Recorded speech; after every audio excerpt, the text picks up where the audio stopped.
kó gbá wọlé. Òbògán lè ní tó anywhere kò rí ẹ̀ ògbé ní òbògán tó sọ. Péré ló ń drag ẹ̀ ní. Kò is the cheapest thing to collect. Ọkọ̀ mẹ́wàá ti ṣí pláfọ́ọ̀mù wọn fún. Ó ti dá ọ̀rọ̀ ẹ̀ sílẹ̀ tó ti ṣe pé. Mo ní pláfọ́ọ̀mù mi ìfẹ́ fún ọmọ bá dìjà sọ̀rọ̀. Ẹ̀ẹ́dẹ́sẹ̀ tó bá yẹ kó ti ṣe fóun náà tó ti drag ẹ̀ bọ́ ṣe máa ń drag àwọn tó kù náà ni. Ẹ̀rí pò ń wá ti rọ̀ lára. Ayé ò lè tó báyìí náà. Tí wọ́n bá tẹ̀ jẹ́ olówó gan-an. Báwo la ṣe débí náà? Kí ló dé? Kí ló ṣẹlẹ̀ gangan náà? Ní àjọ ń lò. Búkì ni ọyàn tó sẹ́ǹdì ni. Ọ̀nà jẹ gàtẹ́ kò jẹ gàtẹ́. Ó fẹsẹ̀ méjèèjì ti rọ. Àwọn àràbù tó ń dùn nìyẹn máa ràbù sí. Kí ló ń fẹ́ tí ó bá ṣe kó jẹ́ kó gbẹ̀ wọlé? Kò ṣọ̀rọ̀ yọ̀nà. O náwó sí justice ó tún dá ìdààmú ló tún justice ọ̀hún gan lára. O náwó tún dá justice láàmú ni. Wọ́n nídìí iṣẹ́ o. Ó ní Adenike ní láti lọ wáṣẹ́. Ó ń ṣiṣẹ́ náà. Iṣẹ́ wo ló ń ṣe? Ẹ tẹ́lẹ̀ bá ń ṣiṣẹ́ níṣẹ́ kan lára kò ní jókòó síbi ìbàyí láàárọ̀ kùtù. Bí mo ṣe wà yìí, mò ń wo táìmù tí bá bẹ́ dìde báyìí. Ó da aago mọ́kànlá alẹ́. Aago mọ́kànlá kẹ̀. Bẹ́ẹ̀ ni. Ìdàgbò méjìlá aago kan. Kí n tó lọ sùn, ẹ̀yìn máa jì. So tó bá ní iṣẹ́ ṣé wọ́n máa ṣe rọ́bìṣì yìí.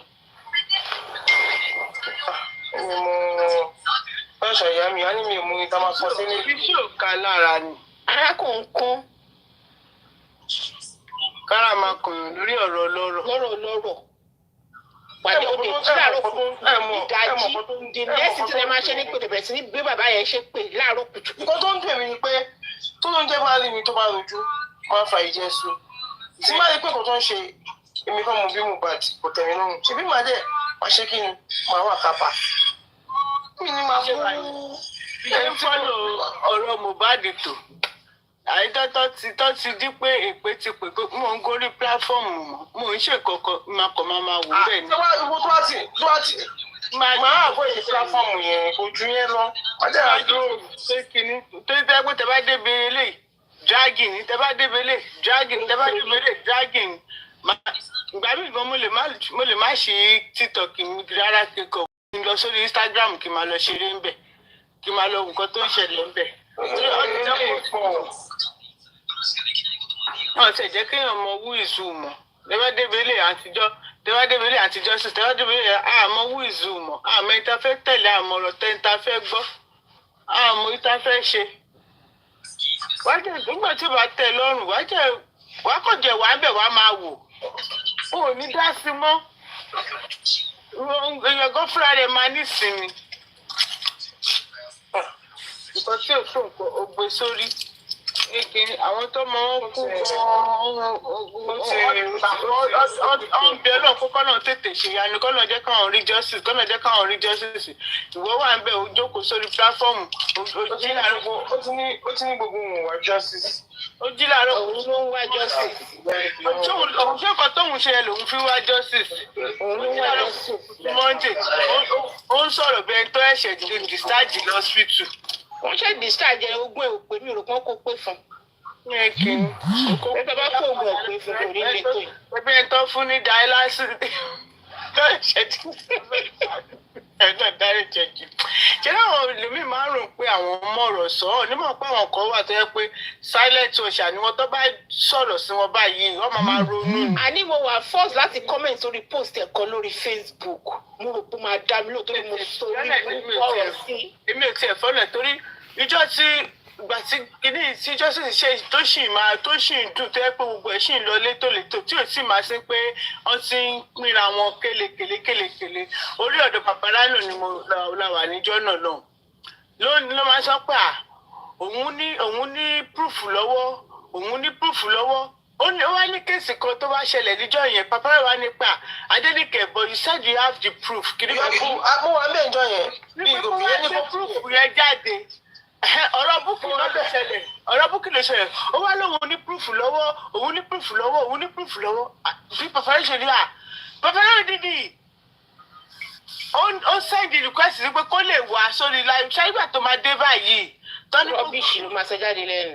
báyìí lẹ ṣe mọ̀ ni mo gbọ́ ọba ní kó gbé proof tó lóun ní kó babaláwo wá gbé sórí big screen pé kó lè ṣó àwọn ní evidence yìí kó lè ṣó proof tó lóun ní nígbà tá Adenike máa gorí brisket ló bá gbé àwọn nǹkan tí Bukky ti ṣe lórí láàyè fracasi tí ò tí ẹ ń ṣàlọ justice for Mohbad. ṣe ń gbogbo nù. ní ìrìn tí nǹkan tó gbé jáde ní ẹ̀ṣẹ̀ ló bá gbé jáde ní ọ̀rọ̀ fracasi ló gbé jáde ló bá gbé jáde pé nǹkan tí Bukky máa ń ṣe lélẹ̀ Papa was like Adenike is this your proof? ìyẹn máa já dànù ni. ìyẹn tí ẹ já dànù ìyẹn kàn ra já bọ́lẹ̀ sí the other side pé ṣáwa máa kó ṣì ẹ lọ. ẹ jọ pé Papa jẹ máa ń yọ ọ̀rọ̀ síyàn lára díẹ̀díẹ̀ tó bá jẹ́ pé àwọn èèyàn tiẹ̀ ó máa yọ ọ̀rọ̀ sí wọn lára á fi wọ́n sílẹ̀ tó bá ti wá sọ̀rọ̀ á ní I just Adenike she get proof but the proof na something else. I just Adenike woman yẹn ni ajá ìbò tó pa woman yìí ni òun orí Facebook òun máa ń ṣe kinní kan òun máa ń ṣàwo kan òun máa ń ṣe ló ń kàràmọ́ ara ẹ̀ báyìí ẹ wá gbọ́ ara kàràmọ́ alájà. ní ìjú kàràmọ́ alájà náà. àwọn alájà tí ó de airport tán lẹ́yìn Mẹ́kà lẹ́nu òun lọ́dọ̀ Adenike. Adenike tí o mọ blọọgì ṣe tó ń parí. nǹkan tí kò yé mi ni pé èèyàn kò jí wàá sùn látàlẹ́ àná ó lè jí lórí bed the next day lè máa ṣe kò lè ṣe jí lè ètò. tó bá níṣẹ́ ṣe ó ní padà sórí bẹ́ẹ̀dì kó sún ògbó kó tójú oorun lójú kú. kó kú lọ sinmi. kákún mọ̀ kó ti tán fún un. ó yẹ kiri ẹ̀jẹ̀ sọ̀rọ̀ di kí lórúkọ ẹ má wọlé fún òun náà. wọ́n jẹ́ pé mo jẹ́ London oh my UK nígbà tí wọ́n lọ rìpọ́ọ̀tù ẹ̀ báyìí wọ́n á máa fògùn ránṣẹ́ sí i ni. ògùn yẹn wọ́n máa fògùn ránṣẹ́ sí i ògùn yẹn máa fi ba iye ẹ̀jẹ̀. wọ́n ní tó bá jí lóru ṣe ló máa ń dá sọ̀rọ̀ àmọ́ nǹkan tó ṣẹlẹ̀ tó ń dá sọ̀rọ̀ o. tó bá jí lóru ṣe ló máa ń pariwo àmọ́ ohun tó ṣe o. mọ̀mí heaven is real wọ́n ti já ayé bọ́.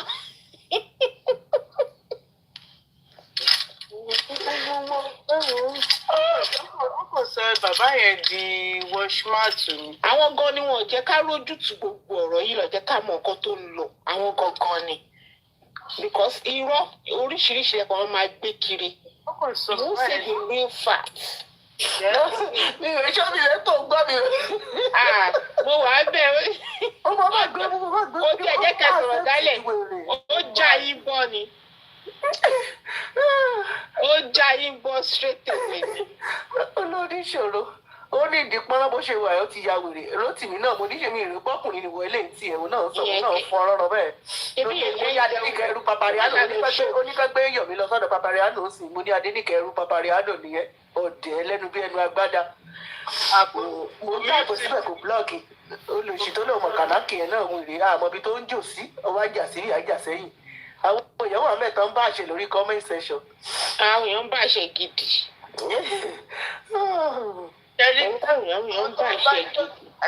ṣáàlì kan tó wà nílẹ̀ fún Adenike ni pé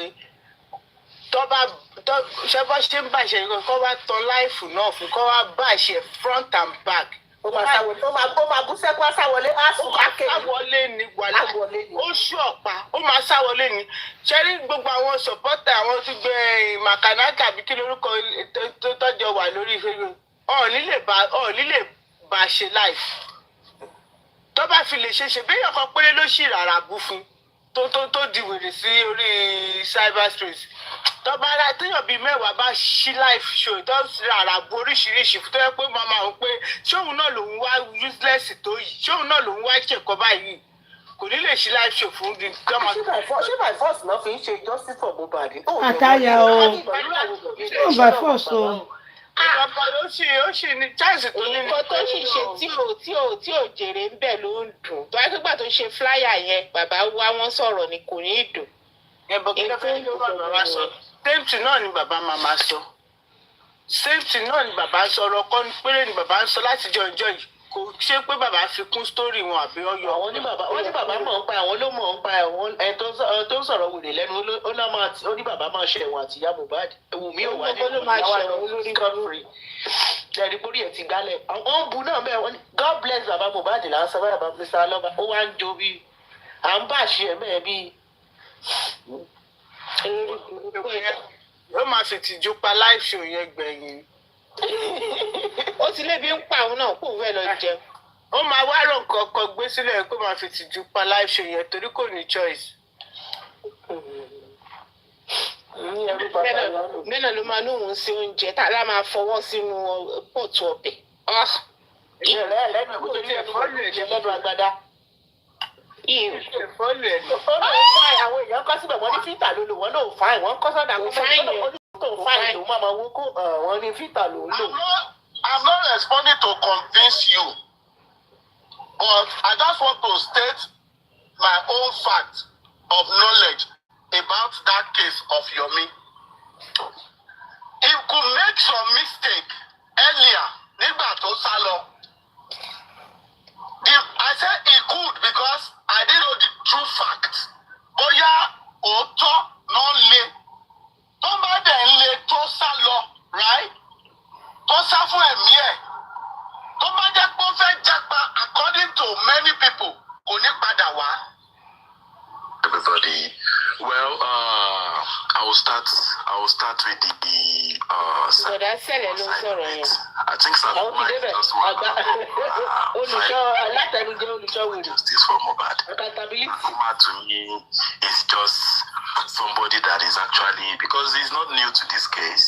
If he wants to come out now, he's friends with everybody. So why people who gives me? Don't be say I dey feel so proud or I dey feel purpose or I be Most of all these souls, they will give, they will put the face support to some of them. I give make them use justice for Mohbad. ẹjọ àwọn tó ń òsè ló lọ rí lórí hosting náà. ara wọn ni ò dájà rí ẹ má dá wọn lóhùn. If they collect the video, Yomi, I just thank God. See now you should.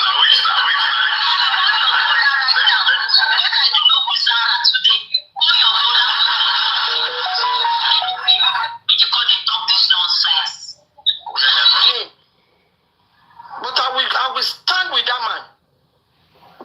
Ṣé láti porúkọ everybody ni ìyọ̀ mélòó ni bàbá yẹn máa gbé sórí? Because Bukky Jesse is one of the people that ó ti gba petition. Ṣé yìí gba petition ni? Ọlọ́pàá kọlẹ̀kùn lẹ́yìn ni?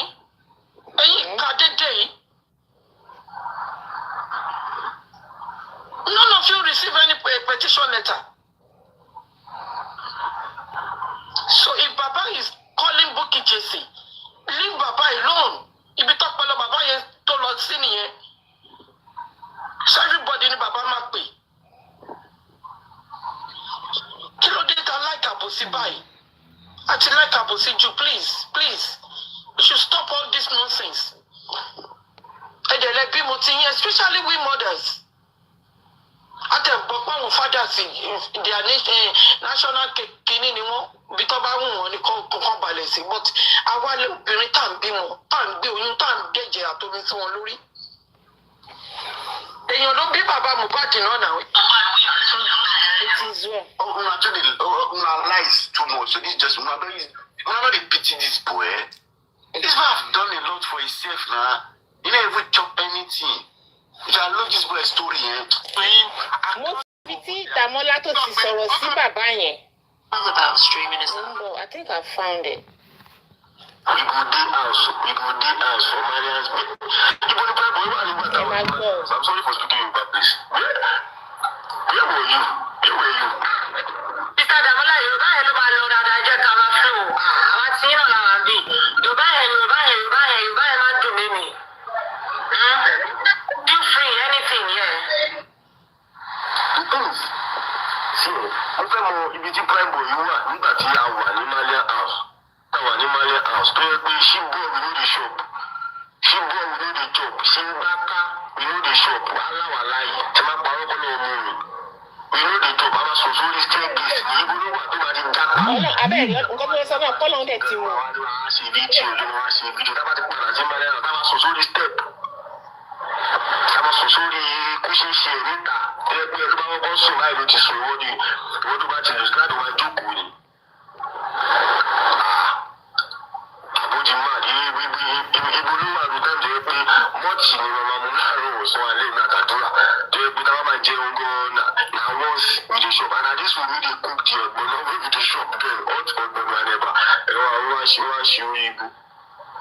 ibo ló fine èmi ò bá ẹ jiyàn pé o kì í ṣe ọ̀rẹ́ Mohbad láti kékeré very good ọ̀rẹ́ Mohbad láti kékeré ni ẹ bọ̀ ibo ni ìyá ẹ wà nígbà tọmọ yẹn máa ń nídìí owó tó máa ń nídìí owó láti sọ fún blog láti sọ fáwọn Ìjẹ̀bú loaded àwọn naija pounds yẹn ní gbogbo àwọn àti tó nídìí owó láti ṣe blog ni àbí láti sọ fún graphics. kí lẹ rí. no mo ṣe mo bá jò ní àtọ́ níbo ni ìyá Primeboy wà àbọ̀wọ̀ ṣùgbọ́n sọlẹ̀ ni. ẹni tó ṣe bó ṣe àgbáyé pé kọ́lọ́ mu ọlọ́run dẹ̀ ti mú sí pàǹtí ní ìtàn ti tì mọ́ bílẹ̀. Baby voice, good morning. Facebook ní báyìí ibo ló wà ṣèmi kò ní ìdìbò yá maybe people can actually find something dey matter ṣe like video wey can tell am say Primeboy oya tell me this thing where were you wetin dey sup tell me ibo ló wà nígbà yẹn ṣó wà school ni àbò wà níbì kan àbí kí ló ti ṣe láti fi help bọ̀bọ̀ yìí ṣó ti mú ṣó wà fún rí Mẹ́ṣọ̀ mélòó ni wọ́n fún? àbó ti mú. Happy New Week mi ìmọ̀ye ṣó ti wèrè mú wa o kò mú kankan wá wọ́n tún sanwó fún ni o báǹkì chief collector tó ti ń ṣiṣẹ́ gan-an ìlú ló ń gbà ń bẹ̀. Mẹ́ṣọ̀ mélòó ni wọ́n fún Mohbad tó ń bẹ̀rẹ̀ pé ẹ̀kọ́? ẹni tó ń ṣe èrè. tẹ́lẹ̀sì wá fún mi àbó tí wọ́n endorsement wá fún rí àbó tẹ̀lé lọ ṣòwò gáìdì ẹ̀wọ̀ stage rí gan jẹ́ kí n rí bìrì ti gáìdì ẹ̀wọ̀ stage lẹ́yìn kó wọ stage kó wá gbójú sí kámẹ́rà ọ̀rọ̀ ọmọ ẹ̀sì kó wá gbójú sí kámẹ́rà bí ẹni pé wọ́n ní artist tó fẹ́ kọrin. I don't give a fuck about any other thing any people àwọn tó fẹ́ sin kọ́ lọ jẹ́ àwọn tó fẹ́ ṣe kìnnìkan kọ́ lọ jẹ́ àmọ́ pé.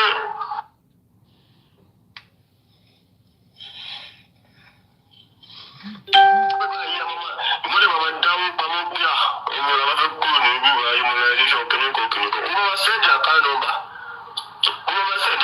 ìjọba mi tó máa ṣe fún ẹ pé no problem ìwọ náà ni ó máa send owó sí ẹ tẹ́ báwa ká wà ní gan àgbégbowó pé ká lọ bèrè owó lọ́wọ́ ìmọ̀lẹ̀ ká lọ bèrè owó lọ́wọ́ ìmọ̀lẹ̀ owó ìṣẹ̀lú fẹ́ bèrè owó ìyá ẹ fẹ́ bèrè ṣé ó máa ṣe owó ló fẹ́ bèrè ìwọ dẹ̀ máa send account number yìí ìjọba tó máa send ẹ̀ sí ẹ pé àtọ́nàtọ̀ ìwọ náà gara lọ mọ́ bá ní ẹ̀ wọ́n á ṣe bí ẹni pé ìwọ kan ni wà ń bẹ̀ ìwọ kan ni prime. If any other people want to talk, I need people like old people to talk. All these them artists, all these them typees. I need them to talk. Maybe say you don't do anything, you don't bring any show, you don't do anything, you don't repost in this thing, you don't find show for her, you don't be show he buzz you, say maybe go show. You know, but you don't feel buzz because you're always with him for lifestyle, for just like I'm multi, but I'm back here, Kiniko. He doesn't want you around. If you don't know, he's dead now. You get? He doesn't want you around. You only 1 year prime. You come and screen record the police here. Oh, the Jiri Ayala Walai, Tabago, which is for you get? Babies, after Shayo Moyan, Bega Mochi, Adoko, Kakolo Wani, Kiniko, you are always causing Allah.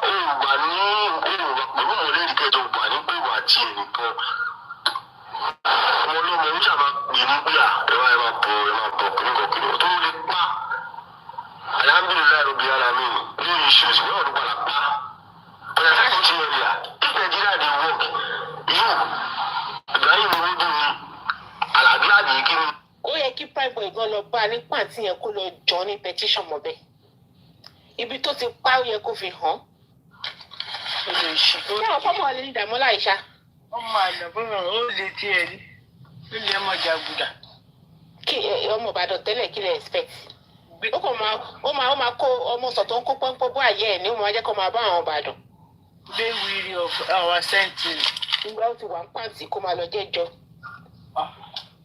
Ricky, máa léèdì wá dé sẹ́ẹ̀lì báyìí. Ṣé ẹ gbọ́? Ta ló wá léèdì wọn dé sẹ́ẹ̀lì báyìí? Nǹkan tí mo fẹ́ sọ lọ́dún ni.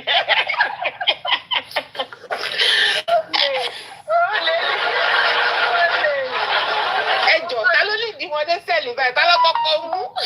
Dàmọ́lá. Owó wèrè. Dàmọ́lá olúwa Dàmọ́lá mi kí ló kú. Na so like be now.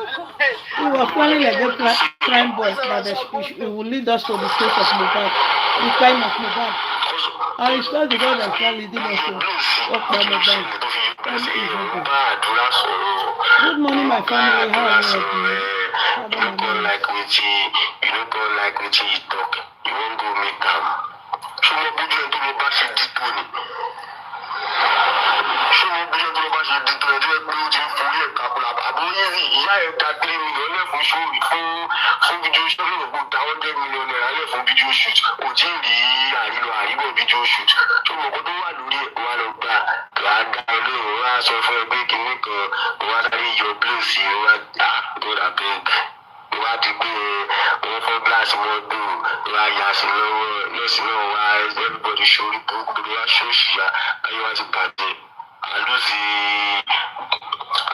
breadwinner fuck breadwinner sef àlùzì bakery owner wa what is our bakery owner if you no know is our bakery owner forget it na God dey ordain blessings o na God dey ordain blessings the Yanuba family or any of us actually eat it again.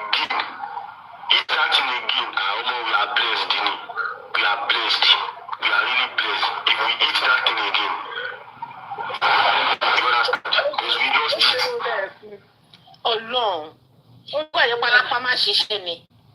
Ẹni tó bá di kúta ìkú, gbogbo nǹkan ní ẹ̀lú rẹ̀ sí ní jí. Ẹ̀pọ̀ délé ọ̀fẹ́ àwọn sẹ́ńtìrì. Lórí burúkú ẹ̀dá. Kìnnì. Ó yẹ káwọn ará Ìbàdàn mú kán fi ṣe kìdáná ni. Kókó disgrace àwọn. Ó ní pẹ́ńbọ̀ ìṣó mélòó ló gbé wá fún ìwọ kan tó wà lé pẹ̀lú ìṣó mélòó ní ìwọ náà ló lọ gbà láti ta wá. Bẹ̀sí mi pẹ̀fẹ́ Dàmọ́lá ni ó ní pẹ́ńbọ̀ ló máa lídìí wọn dẹ́wọ̀n. Mo lè pè ta ló fẹ́ lídìí wọn báyìí. Ṣé òun kọ́ ló lídìí wọn dẹ́wọ̀n báyìí? Dàmọ́lá ni ó ní nọ́mbà one. My peri. Ọ̀gága ó yẹ kí wọ́n lè máa bàjẹ́ o. Níbi sí nǹkan dey do videos, people dey lies, people dey talk rubbish. Òun bá dàrúṣà sọ̀rọ̀ dàrúṣà. Ṣé bí ẹlẹ́gbẹ̀ẹ́ jẹ́ àbí àbáyé tí wọ́n tó àgbẹ̀ ṣe pé nǹkan tó ṣẹlẹ̀ ṣé wà tẹ́lẹ̀gbẹ̀ yìí wá. Ṣé wọ́n àwọn àtàwọn tó jẹ́ bẹ́ẹ̀ ni? Wọ́n àtàwọn Iscad, àwọn Sàámú, àwọn tó jí owó Mohbad náà tó fẹ́ ṣùtù fídíò onílọ́zùlà, àwọn tèmi onílọ́zùlà. Ọjọ́ náà rí bí àná tí ní pẹ́sọ̀ fẹ́ pa mí bí ọtí. Àwọn tó jí owó fídíò ṣùtù lápò Mohbad tó jí 10,000 wọ́n ti wá tí wọ́n lè gbé wọ́n là gbé yù. Àjọ sínú ẹgbẹ́ láyé wọ́n àtàwọn Sàámú àwọn Iscad lè gbé. You have never been an inspiration to him. Prime. You have never been an inspiration to him. So I don't give a fuck about you. I don't care any other talk. Can you go? Me say bye. Can you go? The one will be. I tell you that we need to do. I have to tell that Jay me at that time. You know, shit. Even then, see, fine. Me I say I get time this night. Go see. Kí lẹ rí? Ó mi tó ń sún jẹ́lé pèrè. Ó tún bá parọ́. Lọ́jọ́ epo òwe àtàwọn. Ṣé ìgbèrè sún jẹ́ òwe tó kó lè kókó sá? Ó ní ọgbọ̀nà pàdé mi gùn pa ló máa ń ṣe fáwọn. Àṣírí o. Àdúrà náà ṣé Ọlọ́run ò ní kókó sá sàn? Àmọ́ nǹkan tó ń ṣe o, à ń dúró de. Ibo ni pẹ́ẹ́bù yóò wà nígbà táwọn ní Malian House. I'm sorry for speaking in bad place. My bestie.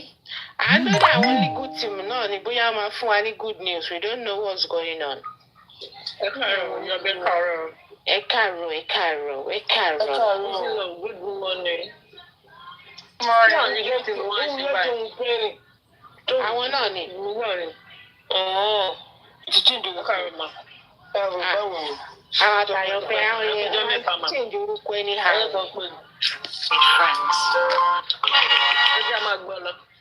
Ó ti tàn. Ọ̀dọ̀ kan fí mo ti rì. I just killed a female mosquito. How do you? Ẹ̀jẹ̀ tó wá. Tó ga ọ́. Ó ní private máa lead àwọn dẹ́wọ̀n. Ẹjọ́ ta ló kọ́kọ́ dẹ́wọ̀n? Dàmọ́lá ni ògọ́gọ́ ló lè dí wọn débẹ̀. Òun lọ bá wọn lẹ́wọ̀n. Àwọn tó kù máa tó join ẹ̀ kó má wọ̀ rẹ̀. Wọ́n máa wá fi àwọn tó kù ọmọ wa jẹ ọ̀tún. Wàhálà. Òsì.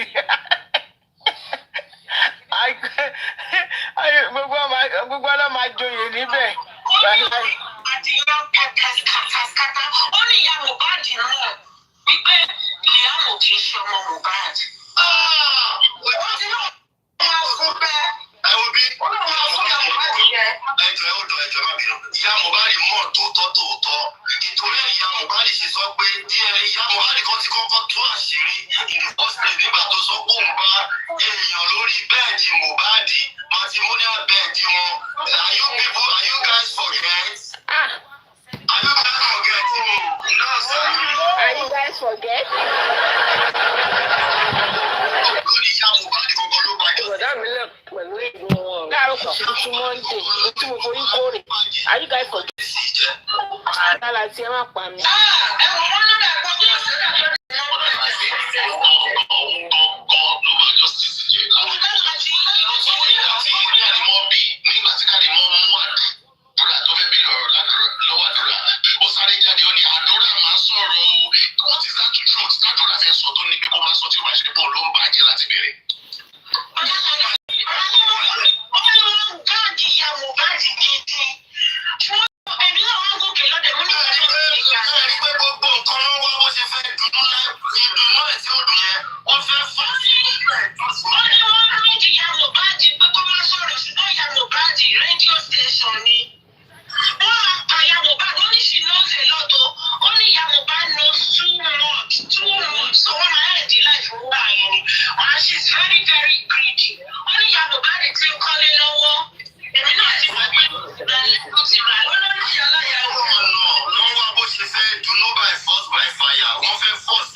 Ìyá Mohbad fẹ́ play fast number bí wà lẹ́yìn pé so that tí gbogbo justice bá tán á lè rí bí dé sí.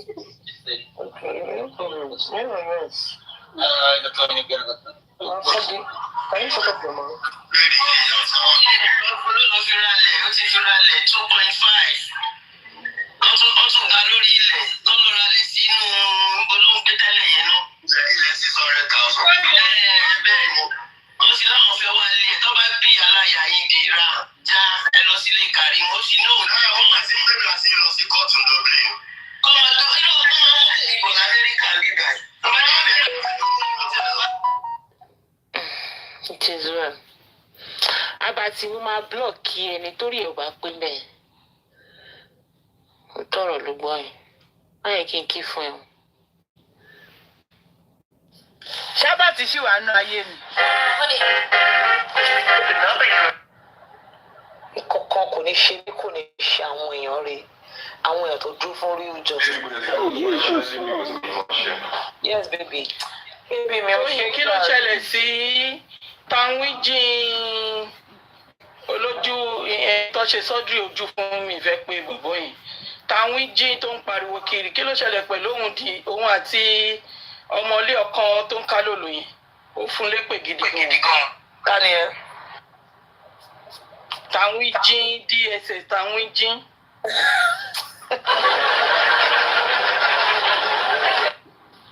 God.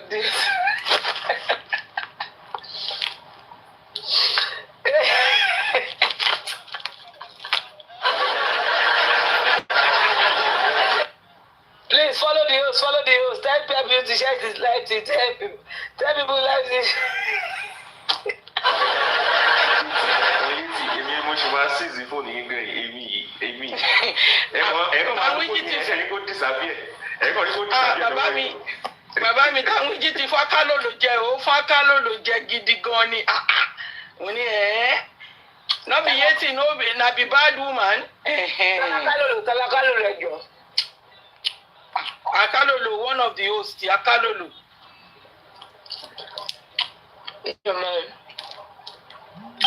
Tóyìn, ọmọ sùúrù lérè irú èwo ní tí.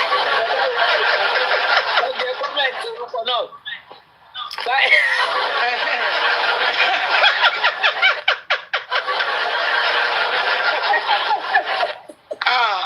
Mo ti sọ pé màmá èmi kẹ̀, màmá fún yẹn náà jẹ́ orí platform ẹ̀ lọ ti sọ̀rọ̀ mi. Láàrin wa náà. Ẹ̀wọ̀n náà ni, lọ́dọ̀ tó pa Akalolo. Mo ní tó fẹ́ jẹ́ ìjúlẹ̀ ní kí n play. Ẹ̀júlẹ̀. Okay, put me on the big screen. Ẹ jẹ́ n wá jáde. N sọ pé orí ìkànnì la máa ti fi yín ṣe laughing matter. Àgbàyà nínú Mọ́mí Yéjì, nípa mi ọlọ́run. Mọ́mí Tóyìn. Mọ́mí. Ẹ gbé wa sí orí ìkànnì ńlá sinimá CCTV. Ó Tó ń bọ̀ ní òun. A kò fẹ́ ṣe advert. Ó mi láìkó ohun yẹn rárá. Kò má tà ẹ̀dá kan fi gbọ́ ní a fẹ́ ṣe advert. Advert lórí CCTV sinimá tó ń bọ̀ lọ́nà. Advert ni. A máa rí CCTV yẹn sẹ́ ọlọ́run. Why not? Okay. Tí bá jẹ́ apá àtọ́kí tí mo jẹ tán yìí, apá àtọ́kí tí bá jẹ tán, ojú ọ̀nà ni màá bọ́ sí ẹ máa rí màá ṣe live, ẹ máa rí mi náà. Ọ̀rọ̀ yẹn ó sú tójú sú mi, ó dà ń bá kiri nìyẹn láti last. Ẹgbẹ́rún sí Mike Madam.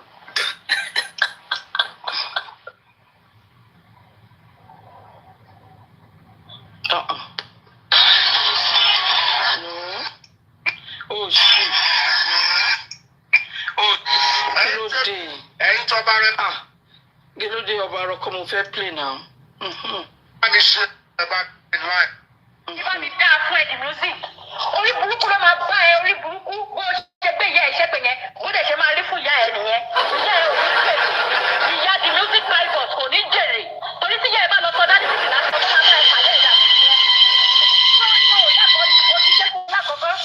Wọ́n bẹ̀ ni mo padà wá. Ó ṣe fún mi lẹ́lẹ́ẹ̀kejì. Wọ́n bẹ̀ ni mo padà wá.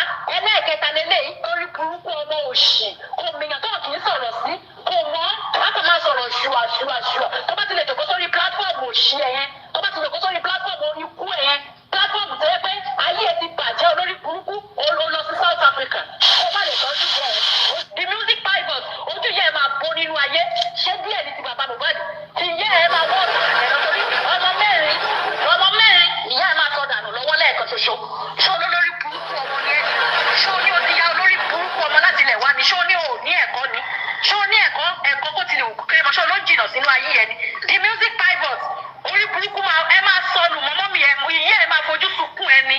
Ìyá ẹ ṣé èmi ló ń kú tó ń yá mi lẹ́nà ìsọ̀rọ̀ ti ẹ lórí pé kò béèrè pé mọ́mì yìí dà pé mi ò rí wọn. Pìtìpìtì ló máa bá ìyá ẹ wọ́n máa pè ìyá ẹ ni wọ́n máa pè ìyá ẹ kó orí burúkú ti bá ẹ wọ́n máa pè ìyá ẹ kó ti ya wèrè ni. Ìpè wèrè máa dún láago ìyá ẹ pé ẹ lọ bá mi mú ẹwọ ọmọ yín máa ti ṣe èrè torí bó ṣe wà bẹ́ẹ̀ ọwọ́ ayé ti wà lára ẹ̀ dìbò sí. Ọwọ́ ayé wà lára ẹ olórí burúkú ìyá tó dẹ̀ bí ẹ lọ́mọ òdẹ nímọ̀ pé ọwọ́ ayé ti wà lára ẹ. Ìyá ẹ ojú ìyá ẹ máa bọ́nú ayé ni ojú ìyálà ìyá ẹ máa bọ́nú ayé ni ṣọ́mọ̀ pé bó ṣe ṣe fún Erelu nìyẹn ìwọ ọmọ olórí burúkú yìí ìwọ the music olórí burúkú ẹni òfò ẹni ìyá ẹni lẹ́ẹ̀lẹ́ olórí burúkú ọmọ aláìlẹ́kọ̀ọ́ ó lòṣì ọmọ the music private ó lòṣì olórí burúkú ní ìmọ̀ platform òṣì tí wèrè ṣí ṣé mo wá blame ẹni ṣe báwọn tó lọ ń wo show ẹni ṣe bí àwọn bá lọ ń wo show ẹ láàlá lọ́pọ̀lọ àwa la mà lọ ń wo show olórí burúkú tó ló yẹ ká ti mọ̀ pé wọ́n wù ẹ́ kù ni ó yẹ ká ti mọ̀ pé ṣe náà wù ẹ́ kù olórí burúkú ni ẹ ọjọ́ tó o bá ti ní èyí tó o bá ti rérò wù ẹ́ wọ́n wá máa send friend request káàkiri àgbáláyé tá a bá ti tún wá pọ̀ síbi bẹ̀ká tuntun wù ẹ́ ìgbéraga òṣì àwádé bá ibẹ̀ bó ti mọ̀ pé orí kọ́kọ́ àrò ọmọ ìkan nínú àwọn ọmọ Yaba left yẹn ìkan nínú àwọn ọmọ Yaba left yẹn don't tell me it's okay. What? This year, so much more pé tó tí mo ṣe tó kò tún mọ́ ẹni ẹ jáde kúrò níbà. Ẹ jáde. The music ẹ̀mí ló mo pè ẹ́ ẹ̀mẹ́ta ni mo pè ẹ́ o. Ìṣẹ̀dá ẹ̀ máa gbàbọ̀dé mi. Ìṣẹ̀dá ẹ̀ máa gbàbọ̀dé ibi. Mo ṣe lọ dárúkọ ìyá mi ní ọ̀sán yẹn. Èmi ò fi ìyá mi tayín torí ìyá mi ò kì í ṣe bí ìyá ẹ̀ olórí burúkú yẹn. Ìyá ẹ̀ atọ́kú mọ̀ kú amọ̀nà ọ̀run má lọ ìyá the music. Ìyá ẹ̀ bí ẹ kalẹ̀ lẹ́kọ̀ọ́. Wàá wá mú gbogbo àwọn àgbàlagbà wàá wá máa sọ̀rọ̀ fún wọn ṣàkàṣàkàṣàkàṣàkàṣàkà wàá wá máa bú wọn. The music wàá lé ẹni ẹlẹ́ni àwọn ìyá tó lè bí ẹ lọ́mọ wàá wá máa sọ pé kò gún pa wọ́n ògùn yẹn ló máa padà pa ẹ ní South Africa tó wà yẹn South Africa nǹkan tó máa pa the music lélẹ̀ ògùn ló máa pa ẹ ògùn kò ó sí fẹ́ẹ́ sí kò ó sọ fẹ́ẹ́ sọ the music kò ní sí fún ẹ kò ní sọ fún ẹ gbogbo nǹkan tó bá ti fọwọ́ ẹ kójọ láàárọ̀ gbogbo ẹ máa dàrú ni gbogbo ẹ máa dàrú ni ó máa dàrú ẹ lójú ní the music bible orí burúkú ló máa bá ẹ pìtìpìtì ló máa jẹ́ tiẹ̀ ìṣẹ̀dá ẹ máa gbàgbọ́dẹ ní wọ́n Mohbad máa pa ẹ́ dànù nítorí Mohbad rẹ̀ ṣẹ́ pé kó wá justice fún olórí burúkú ni ẹ́ olórí burúkú ni ẹ́ gbogbo àwọn tó wá justice fún Mohbad pátá ló ti gbẹ́sẹ̀ pé ayé ẹ ti bàjẹ́ ọ̀rọ̀ tó ń sọ nígboro òkúkú yí ẹ ìkejì dàdá ń didi the music ẹ̀gbọ́n dàdá ń didi gbogbo ọ̀gá tó ń sọ lórí ẹ̀rọ justice kí ni wọ́n ń pa ẹ̀ kò sí ọ̀gá tó mọ̀ ń pa ẹ̀ o mọ ẹnìkan ọmọ àbí ìpàdé olórí burúkú lòun ń kọrin àdìsírí wọn tún bí ó lè ṣe omi ẹnu lórí kò tó ń tà àtọ́jọ́ tó kúkú ti ń kọrin ọ̀nà ayé ò gbọ́ ẹ nígboro ológo ẹjọ́ ṣé bá mi kúrò wọn ni ló bá ní sẹ́mi wá ìlú ní eré mo ṣe lè kó ṣe ló bá ní sẹ́mi wá ìlú ẹ̀sìn ló kàn dúrọ̀pù mi ló kàn bẹ̀rẹ̀ sí ní búyà mi bẹ́ẹ̀ ó kàn búyẹ́ ẹ̀ ní láì torí ò lè búyà mi the music ẹni tí ìyá mi àti ìyá ẹ̀ bá jọ dúró papọ̀ ìyá mi àti ìyá ẹ̀ wọ́n jọ dúró ìṣe ń kàtígorì olórí burúkú ọmọ ni ẹ́ ṣé ni ìyá ti ẹ̀ fún ẹ olórí burúkú ọmọ ni ẹ́ ọjọ́ tí kò fi gbé ìyá ẹ̀ síta ọlọ́run mẹni tí ọlọ́run mọ okú olóko tí ìyá ẹ̀ lọ́dún tó ti fẹ̀ṣẹ̀ yọ bọ́ọ̀bù sójú mọ́mì ẹ̀ tó ti fẹ̀ṣẹ̀ tó ti fi yọ bọ́ọ̀bù tó ti fi ẹ̀ṣẹ̀ tó ti fi yọ bọ́ọ̀bù sí ojú mọ́mì ẹ̀ ẹ̀ṣẹ̀ náà fi yọ bọ́ọ̀bù sójú mọ́mì the music ojú mọ́mì ẹ̀ṣẹ̀ ló fún gbogbo olórí burúkú ọmọ kọ́kọ́ ìgbà tí kò lè dùn nípò ẹ̀ wá tó ṣe ní búyà oníyà the music wàá búyà oníyà náà wàá búyà oníyà náà wàá búyà oníyà the music torí pé kí ni ìyá tiẹ̀ ò ṣe é wò ìyá ti tiẹ̀ ìyá tó bí ẹ lọ́mọ kò ṣe é wò gbogbo ẹ̀ṣẹ̀ mọ́mì ẹ̀ náà ti gbogbo ojú mọ́mì ẹ̀ náà ti fẹ̀ṣẹ̀ yọ bọ́ọ̀bù sí bí ẹni pé mọ́mì ẹ̀ ní gún bọ́ọ̀bù ẹ̀rí rẹ̀ dà jọ ẹ̀rí rẹ̀ dà ṣe lórí gudugudu ṣe lójú mọ́mì ẹ̀ ṣe lórí pé wọ́n fẹ̀ṣẹ̀ yọ kí náà ni wọ́n ní lára Mohbad nígbà tó fẹ́ kú yẹn lọ gún bọ́ọ̀bù ṣe lójú mọ́mì ẹ̀ ṣe lórí gudugudu bí ẹni tí gún bọ́ọ̀bù.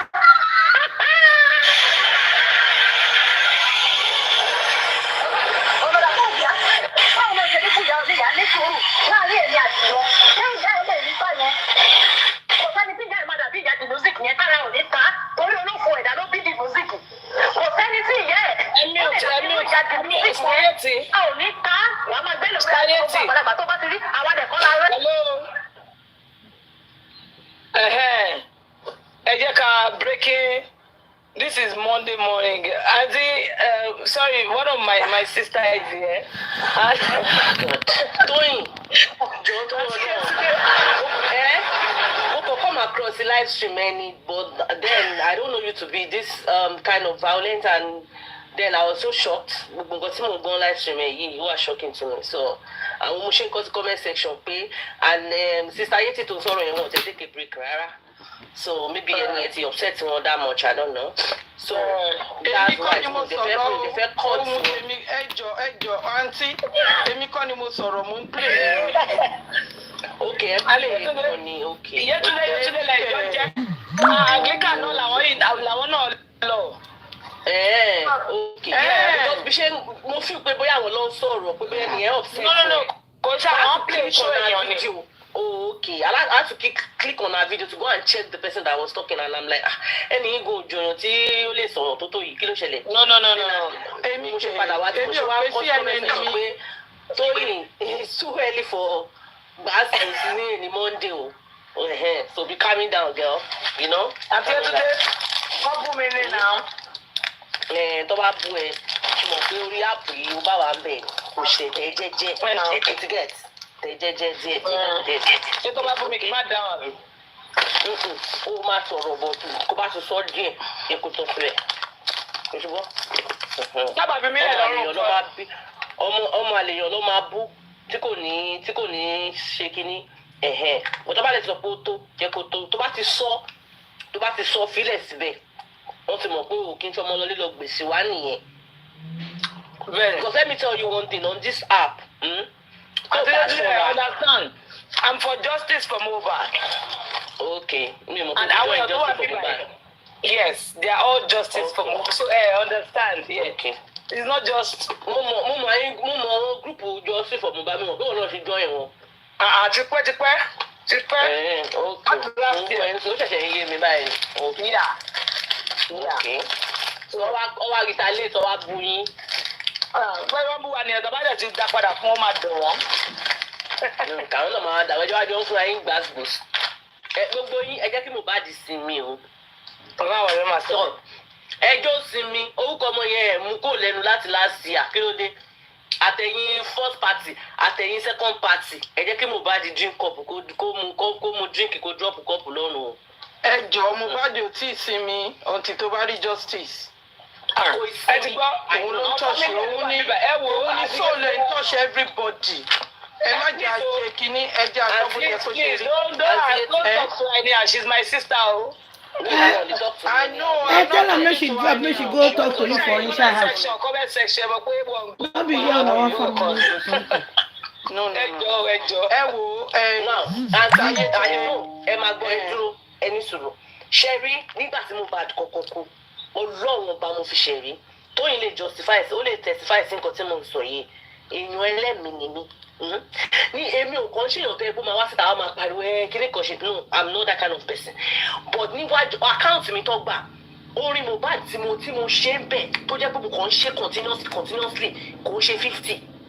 Nínú àkáǹtì mi ó dà àkáǹtì mi tó gbà yìí.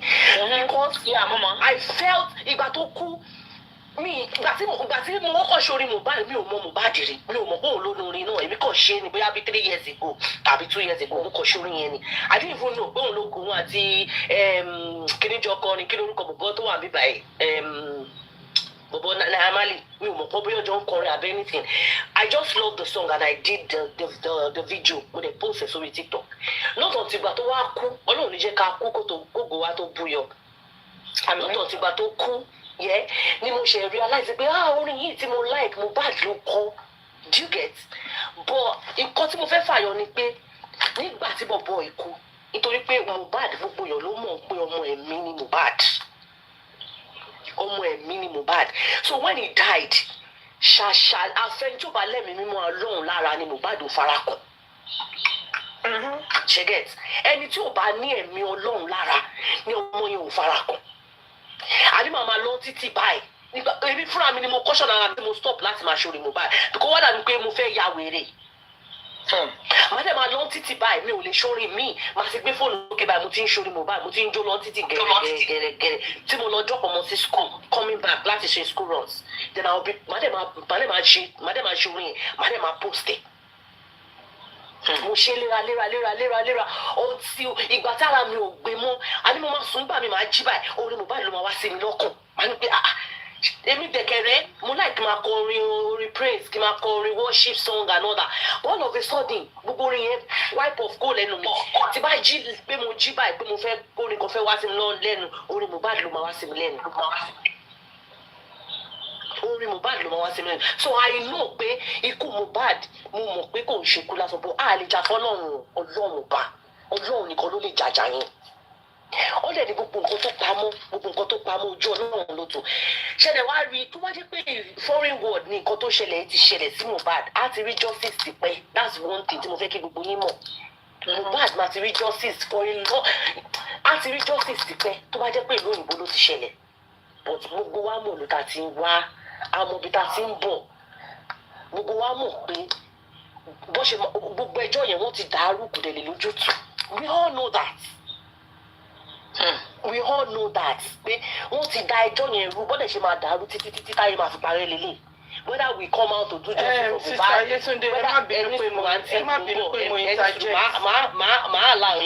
just want to say my mind, and everybody me sọ pé bóyá mo support àwọn tó wà against the justice for Mohbad. Do you get what I mean? I'm in support pé kí Mohbad kó rí sinmi get ọmọ kékeré ni kò dẹ̀ sẹ́ òbí tó máa sọ pé kóun bímọ kọ́mọ òun ṣọ́kú mọ́ òun lójú ṣe get kan tí mo sọ. So I'm not in support pé kí Mohbad máa rí justice ṣe get kan tí mo sọ. I'm in support 200% pé kí Mohbad rí justice. Ṣé rí nǹkan tí mo ṣe lé ní torí pé ó jẹ́ Tóyìn ló wà live stream. I've never you will never see me there. You will never see me there. But because mo rí pé Tóyìn ọmọ mi ni ọwọ́ mi ló dàgbà sí. Baby mi ni. Yeah. Let's get. Only kò dẹ̀ ní rí nǹkan ẹ̀kọ́ bàjẹ́. I saw her and lọ́jọ́ Monday morning I'm like, kí ló ṣẹlẹ̀ pẹ̀lú Tóyìn? Do you get? I don't go to people's live stream like that. You get? Women no man she live stream, so I don't really go to people's live stream. But Tóyìn ọmọ mi gidi ni. I can say it anywhere, anytime, any day. She's my baby girl. And I'm in 100% in support of making Mohbad go with justice. Nǹkan tó bá wà lẹ́yìn ikú ẹ̀yìn kó ló ń bá wa tú àṣírí. Please tell us more about Tóyìn. I should tell you more about Tóyìn. Don't worry. The day will come. I will tell you more. I will tell you about Tóyìn. But I'm talking about ọ̀rọ̀ tẹ́ ń sọ tó jẹ́ pé gbogbo ẹ̀yin tẹ́ wà ń bí báyìí. You are for justice for Mohbad. Was why I'm saying what I'm saying. She gets. Sherry, ìjà Ọlọ́run èèyàn kan ò lè bá jà. That's one thing I want us to know. Fine, tá bá dákẹ́, ó sọ pé tí ó bá dákẹ́ tara ẹ̀ máa bá dákẹ́. I know pé torí ẹ̀ ní everybody ò ṣe dákẹ́ pé tá bá sùn ó ní iṣu àtẹnumọ́ràn kò kí n jóná tí ó bá tẹnumọ́ maybe justice máa wà. She gets. Maybe justice for Ọlọ́run. She to understand. But one thing tí gbogbo yín bá ń sọ gbogbo nǹkan tẹ̀ ń sọ ẹ máa fi sí kẹ́yìn náà máa bá Mohbad gbàdúrà pé kọ́ lóun dìde fúnra ara ẹ̀ kó ja ìjà yẹn because anybody ò lè jà nobody tó lè jàjà Mohbad yẹn it's only God ló lè intervene. Ọlọ́run náà là ń bẹ̀rẹ̀ sáyé Ọlọ́run ni tọ́mọ ẹ máa fi ní sinmi because Mohbad bó ṣe wà yẹn ó sì ń yọ sáwọn èèyàn ó sì ń yọ sí àwọn èèyàn but irọ́ ti pọ̀ jù kò jẹ́ ká mọ̀ tọ́ irọ́ àwọn èèyàn ti pọ̀ jù because people want to get views they want to trend they want to do ọtí fi Mohbad pààrọ̀ oríṣiríṣi táwọn náà ti gbàgbé táwọn máa kú lọ́jọ́ kan ṣẹ́gẹ̀t wọ́n ti gbàgbé pé gbogbo wa la jẹ gbèsè kó gbogbo wa la máa kú wọ́n ti fọmọ yẹn trend wọ́n ti fọmọ yẹn ṣe oríṣiríṣi. Torí ẹ̀ làwa ṣe wà ní kò sí yẹn mọ́. Gbogbo nǹkan tó pamọ́ pátápátá gbogbo nǹkan tó sọ̀rọ̀ àǹdí kú Mohbad Ọlọ́run nìkan ló yé Ọlọ́run nìkan ni. Ẹ̀dẹ̀ bá dà ẹ máa bá ìmọ́lẹ̀ ni. Ṣé mo lè interject? Ẹ lè sọ̀rọ̀ yín. Ẹni ọmọ mi ni and yes, the reason why someone like me 80-70 I always on this J4M family because Mohbad ń touch his soul mi. Mohbad ò fi sílẹ̀. Mi ò lálàrí Mohbad but for my own spirit tọ́lọ̀ ń gbé fún mi mo mọ̀ pé Ọlọ́run ló ní kí Mohbad lọ jà fún rẹ̀ Ọlọ́run yìí náà ló ní kí Mohbad tí Ọlọ́run ò bá fi àṣẹ sí Mohbad spirit Mohbad kò jà fún rẹ̀ Mohbad ò ní wá touch anybody Ọlọ́run yìí náà ló ní Mohbad òun láti jà fún ẹ̀tọ́ ẹ̀ ni. And secondly I make one statement wípé ṣe mọ̀ pé Nàìjíríà tàti wá ṣe rí nǹkan tó ń pa wá kú nìyí. We need to stop that. We need to stand for our rights as a citizen of Nigeria. Like ẹ ti tún sọ̀rọ̀ tán ẹni sọ̀rọ̀ tán ẹni nítorí pé a stop yìí náà ni. So right yẹn gangan ni a fi stop la fi ń sọ̀rọ̀. Someone like me, I always call the Nigerian police out and I always call the Lagos state government out. Because kò sí nílé ayé yìí. I remember vividly when Princess Keniku Diana tí Queen ò jáde, they call Queen out. Tọ́mọ lè pe odindi Queen out. Where is our Queen mother? 1997. And she came out with her mother. Her mother is 100 years of age that time. So kí lè lọ́ọ̀ kan náà ló mú everybody. kò sẹ́ni tẹ́ ọlọ́pàá kan lè sísá Yetunde èmi ò ní ṣe lọ́ọ̀ mú tí mo ṣe láti sọ. get I'm not saying pé lọ́ọ̀ mú anybody o I'm only saying pé tó bá jẹ́ pé àwa Nigerians nìkan la wà bí báyìí you should understand 100% where I'm going and where I'm coming from. Ní pé màdàrú ti pọ̀ jù ní Naija, that's what I'm trying to tell you. No wonder Naija ló fi wá sí náà. Even àwọn tó ti wà ní diaspora àbí kìíní, Naija ni gbogbo wa ti bẹ̀rẹ̀ ẹni kò gbé yín kó bá fọ́ọ̀mù pé ẹ̀rọ náà lóyìnbó ni mo gbé ń sinmi ìṣọmọ Naija náà láì. Orísun ẹ̀ náà Naija ló ti wá. So what I'm saying is àwọn bó ṣe ń dàbàrú everything. Pé tó bá rí bẹ́ẹ̀, kìíní yẹn láti sọ́ọ̀pù náà ni. Báwo ló ṣe ó máa wà ẹni sùúrù are you in which country ṣe wà ní UK tó bá pé UK or anywhere lẹ́wà ìgbà tí Damilola Taylor pa ẹ̀ ó take 6 years in UK ṣe understand wọ́n gun níta ni ó take 6 years kó tó mú ẹni but ṣe mọ ìta ló ti gún Damilola Taylor but ọmọ ìkú sínú ilé ni. Bẹ́ẹ̀ni ó jẹ́ ìrora nínú ilé ni. Tó bá take 6 years náà we still gallant. Kò ní rẹwà Mohbad ṣẹ́rí lè ti correct in peace. Now ẹ jẹ́ kí n sọ ti dá mi tẹ̀sán yẹn ṣẹ́rí ti dá mi tẹ̀sán yẹn ṣe mọ̀ pé bóyá àwọn èèyàn jáde o àbáwọn èèyàn jáde o wọn stop láti máa ṣe investigation lórí ọ̀rọ̀ dá mi ẹ get kan tí mo sọ wọn stop ọmọ ọlọ́pàá ìlú yìí wọn stop láti máa ṣe pé kí ló pa ọmọ yìí kí ni nǹkan tó ṣẹlẹ̀ kí bolo wọn stop. Wọn ò dẹ̀ need anybody láti bribe wọn ò need anybody láti ṣe fídíò fún wọn ò need anybody láti push wọn they know what to do they know their job the police force of this country knows their job. Ẹgẹ́ nǹkan tí mo sọ wọ́n mọ iṣẹ́ wọn níṣẹ́ wọn ò need anybody láti push wọn pé this is the right thing to do this is not the right thing to do èèyàn bíi méjì mẹ́ta lè fún wọn ní information wọn pé kó lead wọn to the right kini o but they don't need anybody to push them to do whatever they want to do they do it. Ṣẹ́gẹ̀ wọ́n máa ṣe so òun ni wọ́n òun ni wọ́n ṣe stop. Ìkọ́ tèmi sọ ni pé ọlọ́pàá ìlú yàtọ̀ sí ti Nàìjíríà. Yes. Ṣẹ́rí àwa tàbí ìkúnnú egbò àti mẹ̀kúnnù àtolówó that is why everything need to be stopped. Àtìgbà tí Mohbad ti kú ṣẹ́gbọ́ ikú àwọn èèyàn púpọ̀ mọ́. It has to be stopped. Ìjà yẹn làwọn ń jà. It's not about Mohbad alone. It's about our generation coming. That is why we are using our voice because we know the Nigerian police they are not doing the needful. Nǹkan tó fi ń lo ohun wa náà nìyẹn. Tó bá yẹ pé adákẹ́ ni wọ́n ti sweep kìíní under the carpet. I know. Ọlọ́run á fojú àṣebi hàn. Let me put it that way. Because kò sí tó bá jẹlọ a máa mọ̀ pé àwọn kan ń lọ́wọ́ ń bẹ̀ tó jẹ́ pé òkè lọ́wọ́ ṣe get. You understand because mo ń tra láti sọ. Now. Mo understand ma mo understand. Ṣé mo pé Naija anything tó bá ti ní ṣe pẹ̀lú government tó ní ṣe pẹ̀lú tíyàn tó wà in power bá ti wà involved in it they will always want to sweep it under the carpet. Ṣé get. Wọ́n máa fẹ́ dúró tí wọ́n lọ́rùn náà nìyẹn. Wọ́n máa fẹ́ bò pé kékeré ẹni tí máa ń ṣẹlẹ̀ àbí pé kíkiní kan máa ń ṣẹlẹ̀ kan máa rí káṣírí lè má tú káṣírí lè má tú. Mo ṣe content kan ní àtẹ̀jẹ́ ẹ ti mọ Nàìjíríà fún èèyàn tó ṣèkà èèyàn tó ṣèkà tó jí tó borí tó rò wípé ó ṣèkà ó ti gbàgbé pé tí ọba ayé ò bá rí àbí tẹ́ gbogbo wa táwa bíbá yìí lẹ́sẹ̀ àárẹ̀ Ọlọ́run rí ẹ̀ náà sọlọ́run dẹ̀ máa ṣèdájọ́ oníkálukú. Ọ̀rọ̀ Mohbad ó táìtì ìjọba lọ́wọ́ ni ọ̀rọ̀ Mohbad ó táìtì ìjọba lọ́wọ́ ni ìjọba máa wá justice fún wa kò sí bó ṣe lè ṣe fẹ́ ẹ rí nǹkan tó post ni èèyàn méjì lọ forúkọ ẹ̀ pé bóyá ó máa go down for it báwo lè ṣe máa pàdé èèyàn méjì yẹn ló máa go down for it táàkì ní cycle. èèyàn tó máa go down pọ̀ ọkàn ń fa àwọn yẹn sí. ṣé náà wọ́n náà máa dákẹ́ ni. Mohbad yìí wọ́n pọ̀ ju bẹ́ẹ̀ ṣe lérò lọ Ọlọ́run bá wọ́n pọ̀ ju bẹ́ẹ̀ ṣe lérò lọ ṣẹ̀dẹ̀ wá rí Mohbad ikú ẹ̀ dàbí ìgbà tó yẹ pé wọ́n fi ṣètùtù fún mẹ́ni ọ̀dọ́ ni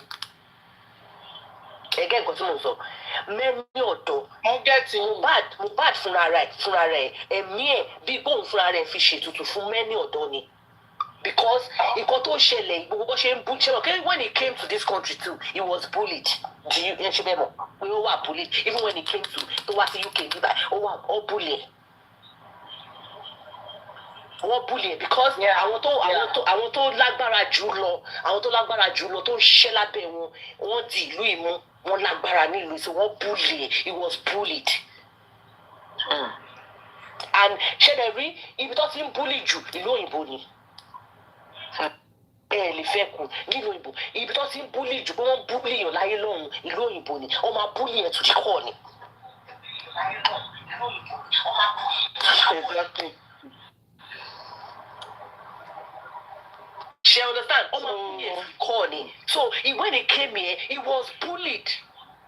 Fún láti tètè padà because kò lè cope. And Mohbad tẹ́ bá rí orin tó ń kọ tó jẹ́ kẹ́ fíl pé bóyá yàn kan tó máa ń sọ̀rọ̀ ọmọ kan tí ò lágbájá ni ọmọ kan tí ò kì í sọ̀rọ̀ ni is on a quiet. Bí a rí Mohbad lára bàbá ẹ̀ náà. Yeah, he was on the quiet side. Kò ń ṣe ọmọ tó jẹ́ pé he's not loud, he's not a loud child, he's not a wayward child. Again, bọ́lá máa ẹ̀kẹ́ àwọn ọmọ wa kọ́ bọ́ sọ́wọ́ burúkú. That's just it. Sherry wrong hand tí Mohbad bọ́ sí pẹ̀lú talent Ọlọ́run fún. Ó pẹ̀lú nǹkan tó ṣẹlẹ̀ sí gbogbo tó fi ṣẹlẹ̀ sí gbogbo nǹkan tó ṣẹlẹ̀ sí yìí. But like we always say, ìrìn àjò ẹ̀dá béèyàn ṣe máa rìn èèyàn máa rìn kò lè tà sí. Ṣẹ́rọ́ ọmọ yẹn ó ti fohùn lẹ̀ ó ní even gbogbo àgbáyé ò ní nísinmi ọ̀tí tó bá rí justice. Ṣáàtì etí gbọ́ voice yẹn ni tí gbọ́ voice yẹn. No, wait, ẹ jẹ́ kí n sọ kí ní ẹyọ kan tó sọ pé he was loved here in UK. Àwọn tó love ẹ̀ but he was bullied. Go and find out. Mohbad was bullied when it came to this country. He was bullied. I don't know where you might love him. Àwọn èèyàn lè ṣojú ayé, but under G, he was really bullied. He was bullied. Bullying yẹn Sister Yetunde bullying yẹn wọn ò pa síta. Òun náà ni mo mọ understand clearly but wọn pa inú ilé lọ́pàá sí. Ẹ̀bùn tó ń pa sínú ilé ni kò ronú kú o kò ní hypertension kò ní àtàtàkì tó fi kú wọ́n pa ni o. Inú ilé lọ́pàá. So that bully is a secondary thing. The primary one is that all passing ule Sherry, Sister Yeti, Sherry, one thing tó bá fún èmi nínú ọ̀rọ̀ Mohbad ni pé bó ṣe sáré sí nǹkan tó if a Christian, he was a Christian. Èmi ò rí bí tó ti sáré sí òkú Christian, tó ti sáré gbé Christian, tó ti sáré gbé sí láì ṣe Muslim, mi ò rí bí. Ìyẹn gbogbo ló jẹ́ kí n wà worried pé kí ló ṣẹlẹ̀. Because kò kí ń ṣe Muslim, Christian ni. Òkú Christian tó bá kú wọ́n máa tẹ̀kọ́ kọ́ṣà arrangement wọ́n á gbé lọ sí mọ́ṣúárì wọ́n á ṣe wọ́n á mọ̀ òkú Muslim because wọ́n máa sọ pé ìgbà mi táwọn Muslim bá kú ó lè jẹ́ pé ẹnìyẹn ṣe fẹ́ jí sáré wá sáré lọ gbé wọ́n á ti gbé sí ṣẹ́gẹ̀t àmọ́ báwọn Muslim yẹn wò kú wọn tó bá ti kú láàárọ̀ wọn kì í jẹ́ kó di ọ̀sán àfi tó bá pé ìrọ̀lẹ́ nìyẹn kú ló máa fílẹ̀ dọjọ́ kejì. Òkú ọmọdé yes pẹ̀lú bó ṣe jẹ́ òkú ọmọdé yẹn kò yẹ kó sáré sí ó yẹ kó wá kó tiẹ̀ wò pé kí ni nǹkan tó pa. Quickly summarize. Are you there? Can you please quickly summarize what happened there, please? Mommy Yeti, Shelly, summarize it. Break it down. Sister Yetunde, mo fẹ́ dá ẹnìkan lóhùn boom boom. You are acting of evidence. Go and ask Wunmi. Wunmi said, ikú tó yẹ kí Liam kú ni Mohbad gbà. So Mohbad kú sínú ilé. So bá mi lọ bèrè lọ́wọ́ Wunmi the evidence.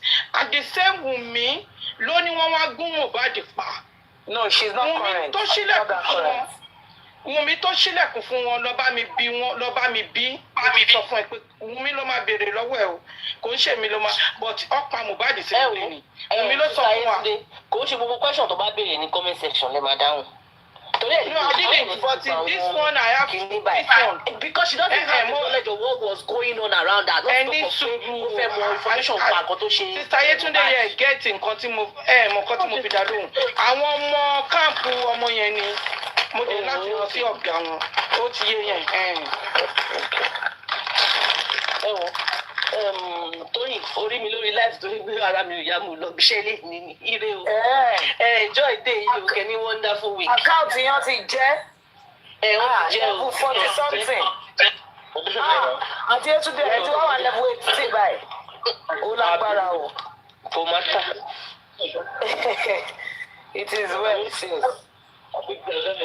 Mommy, Raj, I'm not interested in the question of me. I've already said and stop tagging me, please. I'm not a fan of because in sorrow. I only came up because I saw Tony. Please, I'm not tagging me. I'm not being question of me. All right. Hello, what do you cannot be love me? It's a very different.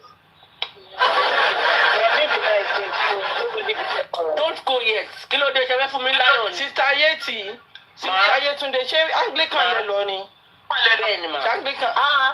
I mean, one school. At the same street. Which year? Yeah, straight road. Which year? 99 ni mà. Àwọn 87 now. Okay. Mo ti rí pé àgbàlagbà ní mo ti rí. 99 ni mà. Àgbàlagbà young baby ni.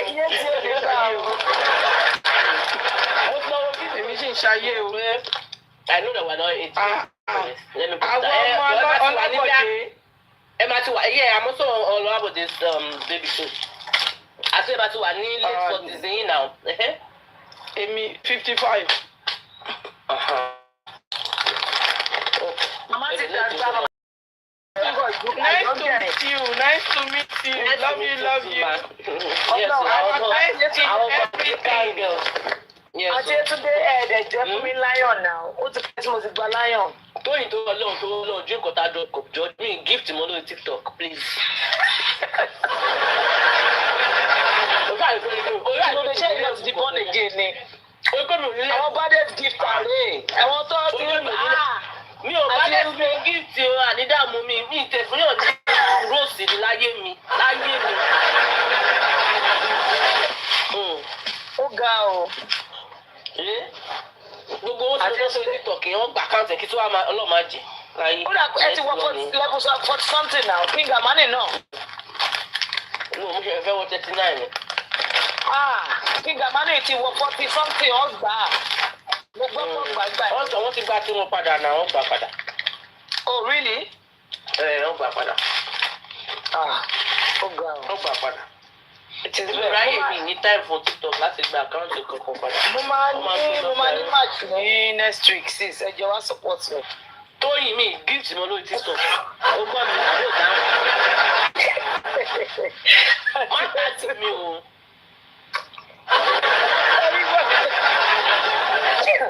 I ti di oteka nìyẹn o ṣayé sí oteka. Màá dáhùn lọ́wọ́ Jay. Jenny, leave me alone now. Kí ló kọ́ mi pẹ̀lú bẹ́ẹ̀rì àbáyé?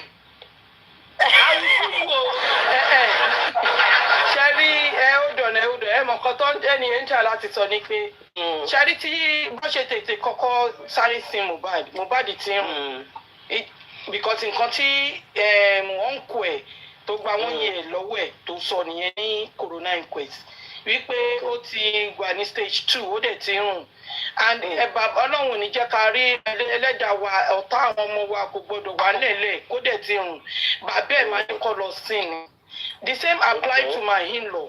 Ẹ má gbàgbé pọ́ńpì station ọ̀fẹ́ lọ gba death certificate ọ̀fẹ́ gbé lọ sí mọ́ṣúárì wọn. ọmọ tí ń rùn tí Sister Yetunde mo fẹ́ sọ bọ́ ṣe fẹ́ pé wọ́n tètè lọ sí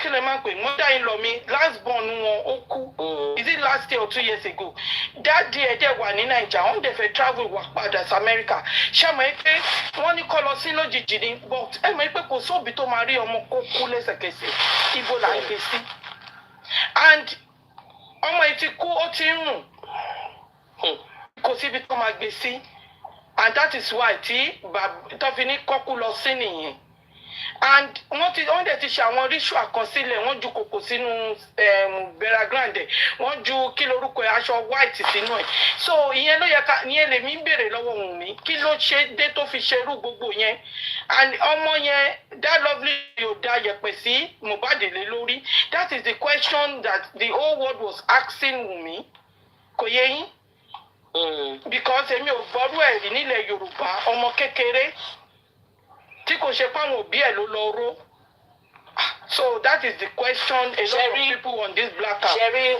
one thing about Wunmi mo sọ fún pé mi ò dá sọ̀rọ̀ Mohbad yìí reason ni pé abiyamọ lè nínú ṣẹlẹ̀ èèyàn tó bá dé especially tó bá ná ọmọkùnrin lọ́wọ́ ẹ mọ̀ pé àwọn ọmọ ń pòwe kan pé yọ̀ọ́ lẹ́ra láti gbọ́rọ̀ bọ̀ lọ́ra láti fèsì gẹ́gẹ́ ṣẹ́rí wù mí òun náà ọmọkùnrin ló gbé sọ́wọ́ let's just put it that way I will not say more than that.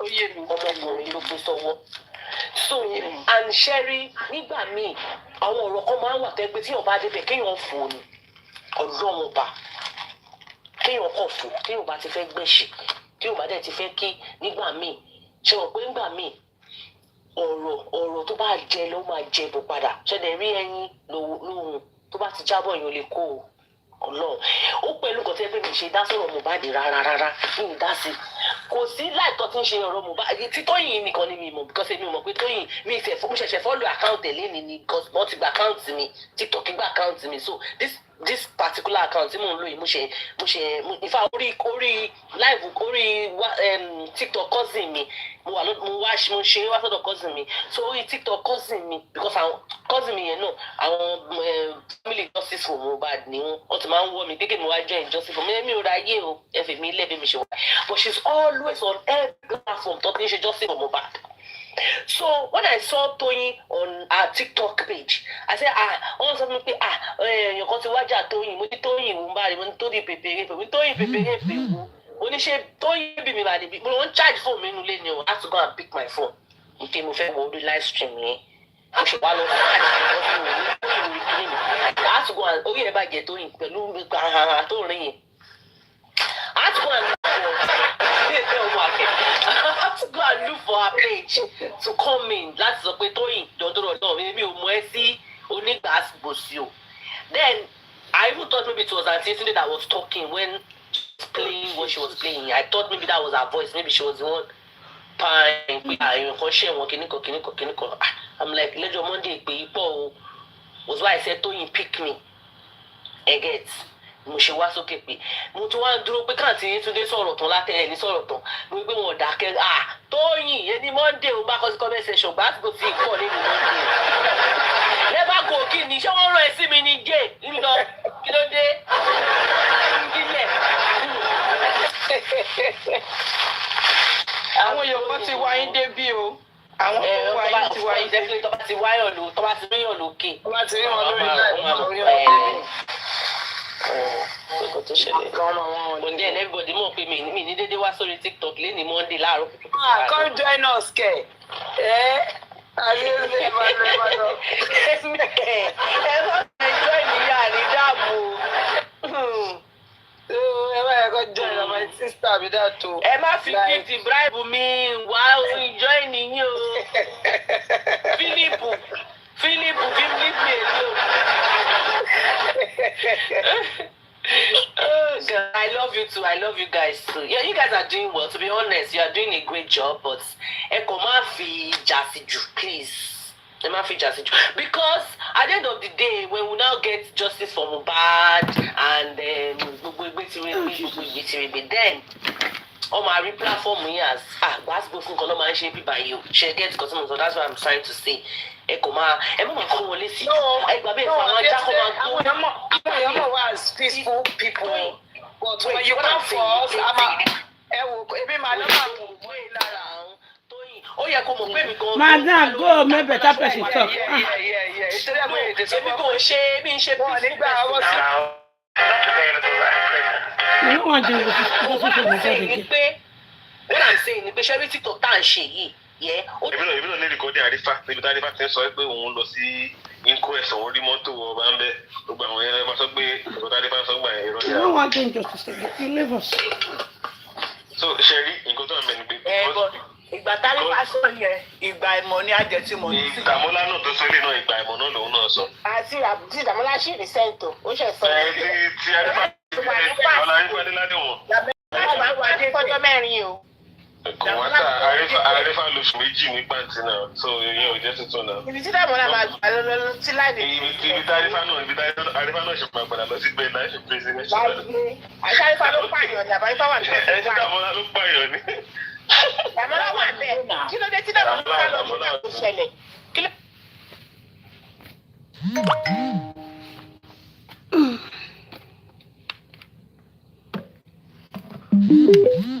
Tí Dàmọ́lá sá lọ nígbà tó ṣẹlẹ̀. Ṣé bẹ́ẹ̀? Evidence àti máa lọ nìyẹn. Àbàtì mi ò gbé ẹ sókè má wọrí mi ní ìjẹ́. Ṣé evidence àti máa lọ nìyẹn báyìí? Ṣé Dẹ́mọ́lá ò sí ń bẹ̀? Dá mi lóhùn, ṣé Dẹ́mọ́lá wà bí àbí ò sí ń bẹ̀? Ṣebí evidence àti máa lọ nìyẹn ṣá. No, ṣé Dẹ́mọ́lá wà bí àbí ò sí ń bẹ̀? Dàmọ́lá ò sí ń bẹ̀ náà, kò sí ń bẹ̀ wọ́n. Dàmọ́lá wà ń bẹ̀. Ẹyá náà. Dàmọ́lá wà ń bẹ̀. Ẹyá mi ní báyìí ní Ṣé Dẹ́mọ́lá wà ń bẹ̀ ló máa gbàdé lẹ́yìn kámẹ́rà. Ok, ẹ jẹ́ kí n fèsì alájà èmi àti ìjọ wà ẹ má dá kí fashion lọ tẹ. Alájà. Dàmọ́lá dey work that day ṣé rí ẹ̀ kí n mọ̀ kankan. Focus ẹ dúró náà na one want to tell you some things. Dàmọ́lá tó kọ́ sáàkì kó tó dé pé Mohbad kú bẹ̀rù Ọlọ́run. Ta ló sọ bẹ́ẹ̀? A máa mọ báńkì tọwọ́ bọbẹ̀ tí Dàmọ́lá máa ti ń ṣiṣẹ́. A máa ní gbogbo details ẹ̀ lọ́wọ́. Mo ṣe rí ẹ mọ̀ kankan. Ẹ̀rọ defend Dàmọ́lá. Dúró kid fashion lẹ́nu mo sọ̀rọ̀ pé defend the lay. If you go and read that CTC, that inquest to everybody saw, right? During that whole day, ìgbà tí nọ́ọ̀sì dé àti ìgbà tí nǹkan tó ṣẹlẹ̀ tí mo bá ṣẹlẹ̀ sí kò sí ẹni ìwé tó ti dárúkọ orúkọ bọ̀bọ̀ yẹn bẹ́ẹ̀. So ìyẹn lásán ó ti exonerate bọ̀bọ̀ yẹn kò sí níbẹ̀ ṣé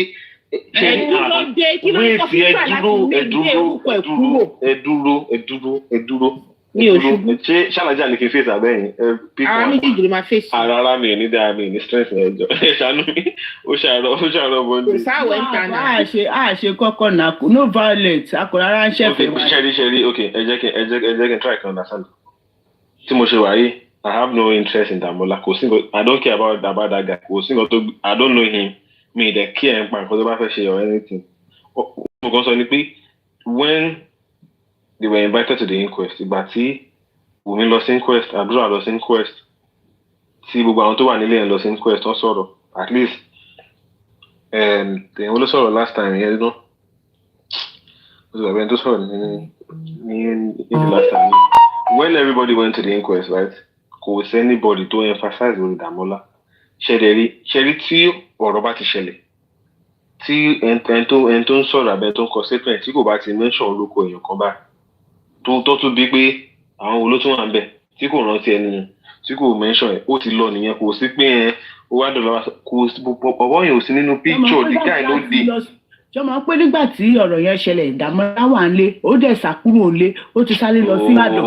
Ẹni sùúrù jẹ́ ìsọ̀. Kí ló jẹ́ tó yẹ kó nìkan ló sákò ní Èkó nínú gbogbo tó sá lọ sí Ìbàdàn? Why tó ṣe sáré? Emotion lè fi sọ ẹ dúró.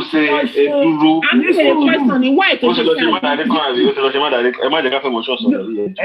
Ó ti lọ ṣe àwọn ń bèrè question ní nà. Ó ti lọ rá iyì gbogbo wọn pé ẹ má rántí dárúkọ mi.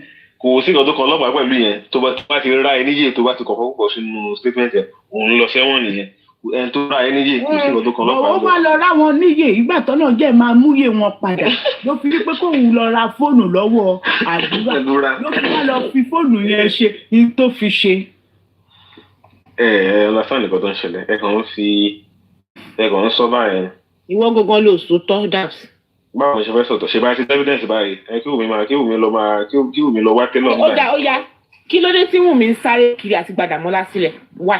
Wùmí ò okay ṣe rí ẹ jẹ́ ká understand kankan. Kí ló tó sáré kiri àti gba Dàmọ́lá sílẹ̀? Ẹ jẹ́ ká ẹ dúró sí question lẹ́bi mí náà. Wọ́n lè rẹ̀ ní kókà ó yẹ kóun náà já ni. Ẹ jẹ́ ṣe rí in every situation tẹ́ ẹ bá torí mo sọ pé nǹkan tí ti Wùmí ìṣẹ́rí nǹkan tó jẹ́ ti Wùmí ni pé wádìí ohun gbogbo nǹkan tí kìíní kan sọ as a christian èèyàn máa ń wádìí ohun gbogbo dájú nǹkan tí ọ̀rọ̀ Ọlọ́run dẹ̀ sọ nìyẹn you must dig deep to bring the fact and the reality. Ẹ jẹ́ má jẹ́ ká jump into conclusion. If I ask you now what is your evidence àpé Wùmí fẹ́ lọ gba ọ̀bọ yìí sílẹ̀ ẹ máa sọ pé àwọn ará TikTok àwọn náà wá sọ fún yín. Àwọn ará pàǹtí tiẹ̀ ló sọ àwọn tó wà ní pàǹtí. God bless you. Àwọn tó jọ wà ní pàǹtí. God bless you. Kid fashion wait. Kí ló dé tó fẹ́ fi lọ gbà sílẹ̀? For what reason? Choice in. Why? No, it shouldn't be a choice because. Dákùnrin ìbọn dàrí choice ẹni. Ẹ̀yin òbí wọn ni. Kí ni wọ́n fẹ́ mọ́jọ́ sọ̀rọ̀ jàre ó ṣàrọ̀ ẹ̀ka ń bẹ̀ wọ́n. Ọ̀rẹ́ mo sọ̀rọ̀ wá fún sọ any choice ẹ̀ náà lọ bá sílẹ̀. You better for you to say you don't know. Don't say it's a choice. Relax. I'm not trying to escalate this matter. Relax first and try to understand my perspective. Yeah, escalate. Relax. Just relax it. Relax. Just let me know. Yeah, relax. If you can, you understand what I'm trying to say. if you're saying someone has gone to Pansi to release someone, on what ground? What's your evidence? Present the evidence, present the fact. And I'm telling you, even if she has gone to do that, that's her choice. Every individual only choice. You only support and talk. We are not talking of support. All of back criminals select. Choice is all about criminals select. Báwo lè ṣe máa pè ní criminal and tó ṣe tó wọ́n ti complete? Do you know what's a criminal? You know, criminal ti ṣe. Ó ṣe mo máa lọ lo áńdù ọmọlọ́mọ. Máa lọ lo kíní ọmọlọ́mọ fi ṣe kíní. No, you can't say that. You can't say that. You can't say what? Until proven guilty. Let's not be like that. See. We've been on this same matter for a very, very long time. See, any no, we've not been on this since. No, I mean, this will matter. One thing I will tell you, so my question about you, I think I will go and thank God to forgive me because He will be that you and back. Go everything that man shit. And I want to just say in back before you people do something. Moyo ko si sale fún ẹ. Ó yá ka ko to ko mo fẹ́ kà fún ẹ. Okay, mare. Mo iko ka. Mi kini mo. Ka ko to fẹ́ mare ka.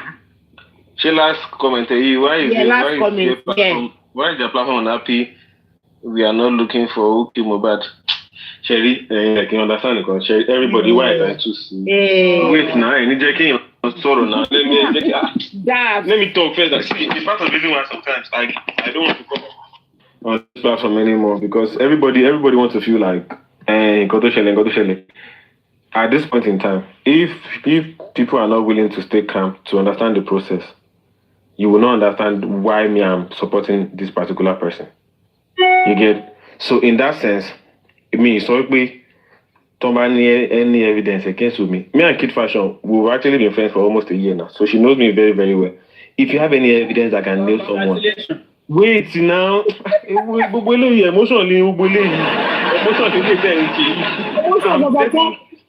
No.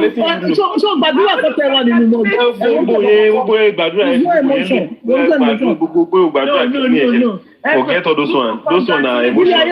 Emotion is the way you badura from where can you emotion be that.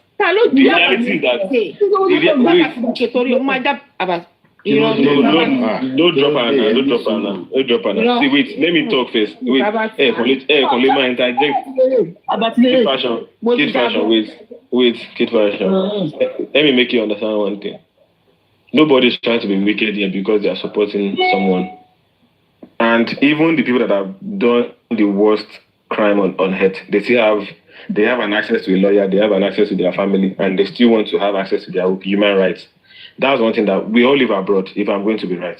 Human rights is something that even if you're the worst criminal, you're still going to have the fact that you're human and they have to give you that right. So because wait now, Adura now. These are the choice of words you are not supposed to be using. I'm speaking now. I'm not trying to go into in abroad. They cannot even do that in abroad. Which abroad? Which abroad are you? I don't know which abroad you're saying. Like everybody lives abroad, and people want to say abroad cannot even do that. So if you're saying if you don't have an evidence against someone, how do you convict them in the abroad? How do you want to put an innocent person? Let me tell you one thing. In the country I am, I don't talk about London. I don't talk about America. In the country I am. Which country are you? Finland. Finland is the most peaceful country on earth, and it doesn't mean they don't have prison. Finland is what? Go and check it. The most peaceful country on earth. Never. Which country are you? Which country are you? Yeah. Never. Go and Let me tell you one thing. In the country I am, if police arrest you, police can never tell you say they are sorry because they know what they arrest you for. To boy what men talk about Mohbad. Okay, it's technology anymore. You can't do it and go free. No way. Want to move and talk now? Want to move on us now?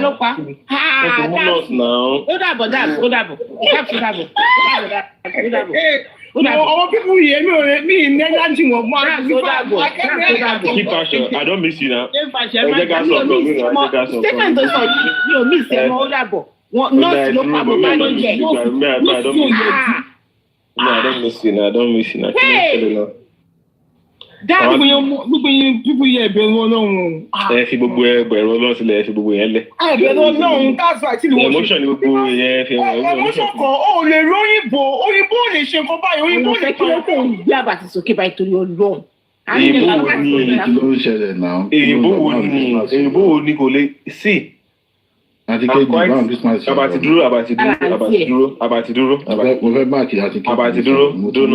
People living abroad. Àwọn tó ń gbé ní US, London, they will be talking about kò lè ṣẹlẹ̀ nílùú tí mo wà, London, US is one of the most horrible country in terms of gunshot, murder cases. Mi sọ America o, mi sọ America mi dẹ̀ sọ London, but ìlú tèmi wà. Ìlú tèmi náà wà tọ́wọ́n bá ti ní evidence against èèyàn kò ẹni innocent ni ẹ̀ẹ̀kan lé ní orí ọ̀rọ̀ Mohbad yìí o ẹ̀ẹ̀kan lé rẹ̀ tí ó ṣe lọ́sẹ̀ wọn náà. Wùmí is not innocent. Wùmí máa fẹ́ ń tọ́pa wọ́n jọ wà lẹ́nu. ó ti sọ fún yín náà owó mi ti fẹ́ trigger yín o ẹ̀ṣẹ̀ mú mi fẹ́ trigger nọ́ọ̀sì ni náà. Dáàbì jọ torí Ọlọ́run mo fẹ́ bá àǹtí sọ̀rọ̀ àǹtí mi ṣe wà pàmò. Dáàbì ẹ̀mọ́ lẹ́yìn ni mo mọ àbúrò mi. Àǹtí mi ṣe wà. Àyànfẹ́ kí ló ń ṣẹlẹ̀. Ẹdúró náà ìgbà ọ̀rẹ́ fẹ́ pè mí ní owó ọdún tèmi o. Ìgbà wọlé máa tún dáwọ́ mi àbájá. Owó tí Wùmí fún ẹ o ti ná tán. Mo ti ná tán. Ìgbà wọlé máa tún dáwọ́ mi. Ẹ sọ fún pé onídìí mi sódà wàá lè máa support ẹ kí. Kò sówó mọ́ ni kò sówó ẹ̀dá fún wa mọ́. Wùmí ọ̀gbọ̀n náwó tán tó ṣe ìṣíṣọ́ borun. Àpò wà o. No na àwọn èèyàn tó ti dáwọ́ kán mú Wùmí ìdòní olóòní báyìí ibo lówó wọn wà dáàbò. Inú kun àwọn èèyàn ló wà inú kun. Ẹ̀yin méjèèjì ò gbádùn ọlọ. Ṣẹ́rí. Ọ̀gá mú Wùmí náà. Ìyọba ìdúró. Ṣẹ́rí ìyọba. Torí mo ṣẹ́rí agbọ́dọ̀ establish nǹkan because pé mo ń support Wùmí. Kàn lè hate mi ṣe get. Èmi àti àjọ wa. Get. We are not enemies. Tabatiri Ababayan pé we are not going to be enemies towards ourselves. That's when we realize how it's supposed to go. Àti wà lórí ọ̀rọ̀ yìí for a very very long time. And I'm telling you say ìlú táwa náà ti wá yìí in Nigeria kò kì í ṣe pé ìlú yẹn wà lawless báyẹn náà. Tọ́lọ́pàá ò bá ti rí evidence tóun bá ti rí strong evidence to convict someone. Nǹkan tá à ń sọ yìí ọmọ yìí ò ṣe kò sí etí Wùmí fẹ́ ní kò sí tó fẹ́ ná kò sí tó fẹ́ mọ̀ tí kò bá ṣe kínní yẹn ó máa fi sílẹ̀ náà ni. Ṣe rí gbogbo àwọn Dàmọ́lá tẹ̀ ń wo ìnà gbogbo àwọn Dàmọ́lá àwọn Adura àwọn Dàrọ́ṣà tán wà yìí kò ń ṣe bó ń láìkè Wùmí náà pọ̀ kò sí nǹkan tó fẹ́ sọ against ẹ̀ that's the point. Ẹ kàn wé kò wẹ̀ come out kàn wá ṣe kínní kan they don't have anything against her because she didn't commit the crime. That's what I'm just trying to let you guys understand. Màá jí pé màá tẹ́ jí abá ẹ̀ dáàbò. Ẹ̀jẹ̀ kan wá ṣẹlẹ̀ ládùúgbò ẹ̀ kí wọ́n máa sọ pé ìwọ ló. Èmi mo gún ẹ pa. Ìwọ lè pè mí mo pé náà ṣe rí. Ẹ má wulẹ̀ da yín láàmú. No, ìkan tó kẹ́yìn lára mi. Ẹ mọ ọkọ tó ń pè ní káwá. Ẹ bí sọ̀rọ̀ ẹ̀yọ̀ kan. Mo fẹ́ sọ̀rọ̀ ẹ̀yọ̀ kan ẹ̀jẹ̀ má bínú ọ̀rọ̀ ẹ̀yọ̀ kan mo fẹ́ sọ. Dáàbì àyànfẹ́ ń béèrè question lọ́wọ́ ẹ̀. Àti Kàdíjà ẹ dúró. Ìkan tó mi fẹ́ sọ lélẹ̀. Àjọ ìṣí tó ń pè mí gan. Ṣẹ́gun ni bá tó pè lórí kan sí báyìí tún máa sọ̀rọ̀ sí. Ṣẹ́gun ni ẹni àǹtí Kàdíjà. Tani ìjọ ṣẹ́rí nǹkan ṣẹ́rí. Tí bá tó pè lórí kan sí báyìí máa. Wait this whole idea Kàdíjà ni àbí àǹtí Kàdíjà ṣẹ́rí kan tó ń dùn nídùn ní justice wípé àwọn èèyàn dá owó. Mute. Ṣẹ́rí ẹdúró owó yín tẹ̀mí ẹsẹ̀ lè má dá fẹ́nìtì tó bá wí owó yín tẹ̀mí. But nǹkan tí mi sọ ni pé ẹ wo irú mọ́ yìí báyìí tàbí mọ́ mi yìí báyìí kí ló mi mọ́ tó ṣe máa pronounce orúkọ ẹni yìí. Because I'm not saying what you want to hear now. You think I'm an opposition or you think that they should drop me. This is the thing, àwọn mistake that ṣe tẹ́lẹ̀ nìyí. all of us can coexist in the same place because we were jetting Baba, a bit team over the minute jetting. Okay, if you keep fashion, you buy it, Baba. Okay, now you don't, if your eye don't open now. Wait. What you're doing now? I came up because wait first. Oh yeah, what the beauty? Wait, yeah, go. To ba jẹ́ bobo, they might go back and go. I mean, I take fashion job one. So ba the job at my Amarila. Cherry, everybody can be on the same place. We can be in the same place at the same time and just share ideas. Why do you think Abati is supporting this person? Why do you think me I'm supporting this person? Kò sí jàǹbẹ́ rárá, kò ní kẹ́ ṣépè fún mi, kò ní kẹ́ sọ pé ọlọ́mà fi rú ẹ̀ ṣe kìíní kan fún ẹ ká má wò jọ. No, this is just a discussion. Me and Kid Fashion know each other. Kì í ṣépè, kì í sọ pé tó bá jọ ọmọ ẹ tó bá, we don't do that. Me and Kid Fashion don't have that kind of discussion. So if you want to talk to me, I'm saying with myself. I'm mentioning myself. I'm telling you, if you want to. I said me and Kid Fashion when we talk. I said Drew me now. When me and Kid Fashion have a discussion, we don't say Toba Jomo, Tabidoba Jaboro. We don't use those references. Let's just discuss on this matter. What I have seen or what I believe in. How I've been able to understand this particular issue properly. So Adabimada, Kiniko Mashele. There's scammer anyway. Let's leave all this to that side. Let's just bring the discussion on the table and just talk it out. That's a good. Oh yeah, we'll drag you. Yeah, but go on. No, I know they drag you. No, Abati no can really shake with Ben your sis. To be sincere, but Abati le convince yín pé ẹ ṣá gbọ́dọ̀ gba tòun ṣe. Tí Abati go bá fẹ́ ṣe pé inú Google ló ti lọ máa wá ilé tí ó mọ̀ ìpè ṣe. God bless you. So mo gbọ́ ìjà yẹn. One shot. So that's not my best thing no me dey drop well. Tẹ́ bá ṣépè fún èmi ò ní ṣépè fún yín. Tó bá ti ṣépè fún èmi. Inú Google ló máa ti lọ mẹ́pẹ́ Àbàtì, yes or no. Ìyá ọba ẹ káàárọ̀ àǹtí mi. Ẹjọ́ question tí mi fẹ́ béèrè ní lọ́wọ́ ìyá ọba ní pé ìyá ọba ẹ̀jẹ̀ má bínú o. No, that's Abati dúró mi ní pẹ́ sọ̀kalẹ̀ mo wà níṣẹ́. Láti bí 2 weeks mi màmá mi ti wá sí online. Mi mọ̀ mi má bínú. Kí ló ti pàkúmùra ọdún? That's nǹkan tí mo fẹ́ bèrè ni wípé you said Wùmí kọ́ ló pa pé Wùmí kò sí nǹkankan tí ó ní ṣe pẹ̀lú ikú ẹ̀ pé nọ́ọ̀sì ló pa. Àpèké ọlá ìkárọ̀ sis máa reply DM mi ẹ̀sìn ṣẹ́gbọ́n. Ẹ ti ń kí ẹ jù ó ṣàárọ̀ kí ẹ máa fi. Ṣé kó máa kíyàn nítorí kí ni? Ẹ máa kíyàn nínú DM. Pé kì í ṣe Wùmí ló pa pé wọ́n ti sọ ẹni tó pa fún wa which is nurse, right? Okay. For you people too to be dragging Baba. No, you people, me. That you were dragging Baba before. Me. Maybe now you stopped. Yes, you dragged him. No. You drag Baba. You drag Baba. But you dragged him. I have everybody record. Mo ti gbọ́ mo lè má ní evidence but I have everybody record. I drag Baba. Yes, of course. Deny. So you people drag Baba. I know they deny. Say I never drag Baba before. I know. Baba do the right thing. Me man drag Baba. Wait now. Abati, I know they follow you. Wait. You know, say me and you know it will be enemy about on the norms. Okay, that's Owani kì í ṣe Wùmí lóye. Ó commit crime tá à ń sọ yìí. Mo wá bèrè pé ṣé bàbá náà ni ó commit ẹ̀ ni? Question tí mo bèrè nsàlẹ̀ kí n tó wá sókè nìyẹn. Yeah, okay, thank you very much for that part. Okay. Má fi thank you bẹ̀rẹ̀. Yeah, okay. Àmọ́ èmi náà fẹ́ kí ẹni náà tó náà ṣe ń kí àwọn èèyàn nìyẹn náà. So they calm down, kò sí jà bẹ́ẹ̀ náà. So ọ̀rọ̀ báyìí la máa gbé gbà. Mi ò tí ever sọ pé bàbá ló pa ọmọ. Go and ask her. The only thing tí mo sọ pé bàbá yìí kàn ṣe ni pé in terms of how tó ti treat the family ẹ̀ tó ti kó ẹbí ẹ̀ síta tó ti disrespect orúkọ tó ọmọ ẹ̀ ti create fúnra ẹ̀ tó ti blackmail ọmọ ẹ̀ tó ti kó widow ọmọ ẹ̀ sí emotional trauma damage and all of that. These are the reasons why I've only dragged Papa. I've never said this man know or knew anything about it. Auntie Iyoba, Eduro, only bit John Lejo, Emma Binoma, Ejo.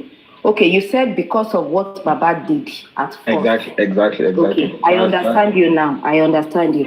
But if you could remember, wait, Adekeola, please wait. If you could remember vividly, when we started this case, September 12, Baba was the first person that they dragged concerning this case. And those that were in the house did not even deem it fit to come out and say, Baba was not there when Mohbad died. They all accused Baba of burying his son alive. They all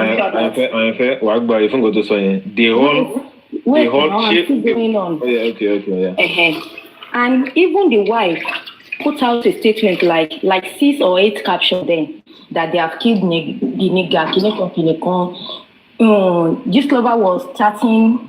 They were chatting themselves then because I was Gistlover fans then before Mohbad issue that I stopped going to Gistlover. So it was because of Mohbad case that I stopped going to Gistlover. And we were seeing the chat. We were like, even we cannot even chat Gistlover that no, Baba call me or say, mommy, ko si kiloti purukwe. Ko si oko mi ni aye o. You could have like cleaned the man that the man knows nothing about it.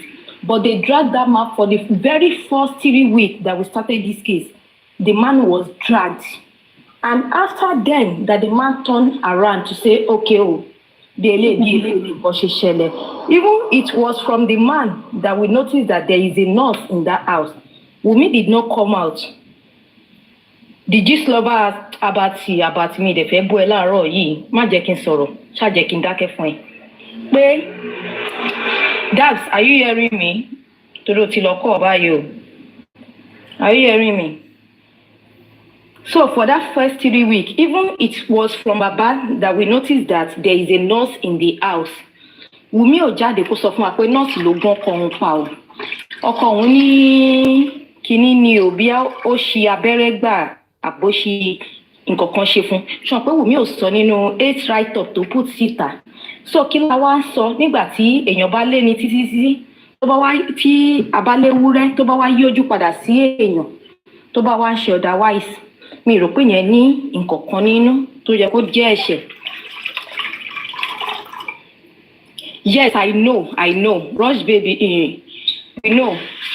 It was from Gistlover Lamo wípé wọ́n sọ wípé wọ́n fi oògùn gbá Mohbad, which is wọ́n ní ọ̀rẹ́ ẹ̀tọ́ sọ́ngbà yẹn wọ́n sọ pé prime boy. Wọ́n ti gbàtà ìṣẹ̀wá tún padà mọ̀ wípé it was from prime boy. Yes, mo mọ̀ dáadáa. I was Gistlover fans then. So mo mọ everything tó jáde. Kìíní ẹ ti ọ̀rọ̀ ẹ ti ju kò sí tá a ṣe máa dáhùn question yẹn mọ́ náà ti èrò get. Kí ló ṣe é nígbà tí kí o kì í ṣe bí àbàtì ni o kì í tètè rántí nǹkan wọn àti top movie àti kọ́ máa pariwo ìṣòro. Bá ṣe báyẹn náà máa ó yá okay bọ̀ ṣé okay. Sábà bá sọ pé ọ̀rọ̀ pé wọ́n drag èèyàn ṣe rí dragging or no dragging. Anybody can drag anybody. Kò dẹ́n ṣe pé Wunmi ló kó àwọn tó wá drag Baba síta. In that first place. Wunmi ò tí ọ̀rọ̀ kan tó lè sọ pé nǹkan tí Wunmi ṣe tí kò make sense tí mo dẹ̀ against her was the fact that she called Baba to lay curses on that man. Me personally, I'm against it. I've already said that. But you've never seen her on any platform or any page where they've castigated that man and joining them to pull out. Fine, she might reach out to people who support her. She might acknowledge the fact that she has a supporter, and those supporters might try to insult Baba. Tell you about supporting you. Kò mí gbé torí pé wọ́n support mi.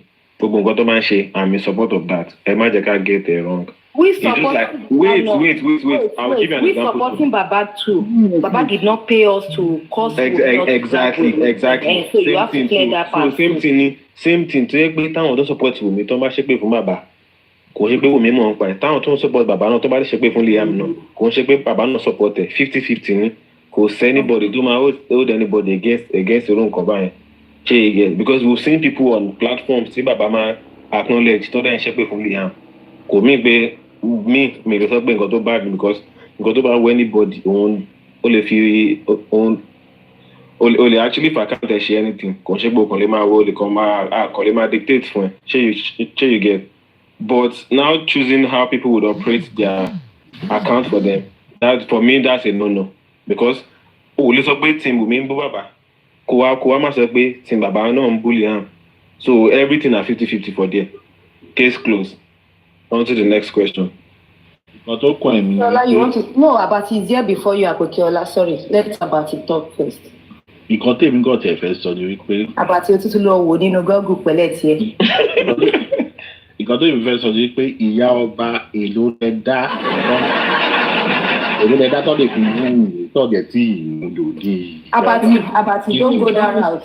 Wait Abati don't go that route. Lọ́rọ̀ gidi lẹ́nu. Ẹ dúró àti. Èmi ò dáwó ìyá Mohbad nìkan ni mo dáwó fún. No ìyá ọba ẹ dúró Abati kò sí nǹkan tó kọ Abati pẹ̀lú owó tata. Àwa gan fún ara wa get to know wípé ẹ̀yin náà lè dáwó bísínẹ́sì fún Wunmi torí wọ́n sọ lórí Temis platform so kí ló ń bá rẹ̀ pò. Kò wáyé mi o. Kí ló ń bá rẹ̀ pò.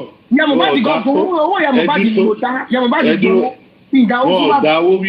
Wọ́n dáwó wípé kí wọ́n mú bàbá sẹ́wà bí kọ̀ọ̀kan wọ̀. Èmi ò dáwó fún bàbá. No Abati. Wọ́n dáwó kọ́ empower o. Don't mix it up. Ta ló drop ẹ̀? Lọ́rọ̀ rí lẹ́nu. Don't mix it up. Àwa náà dáwó. Ẹ máa control ẹni náà. Àwa náà dáwó. Àwa náà dáwó ní pé kọ́ gbé Wunmi o. Don't mix it up. But Wunmi is there and ó jẹ́ pé òun ni partner Mohbad tó yẹ pé ó jẹ́ kó give account of what happened in that house. No now mi ò lè jẹ́ ìyàwó ẹbí tẹ̀lé náà ni normal grad Abati. Ẹ má jẹ́ ká fi àwọn sentiment. Ó ti bẹ̀rẹ̀ question ni. Adékejì wà lè ṣe drop mi náà mo ń sọ̀rọ̀. No. Ẹ ó bẹ̀rẹ̀ question ni bàtí mi lè dáwó. That's okay, I'm very dúró. I swear down. Dúró báyìí. You cannot say láti kí láti wà yíba. I think now it's like ó ti gbọ́dọ̀ máa lọ bẹ́ẹ̀ bí 15 àbí 16 months báyìí. 15 months. Lọ́bọ̀ ìsìnkú. O ò lè sọ fún mi pé bàbá máa jáde máa sọ pé níjọ́ tí mo bá dé kú. Wunmi ò sọ anything fáwọn àbí fóun pé nǹkan báyìí ló ṣẹlẹ̀. Àwa náà ti ń bèrè yẹn lọ́wọ́ bàbá padà. God bless. O ti di báyẹn pé ojú ẹ̀ ti clear díẹ̀ wá. Ojú ìwà wọn ló clear. Àyànfẹ́ jọ má bínú. Ẹdúró díẹ̀ jọ má bínú. Ẹdúró mo fẹ́ sọ̀rọ̀ kan. Ṣẹ́rí kìíní. Mo fẹ́ sọ̀rọ̀ kan ní sùúrù ẹjọ́ má bínú. Ẹni sùúrù náà. Ẹjọ́ mo fẹ́ serious. Nǹkan tèmi ń tra nǹkan sí mo sọ kọ̀ọ̀kan mo ní pé inú tó ń bí mi sí bàbá dòní olónìí ni wípé bàbá ò control family yẹn he did not control that family instead of bàbá to control that family no matter the dispute no matter the wàhálà gbogbo nǹkan tó máa no matter the way it is Baba would have come out with all peaceful and loving and whoever with all peaceful and loving mind he is, he would have protected that family from online bad. For what? Family from okay. Let me answer.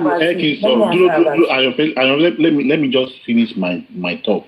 He would have protected that family regardless of anything. Whatever to bá ṣẹlẹ̀ sí Mohbad, that was what he should have been talking about. Wọ́n ní pé nọ́ọ̀sì ló ṣe kinní kan, wọ́n ní pé kankan ló ṣe kinní kan, kankan bílébílé ló ń bá nínú ilé. Àwọn nǹkan yẹn gangan ló yẹ ká mọ̀, ló yẹ ká gbọ́, ló yẹ kó jẹ́ òótọ́, ló yẹ kó tan ìmọ́lẹ̀ sí. But ìgbà tó ti wá di dispute between the family-in-law, between the wife, between this, between that. Ìgbà yẹn ló máa mú kí everybody bẹ̀rẹ̀ sí ṣe kí everybody bẹ̀rẹ̀ sí máa take his side. No matter the way it is, gbogbo accuse bàbá pé you bury Mohbad alive kìíní kan ìgbà kan àwọn kan á ti wá bàbá tí máa wá jáde títọ́ tí máa wá explain. Did you go to police station that the police station did not take any report down? Àwa èèyàn bí ilé owó ilé tá à ń dáwó lọ́ọ̀yà tá a bá kówó yẹn tá a lọ. níṣẹ́ wo ló dáwó lọ́ọ̀yà wọ́n ní rẹ̀ ò sí bẹ́ẹ̀ ó yá tó ṣe. níṣòro náà gbogbo owó yẹn báyìí tá a bá fi gba lọ́ọ̀yà gidi Taba wọ́ọ̀ dí àwọn Owó yẹn sọ̀rọ̀ bẹ́ẹ̀ ni kò dáwó wéré ní. Ẹni sùúrù ẹ kí n sọ̀rọ̀ Àbájọ tó wà lára wa ni tó fi sọ pé tẹ bá fi gba lọ́ọ̀yà gidi. Ó fẹ́ ṣe fún ọmọ rẹ̀ ẹni sùúrù tá máa fi gba lọ́ọ̀yà tá bá kọ́kọ́ gba lọ́ọ̀yà tá bá kọ́kọ́ mú police station tán lọ report case tá bá kọ́kọ́ mú àwọn yẹn. Fíìsìlọ̀ fẹ̀jẹ̀ máa bínú ẹ jẹ́ kó tó tẹ̀ kó dọ́rọ̀ yẹn padà. Inú bọ́ọ̀lù ló tún ka ẹ fílẹ̀. Ìdọ́rọ̀ padà pé kí ni? Yorùbá yẹn dá padà.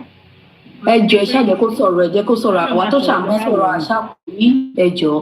Ó yà bá ti kàn. Tá bá kọ́kọ́ mú àwọn police station yẹn náà tá bá kọ́kọ́ wọ́ wọn síta pé kí ló ṣẹlẹ̀. Hospital tó ní pé wọ́n gbé Mohbad lọ tó lọ ń release òkú fún family tẹ́mọ̀ pé it is against Nigerian law pé tó bá bring a brought in death you have to inform police station. Ó yẹ kẹ́ inform ọlọ́pàá ní straight. They did not do that. Okay, Abati jẹ́ kí n dẹ̀. Abati dúró complete brought in death tó dẹ̀ ní stabbing lórí àtọ̀run. Tẹ̀jẹ́ kí n dá Abati ló Abati ń kà nínú Google ni kò ní dúró ṣáà farabalẹ̀ jẹ́ ń dẹ́ lóhùn. Ṣorí kéde fashion tó wà níbí yìí màá lo sister mi as a case study láàárọ̀ ẹ̀. She was not with Baba at first. She was very against Baba. This KD fashion that is here. Ẹ̀yin yìí lè kọ́kọ́ form team if I'm not mistaken. Ẹ̀yin lè kọ́kọ́ form team and more so Baba has no power over the public.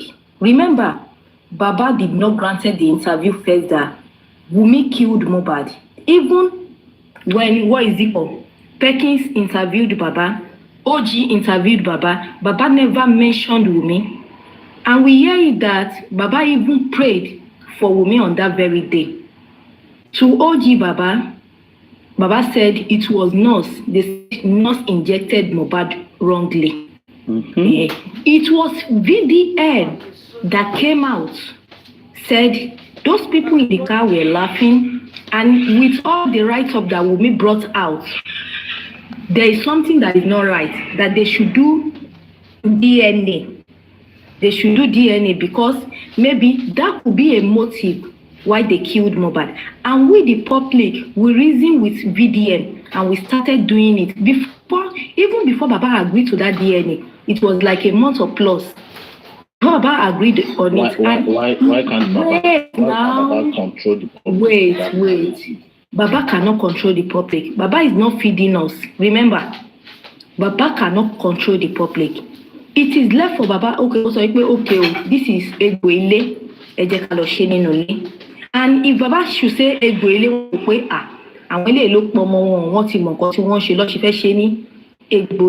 there is a lot of people will mix it up then. If Baba could say that, Baba cannot control the public, like I said earlier. Sure you get. But from Baba, it is not Baba that scattered this case. We can say, okay, it is because of the narrative that VDM brought out then. And we public buy too. We buy the idea and we start looking forward to it. And let me say this, if Wunmi have done that DNA then, I think we would not even be here today. We would not even be here. Let's be sincere with ourselves.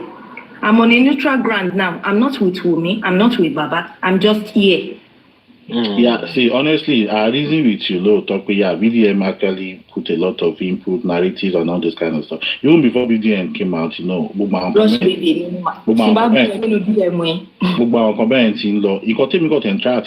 Baba as Olori Ebi would have control, no matter what it is. You understand? No matter what it is, Baba was the one that always come out to come and talk on behalf of the family.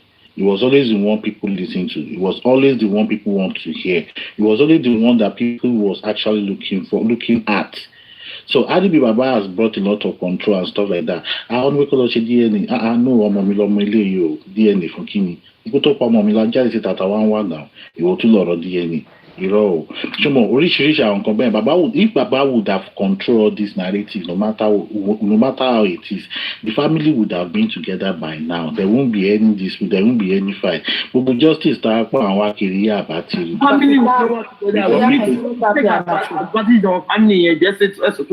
she's still right them. Why they will be together?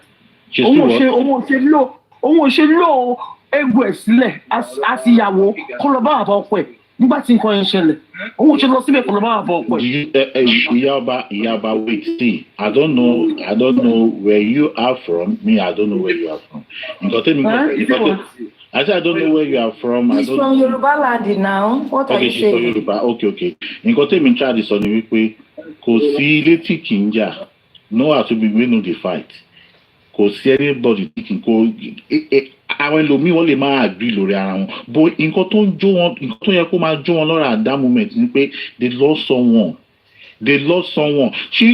Imagine pé like èèyàn lose èèyàn person wey dey say una dey see you are friends you are all no matter what tẹ́yìn bá tẹ̀tí ní memory rí tẹ́yìn bá share if the person vex you only bẹ́ẹ̀ nìyẹn ṣe kó at that moment of time inú ẹ̀ lè máa dùn lè máa gbígbà bọ̀bọ̀ ẹ̀ ti lọ kó gẹ́ra kó ṣe kinní kan but no matter what all those memories tẹ̀yìn journey together one day it will still pain you ó ṣe máa dùn ẹ́ pé yes why ti bọ̀bọ̀ ẹ̀ ṣe kó at this time nǹkan tí mo try to sọ ni pé no matter what the fight is within the family they should have put control to it and respect this body this person to who you can respect here no matter what it is. Who are you to talk to? It's not no matter what it is. That's why yesterday I was like the only reason tí mo ṣe bínú sí bàbá ni wípé bàbá would have made control of this whole thing.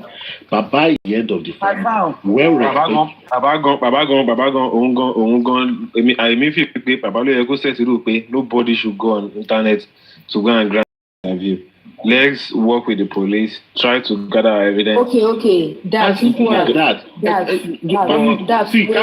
give about jáde Ọlọ́run I swear down to God. Can't give about jáde. This Yoruba kò sẹ́bọ̀ tó máa sọ̀rọ̀ kéèsì lórí internet. Bàbá èèyàn kì í kéré ní ìdínkù olórí ẹbí màmá jẹ́ mọ́gàjì ilé màmá jẹ́ you don't expect bàbá pé okay bó ṣe ń pariwo níta pé DNA tí bàbá wa sọ̀rọ̀ kì í ṣe bàbá ló máa lọ bá Wùmí o ẹ má jẹ́ ká da orí kìíní ìrú ẹ má jẹ́ ká da ojú ìṣẹ̀ṣe bolẹ̀ kì í ṣe bàbá ló máa lọ bá Wùmí ló lẹ́tọ̀ọ́ láti yẹ bá pé bàbá wait now that's wait Yorùbá ní gbogbo àtàjọ ń sọ̀rọ̀ yìí ẹ jẹ́ ká ṣe ní Yorùbá ṣó ti yé ẹ jẹ́ ká ṣe ní Yorùbá tí olórí ilé ní Yorùbá máa ń pò kan wípé ọbẹ̀ tí baálé ilé ò kì í jẹ ìyálé ilé ò kì í ta my baby ọbẹ̀ tí baálé ilé ò kì í jẹ ìyálé ilé ò kì í sè ṣé you understand so if you are telling us now pé okay bàbá jáde according to bí nǹkan tí VDM and the and bàbá wò ó pé okay ó possible kò jẹ́ mo ti bíá wọ́n dẹ̀ ti ní ìkùnsínú lórí ọmọ yẹn tẹ́lẹ̀ according to ya Mohbad wọ́n ní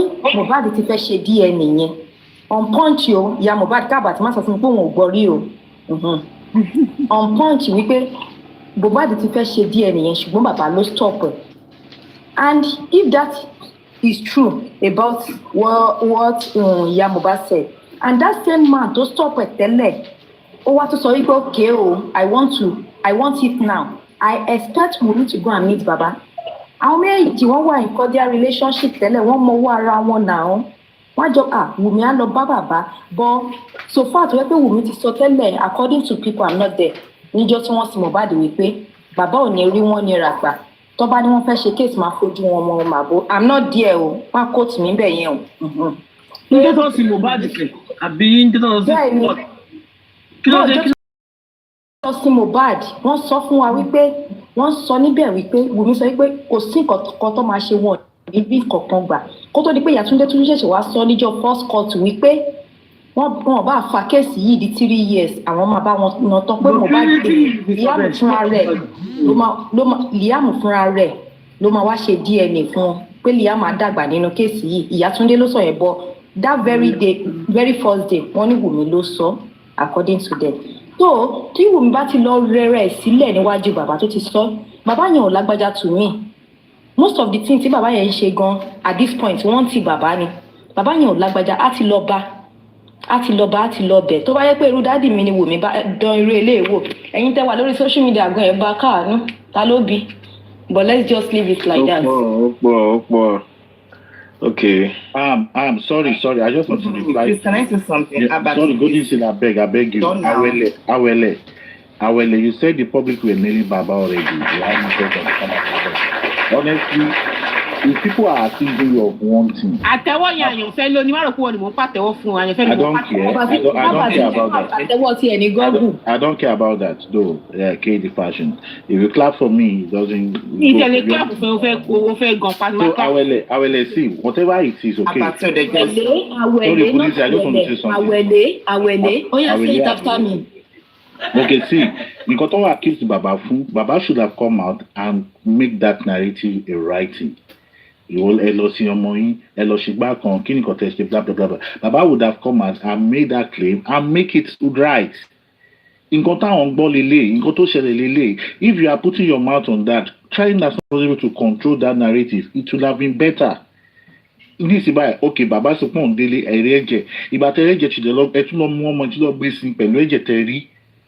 Oríṣiríṣi àwọn nǹkan bẹ́ẹ̀ that will bring gbogbo nǹkan bẹ́ẹ̀ ló máa mú bàbá ló máa fún ní wàhálà ló máa fún ní problem and which he don't know. Bàbá ni máa ń mọ bó ti máa kú tọ̀rọ̀ bàbá yóò parọ́. Ìyọba see at this point of time it's not about you defending or saying that we are just putting things. Please, can I say about it? Please permit me to say something now. Okay, go ahead. Sorry. Thank you. I carry everybody. So, nǹkan tẹ́mi fẹ́ sọ ni wípé ẹ jẹ́ kí èmi máa try láti balance both sides, both party, and I will not be biased. You understand? Number one, when I joined the platform, I was hearing about it saying something of controlling, and which is very, very important in any way, organization, families, and so on. Even as a leader, you must know how to control the people that are following you. Oh, are very, very, very, very important. Tabawa ní pé ká wá rò lóòótọ́, ǹjẹ́ bàbá control wọ́n ní agbára láti control family yẹn is capital letter no. Ká má parọ́ tàn ra wa, ẹ jẹ́ ká yọ sentiment kúrò now. Bàbá ní olórí ilé inú ilé yẹn. Bàbá lẹni tó jẹ́ pé gbogbo wọn fẹ̀yìntì táwọn fẹ̀yìntì Ọlọ́run. Bàbá lẹni tó jẹ́ pé tó bá pàṣẹ ẹnìkan kan gbọ́dọ̀ pàṣẹ lé. Ohun tó bá ti sọ lábẹ́ gé. Bàbá lẹni tó yẹ pé tí tó bá tẹ̀ sọ pé pín fún Wùmí tí Wùmí bá tiẹ̀ ní anything tó fẹ́ sọ ó máa kọ́kọ́ swallow spit yẹn ná. Then àwa àròbó máa ṣe gbọ́rọ̀ ẹ̀ kalẹ̀ fún bàbá kò kọ́ lè lánàá gbàkà kí bàbá máa sọ̀rọ̀ kọ́hún náà máa dídé máa sọ̀rọ̀ gbà at the same time no wọn kò tó bẹ́ẹ̀ wọn bí dáta ó bọ́ mọ́ǹkì. Bọ̀ bàbá ǹjẹ́ ìbéèrè tó yẹ ká wá béèrè lọ́wọ́ ara wa pé ni wípé ǹjẹ́ bàbá wa fira wọn sí ipò yẹn àyànfẹ́ wá dáhùn wọ́n ní èèyàn kékeré nídìí nǹkan ẹ̀ bẹ́ẹ̀ ni ǹjẹ́ bàbá fira wọn sí ibi ipò pé àwọn ò kéré nínú ilé yẹn láti control ẹbí yẹn wọ́n ní tí foundation wọ́n ní tí òrùlé bá tó bá fọ́. ẹ̀ tí ìpínlẹ̀ bá ti bàjẹ́. ẹ ṣe tí òjò bá ti ẹ̀rọ gbogbo inú ilé yẹn máa wà flood ṣùgbọ́n tí rúùfù bá wà lórí ilé yẹn ó máa protect inú ilé yẹn omi ò ní síbẹ̀ ẹ̀sìn yẹn lálàkọ́kọ́. Ẹlẹ́ẹ̀kejì wọ́n ní ọmọdé gbọ́n àgbà gbọ́n òun la fi dá lu Ifẹ̀. Ìjẹ́ Wùmí wá tiẹ̀ wá wù ọmọlúàbí your presentation wípé bàbá tiẹ̀ tí wá ṣe bí wọ́n ṣe fẹ́ ṣe nìyẹn ìjẹ́ òun wá ṣe bí ìyàwó pé ilé eré ni wọ́n ti tọ́ mi dàgbà inú ìmọ̀ lọ́ ti fi àgbo ìwé ìmọ̀ wẹ̀ mí èmi náà wọ́n bí mi mo gbọ́dọ̀ túra mi bí ǹjẹ́ Wùmí wá wà pé wọ́n tú ọ̀hún gángan fúnra rẹ̀ ó tú ara ẹ̀ bíbí ẹ má ẹ̀ka ṣe sentiment o all of them have the blame àdẹ tó dá ẹnikẹ́ni ní ẹjọ́ bíbélì ni pé má ṣe dá ẹnikẹ́ni ní ẹjọ́ ká má bàa dá ẹni ní ẹjọ́. Let's try to balance the equation but did Wùmí act like a good servant a good daughter a good wife? You understand? Wọ́n ní tí igi bá ṣubú igi torí ẹ̀ la máa ń kọ́ gbé kúrò náà. Tí bàbá bá tiẹ̀ ṣe yẹn, ó dé Kirkiri sọ̀rọ̀ jẹ́ káwọn èèyàn kó gbọ́ nǹkan tó ń sọ people will listen to you. Ìwọ náà wá fún wọn l'action. Ó wá ń sọ̀rọ̀ ẹ máa ṣòfò ní ẹ máa kú ní ẹ máa ṣe. Wọ́n ní ilé ta ti tọ́mọ dàgbà ó ní part láyé ẹ̀dá. Ibi tó bá ti tó lúkálùkù wa dàgbà yìí has a very good impact. Is anybody tí ò ní bad side this year? I have mine. But how do you control it? How do I control it? ó wà very important ibi tí a máa ti mọ ibi tí olúkálùkù ti wá ní individual family nìyẹn even ọkọ àti ìyàwó gan ìhùwàsí wọn ìṣesí wọn ó máa ti tẹ́ pé ọmọbìnrin yìí ó máa tètè ń ṣe sorry bíbi tó ti wà ní it's very easy èmi máa kàn to control a narrative tó bá jẹ́ èmi ni ó yẹ jẹ́ kí wọ́n fi wùn mí sí ipò ara mi tó bá jẹ́ èmi ni tọwọ́ mi dẹ̀ mọ́ tí ẹsẹ̀ mi mọ́ tí gbogbo ara mi mọ́ tí mi ò ní ìkankan there is nothing wrong straight for me to come and address the public respectfully with my little brain that I have. My words will be a very strong sword that people want to hear. Mi ìdẹ̀ni fìsíbì kan àbí kí n fìsíbò mi wọ́n pèèyàn lólè ó ń gbọ́mọ ẹran ọjọ́ abatiwọ́ náà wò náà nígbà tí wọ́n sọ pé Wùmí ṣe kíní kan Wùmí náà sáré fò bọ́ síta ọ̀hún náà sọ ẹ máa kú ni ẹ máa ṣòfò ni ẹ máa ṣe kíní kan ni hello guys ẹ má play vn yẹn kó má lọ fífọ ọkọ mi lọ́la what's she trying to tell the world? Ẹ mọ̀ pé gbogbo wa bá ṣe wà yìí etí ọ̀tọ̀ọ̀tọ̀ la fi ń gbọ́rọ̀ ìmọ̀ ọ̀tọ̀ọ̀tọ̀ la máa fi control ọ̀rọ̀ tá a bá ń gbọ́ yẹn. I do not hate her. But let's assume she play her role, her own role as a wife. Kò sí big deal bẹ́ẹ̀. Ṣọ́hun lọ́pọ̀ ẹ máa kọ́kọ́ kú ni. Táwọn family máa accuse ni. Go to Igbo land. You will see them. Wọ́n tún máa fún wọn lómi mu ni. I'm not lying. Wọ́n máa fún wọn lómi mu. Wọ́n máa tì wọ́n mọ́nú ibi tí ọkọ wọn kú sí yẹn. Wọ́n máa ṣe nǹkan oríṣiríṣi fún wọn. But if they are saints, wọ́n tún máa dákẹ́ ni. They don't because their mind is clean. Let me tell you one thing, okay? About Jefo Farina. I want to say one thing. Hold on, please. Let me tell you one. Let me tell you one thing. If people are grieving, tell you about to lose it. Number one, allow people here come grieve in peace. Tó bá ti ní àyè àti jẹ́ kí n round up submission mi please. Now mi ò sọ yí pé kọ́ máa fún wọn kọ́ máa fún wọn ní chance yẹn you understand but them themselves did they put that space there ṣé wọ́n fi àyè yẹn sílẹ̀ ẹ̀yẹ wo platform tẹ̀wá yẹn sìn ẹ̀wá yẹn sìn n fẹ́ fi ṣàpèjúwe ni o lórí platform tẹ̀ dúró sìn ṣe rí wípé wọ́n fún yín láyè fashion fún yín láyè ni òun ni ẹ fi ráyè wá síbí ìbá ìtẹ́ fi ń sọ̀rọ̀ isn't it? Ǹjẹ́ àwọn family yẹn did they give that space to themselves fún ara wọn gangan let's speak for their own self ìwọ náà fẹ́ peace of mind they wá peace of mind báwo ló ṣe fẹ́ get it? The family said they want peace of mind they don't want anybody to interact did they even create that peace within themselves? No wọ́n bí oníbàbá ṣe gbé gbà lọ ṣe máa bá gbé ó àbá tí ọmọ Yorùbá ní ẹ̀ náà èmi gan tí mo kì í ṣe Yorùbá gan mo máa ronú jinlẹ̀ èmi ò ń ṣe Yorùbá but I grew up in Yorùbá land I know how you people do everything ibẹ̀ mo dàgbà sí ibẹ̀ mo ṣe gbogbo everything bí oníbàbá ṣe gbé gbà ẹ̀ báyìí if you want to be pampered you will act like a baby. Ọkọ àti ìyàwó gan ọkọ ẹ kò ṣe kankan tó ṣe ó kàn fẹ́ yọ̀ sí ìyàwó ẹ lọ bó ṣe ń bọ̀ láti ta ó wọn ní rẹ̀ mi látàrún yẹn náà ni ọkọ mi pẹ̀lẹ́ olówó orí mi ńlá àtúnkì lóríkì kò sí kankan tó ṣe ó kàn fẹ́ wo action ìyàwó ẹ ni ó fẹ́ wo bóyá my wife I got married to back years ago is still the same person I'm still with up to now. Action wà very important gan ìwọ fẹ́ kí wọ́n gbé ẹ gẹ̀gẹ̀ Wùmí ó fẹ́ kọ́ pet ẹ. Is a baby, I know. She is. Me, I hate it. But she saw every year about law. I do not hate her. But did she put herself in that love side? To give it to buy she gone. A lot of people will come out and go to trigger me to get him after. Why can you tell people that you don't? No, you hold no one an explanation. All right, Milan, sorry, you know, we stop it now. Mama, she beg, it's not good. Ẹ̀yin náà wò. Wọ́n tó jú bá fara dalẹ̀ dáadáa. Ó máa rí mú. Nígbà tí gbogbo wa wá ń farabalẹ̀ àpàtì ó yá let me now come to you now. Nígbà tí gbogbo wa wá ń farabalẹ̀ ó bá notice ìgbà àkọ́kọ́ máa gbéra wa ṣe pé ṣó ti gbàgbé ni kíkan tá máa fẹ́ fojú rẹ́ anybody wa tẹ́lẹ̀ bá ń bọ̀ bá máa sáré kíní ṣùgbọ́n nígbà tí gbogbo wa fojú balẹ̀ dáadáa jọ nítorí Ọlọ́run dá mi lóhùn ṣé ojú wa ò rí mú bí orí mú à ń rí gbogbo àwọn nǹkan tó jẹ́ pé wà hidden tọ́lọ́run dẹ̀ tú àṣírí yẹn àìfarabalẹ̀ ń gbà mí ò lè rí imú yẹn torí pé wàdùwàdù kò lè gbéyàn débi kankan but when you calm down you will see it so àwọn ẹbí yẹn gangan lọ fọwọ́ ara wọn dá justice irú fúnra ara wọn ó dẹ̀ bẹ̀rẹ̀ láti kíni láti olórí ẹbí yẹn who is the head baba Mohbad a lè sọ ká kú síbẹ̀ o ká bára wa sòótọ́ ọ̀rọ̀ and I always say the facts. If you want to come for me, I'm free and I'm ready.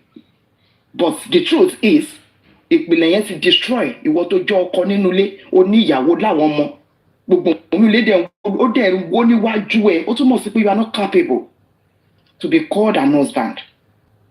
You not. Torí àwọn ọmọ yẹn máa bí ẹ daddy, what happens to my mom? Mommy, what happens to we? What's going on in this family? What are you going to tell them?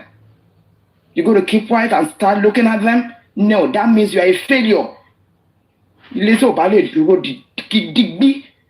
No, there's something wrong somewhere. I mute my mic. Thank you for that privilege. Before you answer, Apikola, let's have you. Ẹ káàárọ̀ gbogbo ilé. Ẹ káàárọ̀ mà. Ẹ káàárọ̀ mà. Ṣé rí nǹkan tí mi fẹ́ sọ ni pé èmi ti wà ní ẹnu justice ti pẹ́. Ó ní ọjọ́ kan tá wà lórí live ọba àrọ. A mọ̀ pé táyé ń ṣe kínní àwọn kan wà bí bàtẹ́ pé wọ́n ń sọ̀rọ̀ fáwọn Wùmí. Ìjọ yẹn live ọba ń ṣe live mu wá bẹ́ẹ̀. Ṣé rí inú bí mi jẹ́ pé mo ṣe pé tẹ̀pọ̀ wọn mẹ́ta mú lẹ́yìn gbò tó bá wà bí báyìí tó bá lọ ń ṣèké fáwọn Wùmí. Bóyá máa rí rẹ̀ wọ́n mẹ́ta náà kúrò lórí live ẹlẹ́sẹ̀kẹsẹ̀. Because èrò ti pọ̀ jù àti dọ́tí dàpọ̀ mọ́ra wọn. Èèyàn kan ò lè wá bá mi sọ pé Wùmí mọ̀ pa ikú Mohbad láyé anybody lè wá bá mi nígbà. Mo máa ń tọ́ ti bá mi ṣọ̀tá lórí ọ̀rọ̀ yìí pé mo sọ pé ní èèyàn kan ló pa èèyàn kan yẹ ìsọ́ka tí wọ́n máa ń jà nulẹ̀ bọ́n láti jáde pé ó fẹ́ mẹ́ni tó pàṣẹ tó bá pẹ́ lóòótọ́ kò mọ̀ kankan. Ṣé bá rí bàbá tó kú sọ̀tẹ́ẹ̀lì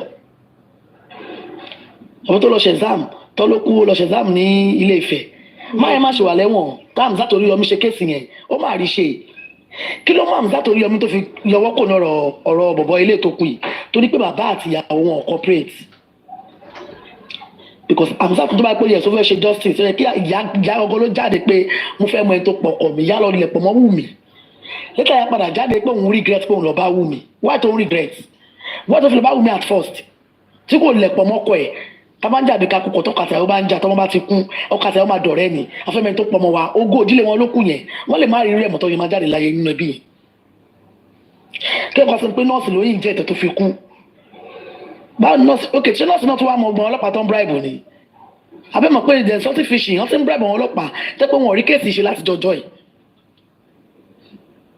àbí alẹ́ nu jura wa lọ́nà ọmọ kékeré tó lẹ́sẹ̀ lẹ̀ ọmọ kékeré tó mọ̀yàn tí ó bá náà wà bá sàlẹ̀ ni ó yẹ kéèsì yìí ti yanjú láti jọ yìí náà kó tẹ̀ wá jáde kó ní mistakenly ló ń fífi nǹkan gun everybody dáríjọ wọn á mọ̀ pé ẹni tó ti kú nǹkan tẹ́mi kan máa sọ fún àwọn èèyàn ni pé kẹ́nìbọ̀dé máa kẹ́nìbọ̀dé pa àwọn jayé tó bá ti rí pé nǹkan kan ti ń ṣẹlẹ̀ tó ti fẹ́ mú tẹ̀mí lọ kéèyàn ètè kúrò mo bá di kó okùn gan ó kó okùn gan ó fi ọmọ kékeré bọ̀ ó ti pé ọmọ ẹ̀lẹ̀ yìí ó ń ṣọ́ ẹ̀ káàkiri ó ṣàánú pé fẹ́ travel lọ́jọ́ kan lọ gbé cocaine sínú mọ́tò nínú ẹrù Mohbad gbàtí yẹn lọ rí ìyẹn rí pé wà nínú ẹrù ẹ̀ ìyẹn lòun ò lọ mọ́ ìgbà ló yẹ kó ti sá fọ́mọ ẹ̀lẹ̀ yẹn náà. alẹ́ jì nìyẹn àbí ṣé wọ́n ṣó sọ ni. báwo ẹjọ́ orí láti ẹjọ́ yóò àwọn máa sọ̀rọ̀ ẹjọ́ ni á dúrọ́ọ̀bù níbi ìgbàfẹ́dé yìí. nígbà tí ó ti rí kó fẹ́ pa àwọn olóyè kó sá fún tó bá yé ní bọ́ọ̀lù ìjọba ní olóògùn kó fẹ́ra wọn ni. Dàrímọ́ ló gbé ẹjọ́ ọ̀nà bí tá à ń lọ yẹn èmi ò sí bẹ́ẹ̀ ni. àwọn external family yẹn.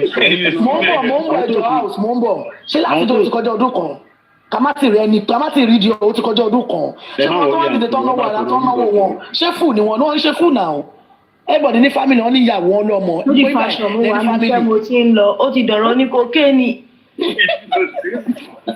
everybody ló ní family ṣé mo ìgbà mi mo lè wọlé ìgbà mi tó máa ń sọ nǹkan mi báyìí inú kan máa bíyàn pé kí náà wọn lè yín sọ ìyá àti bàbá wọn corporate tí wọ́n pọ̀ corporate ni ọ̀rọ̀ ìyá ti yanjú láti jọ ẹ̀. ó dàbọ̀ ẹjọ́ ẹ má yẹ nípa ti kókó tẹsán ẹjọ́ bá rẹ. ìyẹn ti lọ àṣọpọ̀ mọ́ òun ni ẹ̀dá sọ̀rọ̀ bí wọ́n lọ́rọ̀ kókè yìí. ṣé bí yẹn ń sọ̀rọ̀ ni ikú bàbá yẹn ó dùn mí gan kẹ́kẹ́ ọmọlọ́mọ tó jíǹjì ayé ẹ̀ tó bẹ̀rẹ̀ sí ni máa ọ́sùn tó make owó kọ́ dẹ̀ pa just like that kọ́ dẹ̀ máa rẹ̀ ń tó pa kọ́ máa rí traces kí ìyàwó lè má lè ẹ̀sẹ̀ pé kọ́ tó ṣẹlẹ̀ lélẹ́yìí ìdẹ̀ ní kò mọ̀ ọ́n pa ẹ̀ ọ̀kọ́dẹ̀ ní pé kò mọ̀ ọ́n pa ẹ̀ ẹ jẹ́ ká ṣe dáadáa o torí ọjọ́ ọ̀la gbogbo alábímọ a ní fojú sunkún àwọn ọmọ wa. I just want us to stay on the factual part. Orí internet lè ń wà. Ẹni tó ń record àtẹni tó wà ní lórí fence. So in most cases, it's always nice tí wọ́n bá ń emphasize lórí nǹkan tó bá jẹ́ factual or the setting táwọn ọlọ́pàá ti sọ àbí tó ti wà recorded lórí the normal space. Nǹkan tẹ́mi ṣe ń sọ bẹ́ẹ̀ ni. So, but me on my own side though, I would always keep saying what I want to say about at this point in time. I would tell you for a fact that the people I want know are responsible. Èèyàn kan ń pariwo kí ní ìtọ́jà.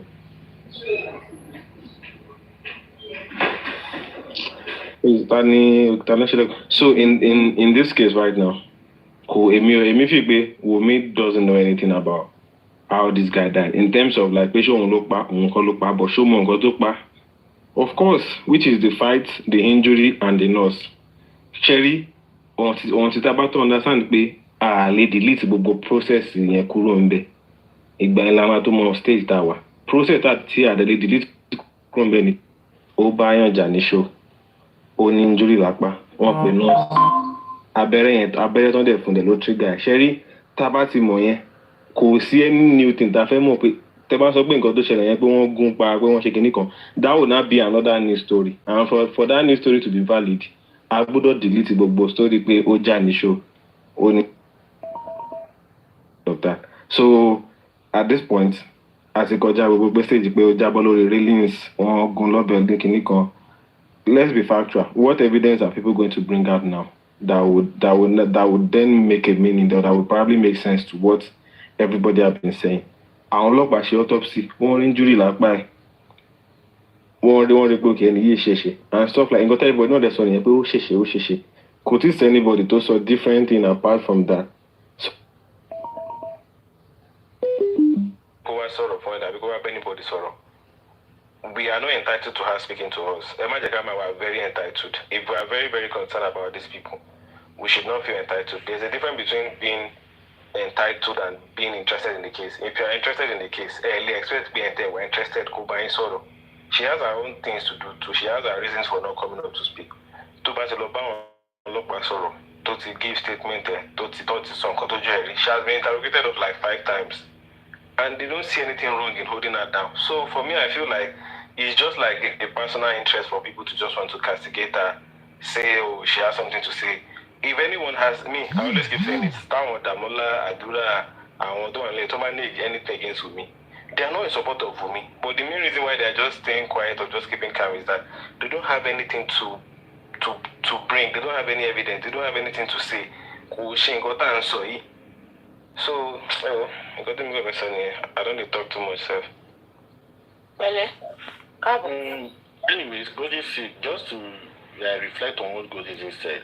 Godisi, nǹkan tó ń ṣẹlẹ̀ ní wípé nǹkan tẹ́mi fi lélẹ̀, no matter the accusation that was going on, the way they all arranged to go about the death of Mohbad is actually the meaning.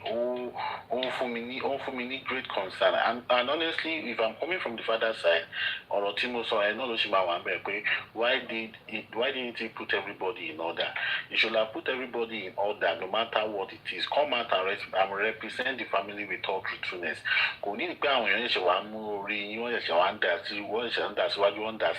One that said, but one that saw two. One that one show booking. Town public banning me sorry. You can still compel her in a reasonable way for her to come outside and talk. Sorrow. You want to jáde síta kó tún wá sọ fún ọ pé ìkan bílẹ̀ ló mú kọ́mọ yẹn má sọ̀rọ̀.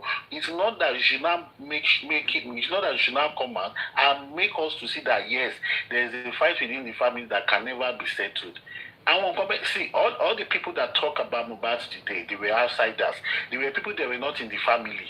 They were people that just know what was the money per family. For example, Karimotu tó jẹ́ pé ẹ̀gbọ́n ni tó mọ̀ kankan tó ṣẹlẹ̀ nínú ilé tó mọ̀ anything òun ló kọjá lè síta wá sọ̀rọ̀. Ìyálọ́ládé òun ló sọ fún wa lórí bẹ̀rẹ̀ agáàbí kó wá kan tíyàwó ẹ̀ ṣe. You know, all those kind of nonsense and miserable things. Baba would have been the best person to come out and put peace and put order into all these things. he would have been the best person to come out and say, see, èèyàn ẹ̀ṣẹ̀ kú, have time to grieve about this person. Ẹ̀ṣẹ̀ lose èèyàn tó yẹ pé ẹ nífẹ̀ẹ́ ní tẹ́ ẹ like. Òyìn sì kéèyàn lose èèyàn. Where will your emotions be? Ibo làwọn emotions ẹ̀ máa wà. Ẹni gan tó mọ̀ rí gan tó yẹ pé ó kàn tiẹ̀ jẹ́ distance friend ó gbọ́ pé ó kú ara ẹ̀ rọ. Ìwọ tó mọ̀ rí ni o. Just now imagine someone inside that family. Now imagine people inside that family. It is within that same family they allow narratives to keep flying anyhow. They could not come out to control all these nonsense narratives. And only kind of narratives are best in Jadi. Why? Because they have collaborated with the wrong person, with the wrong persons. And at the end of the day, is it firing back? Is it firing back to today? Yes, it is. It is firing back to today.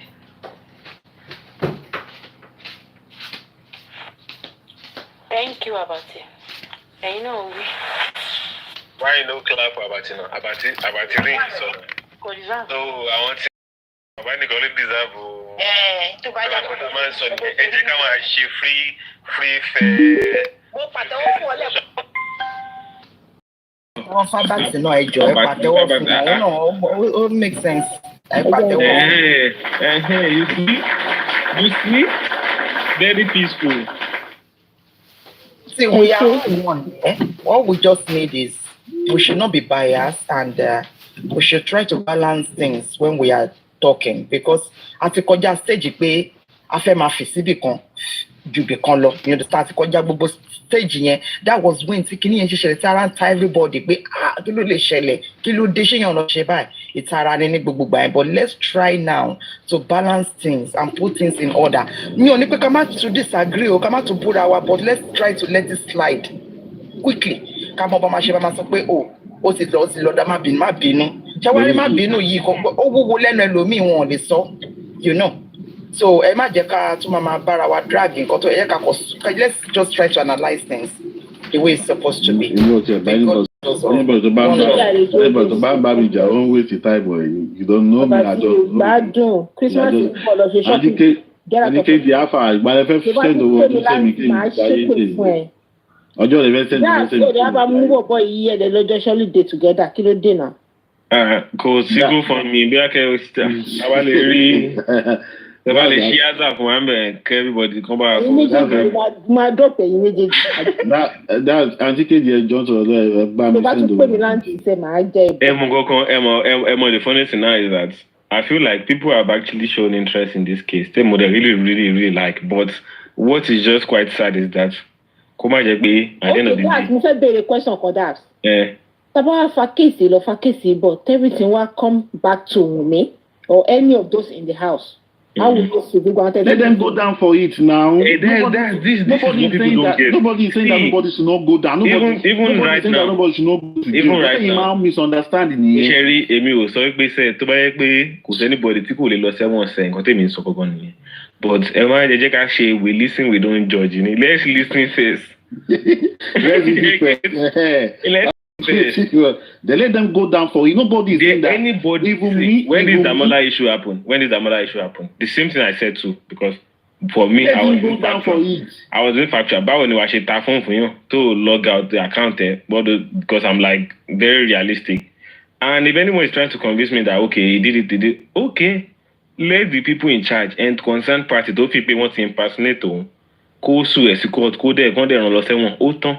Gbogbo yẹn wọ́n try àti cover ẹ̀ wọ́n lọ ń gba bail yẹn kan sílẹ̀ ẹni tí kò bá ṣẹ̀ àbẹ̀ ẹni tọ́lọ́pọ̀ bá ti convict náà lọ́dọ̀ ọlọ́pàá máa ń fún ní bail once the evidence ẹ̀ bá ti wà wájú ẹ̀ tán charge ẹ̀ sí court kò sáyè bail kò sáyè gbò ń lọlé wọ́n máa rán ẹlẹ́wọ̀n ni gbogbo yẹn tí tẹ́ṣẹ̀ yẹn ò bá ti tó ẹ̀ṣẹ̀ náà máa sọ pé wọ́n lọ ń gba bail ẹ̀ tẹ́lẹ̀ tó bá ti ní evidence against ẹ̀ tọ́lẹ̀ ti dé pé nǹkan tó ṣe yìí ó ṣe kò sí nǹkan tó fẹ́ sọ ẹ̀wọ̀n na prison straight. So I'm not saying anybody should pardon anybody or For me, I don't know why KG gbogbo yín máa ń rò pé wọn ò fẹ́ kí òun lọ sẹ́wọ̀n wọn ò fẹ́ kí òun sọ̀rọ̀ ìkíní kan if me commit a crime today bro let her go down for it. gbogbo yẹn a ti ṣe rí because ṣẹ́rí tó ṣépè fún yàn because bó ṣépè fún bàbá ọkọ. ẹ mọ ìgbà tó ti lọ ti ṣépè mí báyìí ẹ mọ ìgbà tó ti ṣépè mí báyìí ní easy love tó ti ṣépè tó ti bú mi lónìí. People can get at people ẹ máa understand nǹkan ẹ̀yọ̀kan ní ló yẹ kẹ́ ẹ máa understand people can make you angry. It takes a principled person to man that okay fine let me just chill about this and let it go.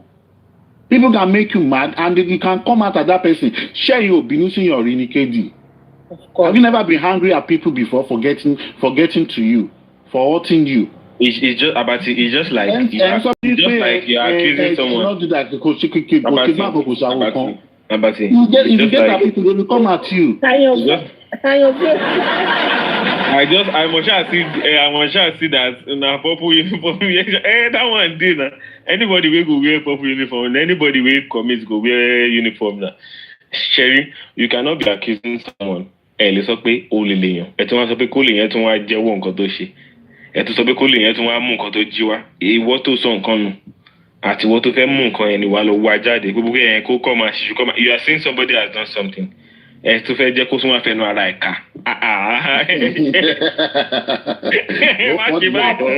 Àwọn Yorùbá fíìmù ló máa ń ṣe nǹkan. Ó fọ́nì náà. Ẹ sọ pé ó ṣe nǹkan yẹn. Mi ṣàgbọ́dọ̀ rí purple uniform yẹn bíbí tẹ̀ ń kó kiri yẹn. Purple kiri. Ẹ má sọ bí ìdíjẹ́ ló sinmi lé wa lọ́wọ́. Gbogbo yẹn normal thing gbogbo yẹn kò sí nígbà tí bàbá náà drop album ṣábàtì bàbá promote album. Kí ni wọ́n bá promote album mi. Gbogbo yẹn ṣe these things are not necessary. We try to understand. Everybody can have it. Ẹ máa ń dà kiri bí ọmọ jẹ́ ló sinmi. Gbogbo yẹn ìgbà tí bàbá náà rí níta bọ̀. Ẹ wá máa wọ́ kiri bí. Gbogbo yẹn na personal bí. Ìwọ ló ní personal vendetta pẹ̀lú àwọn yẹn. When bàbá release. Bàbá lè pọ́pọ́ ẹni tí màá block ẹ àbàtì. When bàbá dúró àyànfẹ́ dúró ìgbà tí bàbá release orin àbàtì wà lára àwọn tó promote orin yẹn tó fi picture ṣe DP. Sọ nígbà yẹn pé bàbá ẹ pé kàn block àbàtì and all of that. Main reason is that Abati olùwàtí torí ìwé dúró náà torí pé yóò ṣe. Mo repost orí bàbá mo picture bàbá mo sọ fún àwọn èèyàn tó wà náà dọ̀tí nù wípé ẹjọ́ kọ́ bọ́ orin yẹn. Àbájọ ọ̀nà mo ti gbọ́ ẹni jọ̀kọ̀ tó ń bú bàbá ṣaṣọ́wọ́ pé mo ti gbọ́. Bọ̀ ó ṣàbọ̀ bàbá 100%. Mi ò ní dá yẹn see the reason why tó ṣe máa ń bú bàbá dùn ní olórí wọn náà mo ṣe ń sọ fún yín pé he did not put that family in control. That's the reason why I'm angry at that man till today. He put family in control. Actually, Ejeka understand it because we don't like women or because we think. Oh yeah, head because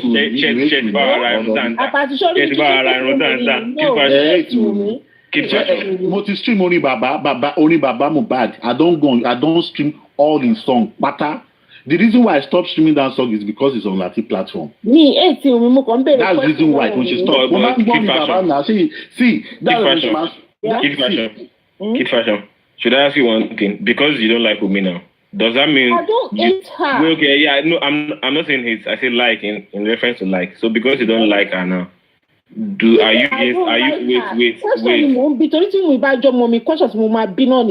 But wait, no, I'm not talking about. I'm not referring to the whole cause. I'm not saying in regards to our business now. Because would you be willing to support our business? If, I don't wait. You can buy for your what's it called now for your daughter. My daughter don't wear wig. Goddaughter, okay, your goddaughter. I don't have to wear question. Imagine you don't know with me or all these things not happen and someone referred you to her. Will you buy from her or not? Why not? Exactly. But you can refer a brand. But you don't need to downplay a brand. I need to be true to myself. I don't think I can wait.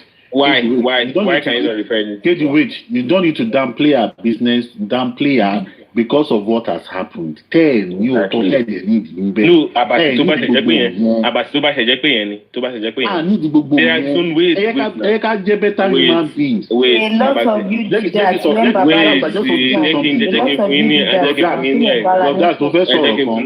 torí ìgbà míì yẹn if I dey inside my house if I dey think about something the only thing to máa wà lórí ni pé I just want the world to be a better place whereby there won't be any there will be equality within everybody. That is what is always in my head. I always believe I'm the only one existing in this world. Tibati lè dá nìkan wà. But the moment Tibati lè jáde síta abilé tí mo rí àwọn èèyàn, I will just start feeling bad. Ọlọ́run tó ní òun dá àwọn èèyàn tó ọkọ̀ wọn bá I will just start feeling bad. You need to go far or there will never be equality. Why? Why should there be fights? Why should there be disagreement? Why should there be all these things? Àwa èèyàn náà àwa náà là dágùn cosmilis àwa èèyàn náà àwa náà là ń bá gbogbo ẹ̀ jẹ́. Okay, Abati, example nǹkan tí mo fẹ́ sọ nìyẹn pé àwọn Sherry we must be ready to separate what we believe in and other part of life. Example is this guy that they alleged was the one who killed Timothy. Abati, okay, Timothy. Yeah. Kí ló allege? Dúró àbí pé wọ́n tẹ̀sí convicted gan ṣá. And the man has this person owns a school, about 2 or 3 schools. So are you saying because of that reason people should not go to the school again? A lot of people withdraw from the school now. Which a lot. That's the thing that people don't know. Which a lot. That's even for someone that has been convicted. People still go to the school. People still get admission to, and that man still holds so many properties that people don't even know about. People still patronize that businesses. That's for someone who has been convicted for a crime. But people are choosing to not patronize a particular business because of a speculation. Ẹ̀yàrá lókè ẹ̀ kí n ṣòro mọ̀ṣà. Gbogbo yẹn kò máta, gbogbo yẹn ó normal. But nǹkan tẹ́mi kàn sọ ni pé at the end of the day gbogbo interest everybody bá ní ẹ jẹ́ ká differentiate ẹ̀ kúrò nínú nǹkan tá a fẹ́ àti reality.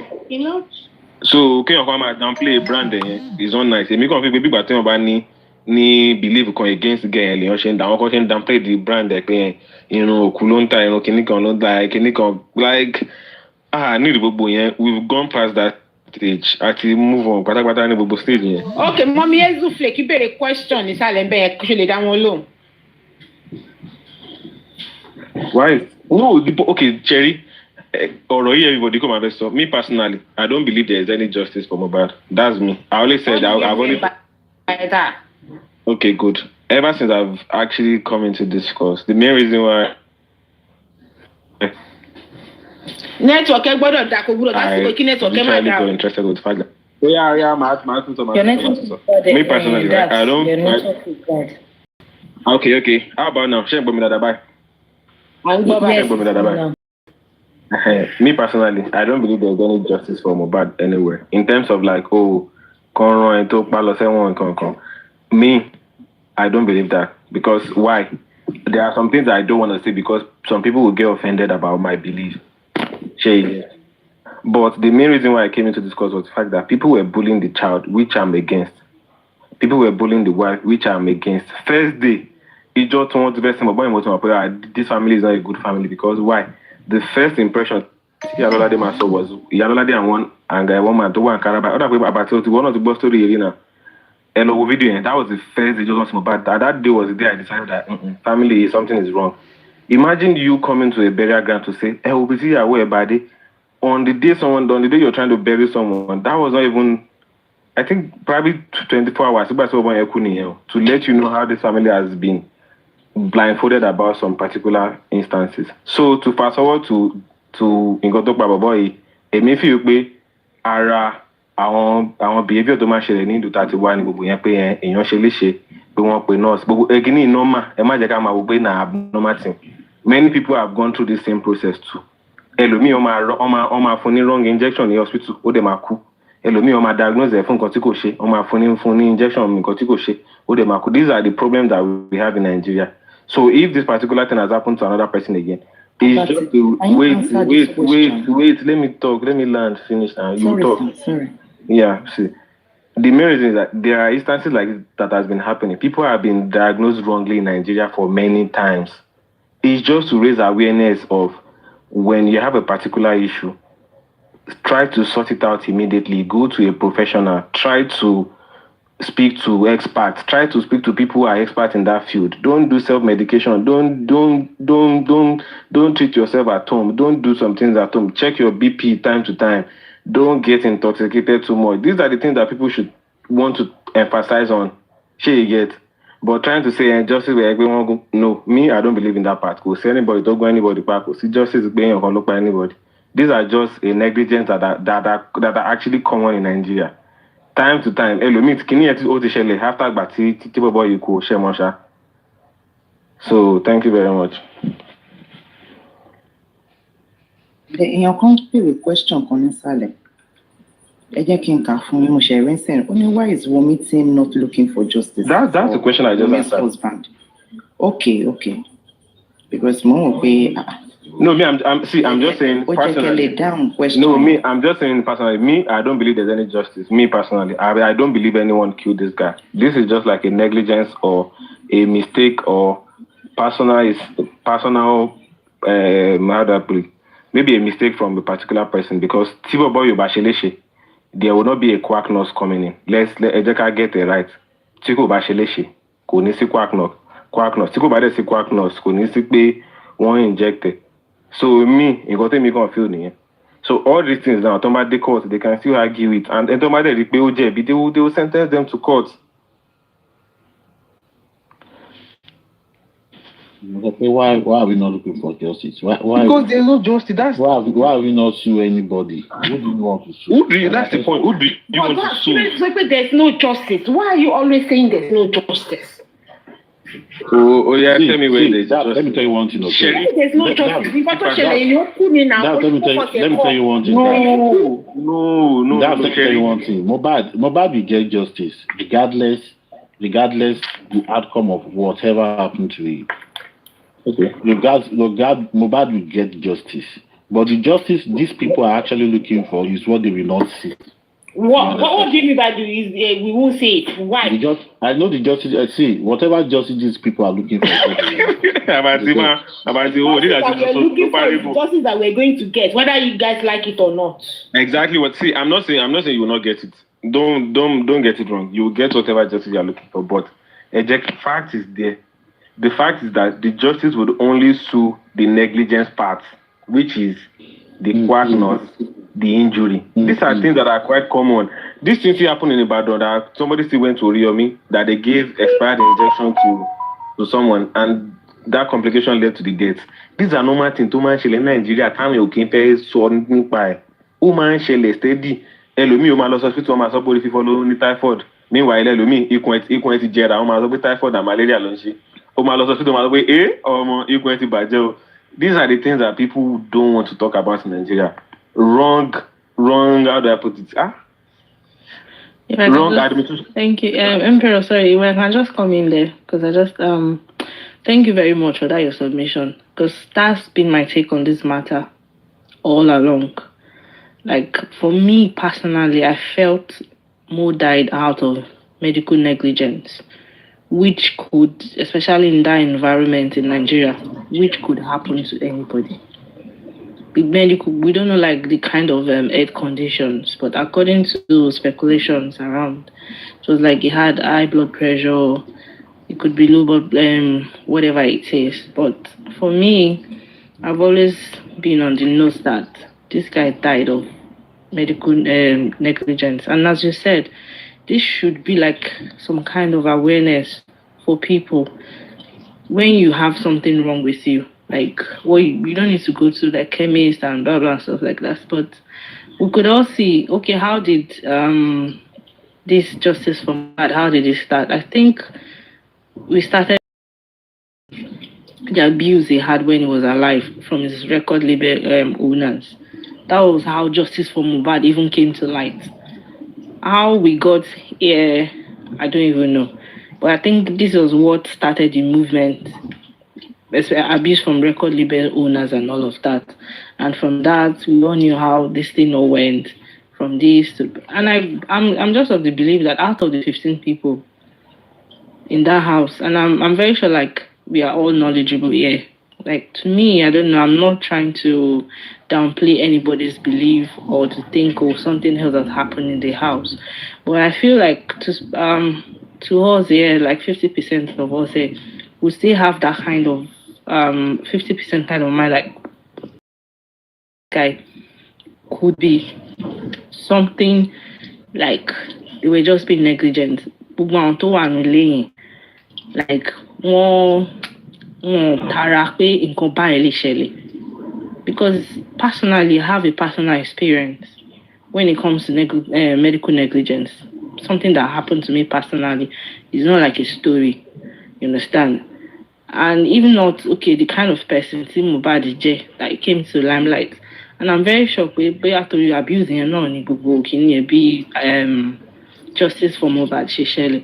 But everybody, for me, I feel like most people looking for this justice and all of that, I don't know if people had ever thought, okay, we are not saying but he might have some medical conditions, don't go for it more.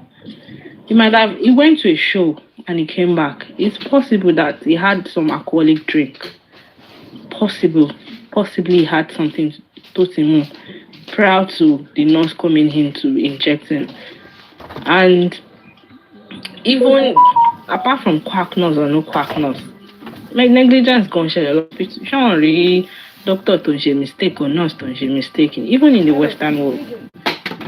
But it's like just everybody's just pushing the agenda that something else. And this is like 15 months already, and we've not seen any evidence. And all we've been seeing is donate money for this, donate money for that, donate money for this, donate money for that. And people are not still thinking back that like Olopa Nigeria, no, like they are not that dumb and stupid, or the powerful people, like they said, are the one backing the alleged murder suspect or homicide suspect. And I don't know if people have just had a rethink that this death that happened to Mohbad is okay. I want to one lane. If they want to, like, why didn't they take him to the hospital on time? But why not? These are the things you could have blamed the wife for. Okay, why didn't you insist that he must go to the hospital, not just calling a quack nurse? Definitely, you can't force him to do that. But I feel like those are the kind of questions that should be coming up, not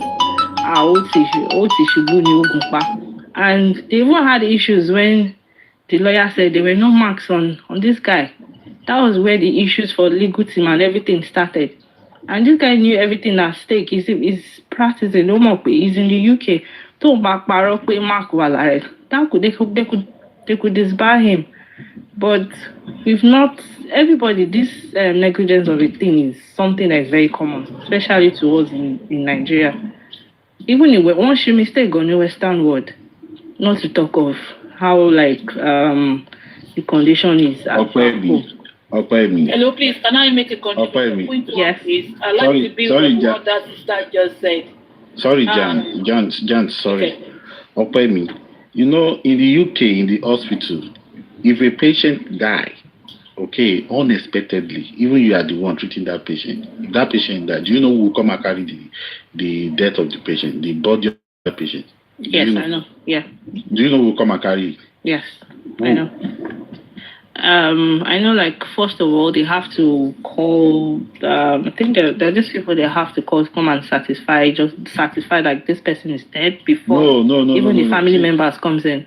Okay, wait. The doctor, yeah. If a patient is under your care and that patient die unexpectedly, do you know what they will do? The hospital will call the coroner. Coroner will investigate, they will do autopsy.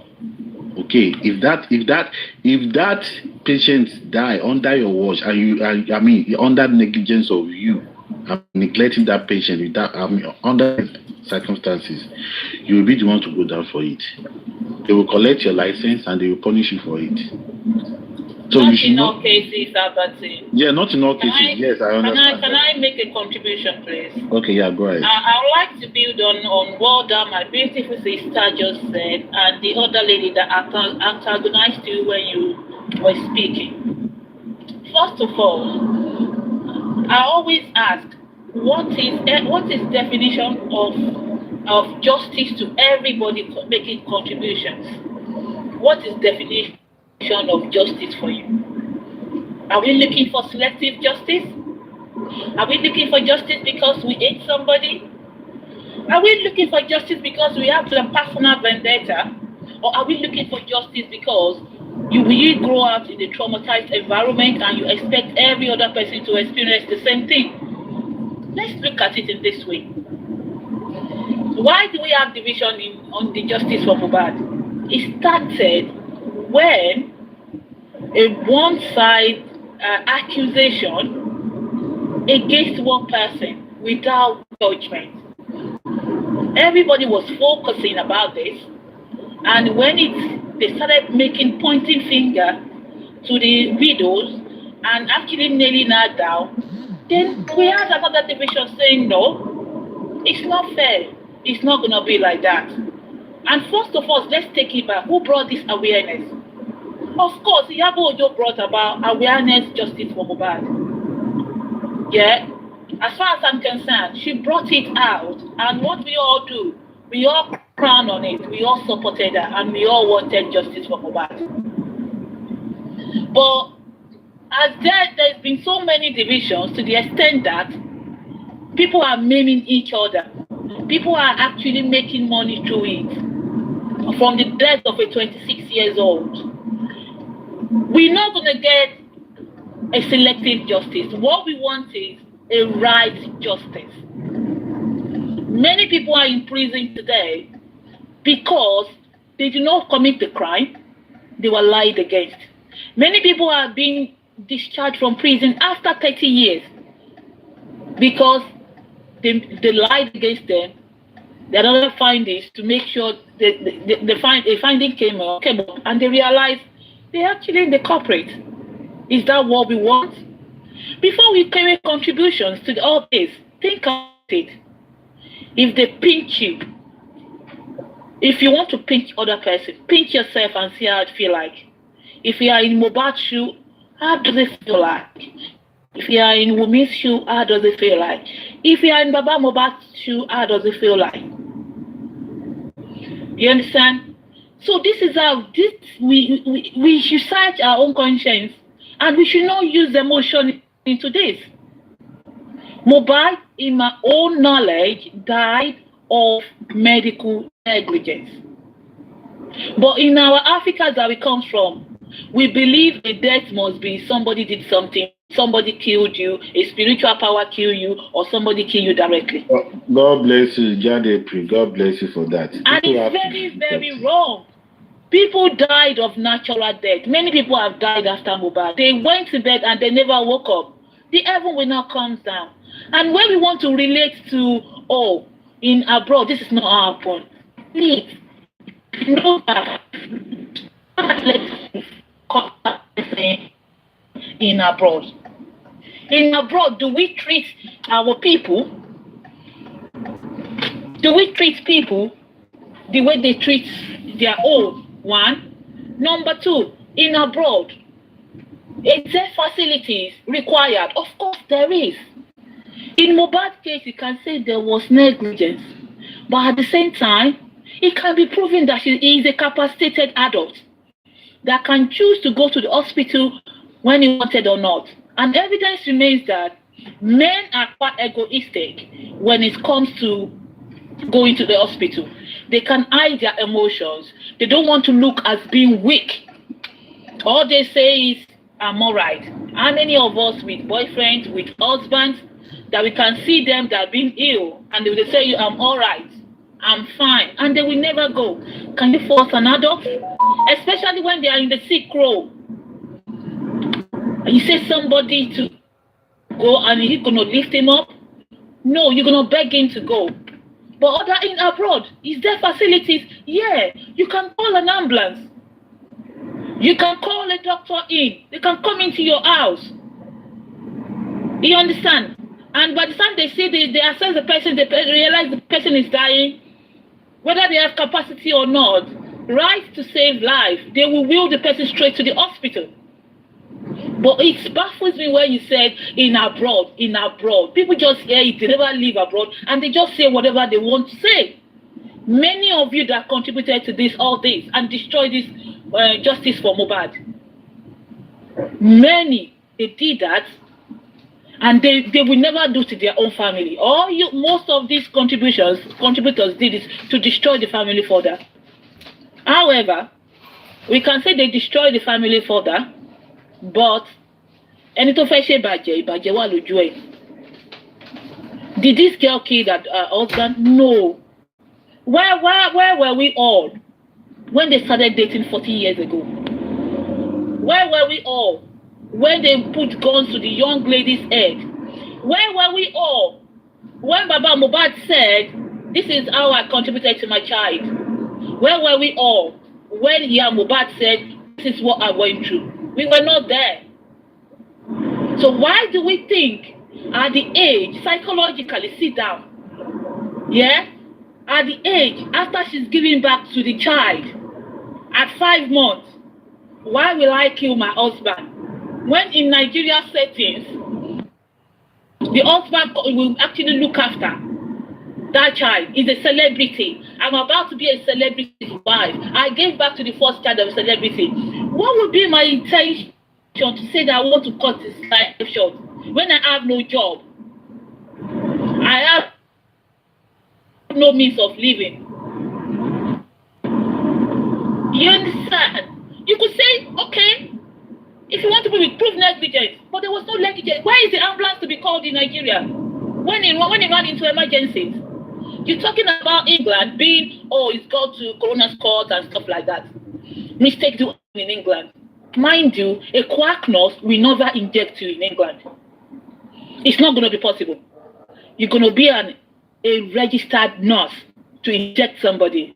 And when mistake is happen, it's about lesson learned. You understand? Sorry, sorry to cut you short there. Sorry? You said that in abroad, there's an ambulance to call when something like that happens. But in Wumi's case, we saw the report they brought back that the first hospital they went to, is it Perez or whatever, it's like 6 minutes away from their house. Why can't they rush him down there if there's no ambulance to take him? Why can't they rush him down? Did you hear the report? If you read the tribunal report or whatever report they call it in Nigeria, did you hear when I'm referring you to that report? Please try and search for it. They said they asked him to go to the hospital and he said no. And he sent 2 of his friends to go and buy him a certain medication before the nurse arrived. So the nurse administered that medication, yeah, and they have medical error. You understand? Do you know his friends has gone to the pharmacy before? So when they have that medical error, when that happens, why can't they rush him down? To you, I said, it seems you don't grab what I'm saying. I said I do grab what you're saying. Okay. I grab what you're saying. You said a nurse was administering something on him and it went wrong. Instead of them rushing to the pharmacy to get something else, why can't they rush him down to the hospital or to that pharmacy for the pharmacy to attend to him? If you look at the report, it says rush baby. Don't get it wrong. They didn't rush him anywhere. I'm not saying maybe. I'm talking to rush baby. I've said to you. No, I'm talking to rush baby, not you. Okay, everything I've said, I've never said maybe. I'm referring to report. If you see a report that came out, and I'm not saying about what this one says, what that one says, it says, yeah, when they did that, the wife put water on his head, and they said this is how sometimes he reacted when things happen. And for her to have said that said something to us. Mohbad was into drugs. He may be having that reaction. The wife thought that was it. Has she got medical knowledge? No. Do you want to tell me everything that happened on that night to that girl that we don't know, or to the couple, may not happen to any of us? Some of us are very, very, very knowledgeable when it comes to medical aspect. Some of us are lucky to be in the medical aspect, and you can see it when it's happening. You understand? So she's not knowledgeable at the medical anything. That should have prompted her to get help to the nearest pharmacy or nearest. She said, oh, leave him. That's he always sometimes behave like that. And when they put water on his head, it's fine. That was what the report said. But on this occasion, that wasn't what happened. But it actually mimicked previous symptoms. So which means he reacted to something that mimicked the usual presentation. So this is why all those details that we should be focusing on is missing. You understand? So after that, they realized that it's more than that. When he fell on the floor, what did he do? 2 people have already gone to the pharmacy. She rushed down to a neighbor, screamed down, according to the report, to call a neighbor who helped them to the hospital. You understand? Should they be calling a quack nurse? They said they did not know from the beginning it's a quack nurse. But the quack nurse is a quack nurse. You can never relate all your submission. I'm sorry. You don't have to. It's just my opinion. No. You understand? You can never compare a quack nurse. When you start talking, it happened in England. A quack nurse will not eject you in England. It will never happen. You can't even call a quack nurse in England. Nah. Sorry? I said you can't even call a quack nurse in England. Nah. You can't even just call a nurse to come and treat you at home. So people just always saying it is England is this. It's when it happened in England, when it happened in America, they will have arrested her for what? For God's sake. But let's say the fact, if you have... It's not like they will have arrested her, but they will have put her in custody. What for? We're asking me what for? Yes. But do you know that they will have put her in custody and asked her what happened to your husband? So but they have to put her in custody. We should not ask me. They do not need to put her in custody. They just need to question her husband. Why? The question. Listen. Maybe it's a wrong choice of words you're using. You don't put people in custody because you suspected something. They will have questioned her. You understand? That's why. You know that if that's so said, they will put her in custody because everything will have been written all over her that she's lying. Okay, but why we do assume? This is what we are talking about, selective justice. This girl was investigated. Can I say? Even if they put her in custody and they question her and they're satisfied, they will still release her to go back home. Do you understand the word custody? I understand incarcerated. Of course, I know English. Incarcerated. Good afternoon, everyone. Good afternoon. Incarcerated. Good afternoon. You understand? She was questioned on 6 different occasions. Sorry, front and back. I think I beg. Can you jam off that Joe? Who's Jamo? Good afternoon, everyone. Good afternoon, Jamo. I've been listening for a while. Yeah, I've been listening for a while now. And to be sincere with you guys, at first, look at the beginning when it started. Mohbad is dead, and someone that has died cannot talk, cannot do anything again. I don't know. According to belief, some do say the dead can see what is happening, but they cannot communicate or talk with anyone. If Mohbad had the chance to talk, a lot of you guys, we beg for the way you guys are judging and talking and saying everything that happened. In the beginning, when Mohbad was breathing, just the way you guys are breathing now, because this thing we call grace, you are breathing because you are alive. You are able to talk because you are alive. You are able to think because you are alive. Now Mohbad is no more alive, and if his spirit can hear everything you guys are saying about him and about his killing, it's going to get him angry. Mohbad wasn't killed. Please stop using sentiment. This is sentiment. This is not sentiment. Just listen. Listen to everyone. When I speak to people that are logical, let me learn. Logical and give me evidence. You can't just say this. You think. Let talk now. Listen, let me calm down. Listen. Let him talk, please. So, Mohbad, before Mohbad was announced dead, before they announced that Mohbad was dead or whatsoever, there are some things that Mohbad has said when he was alive.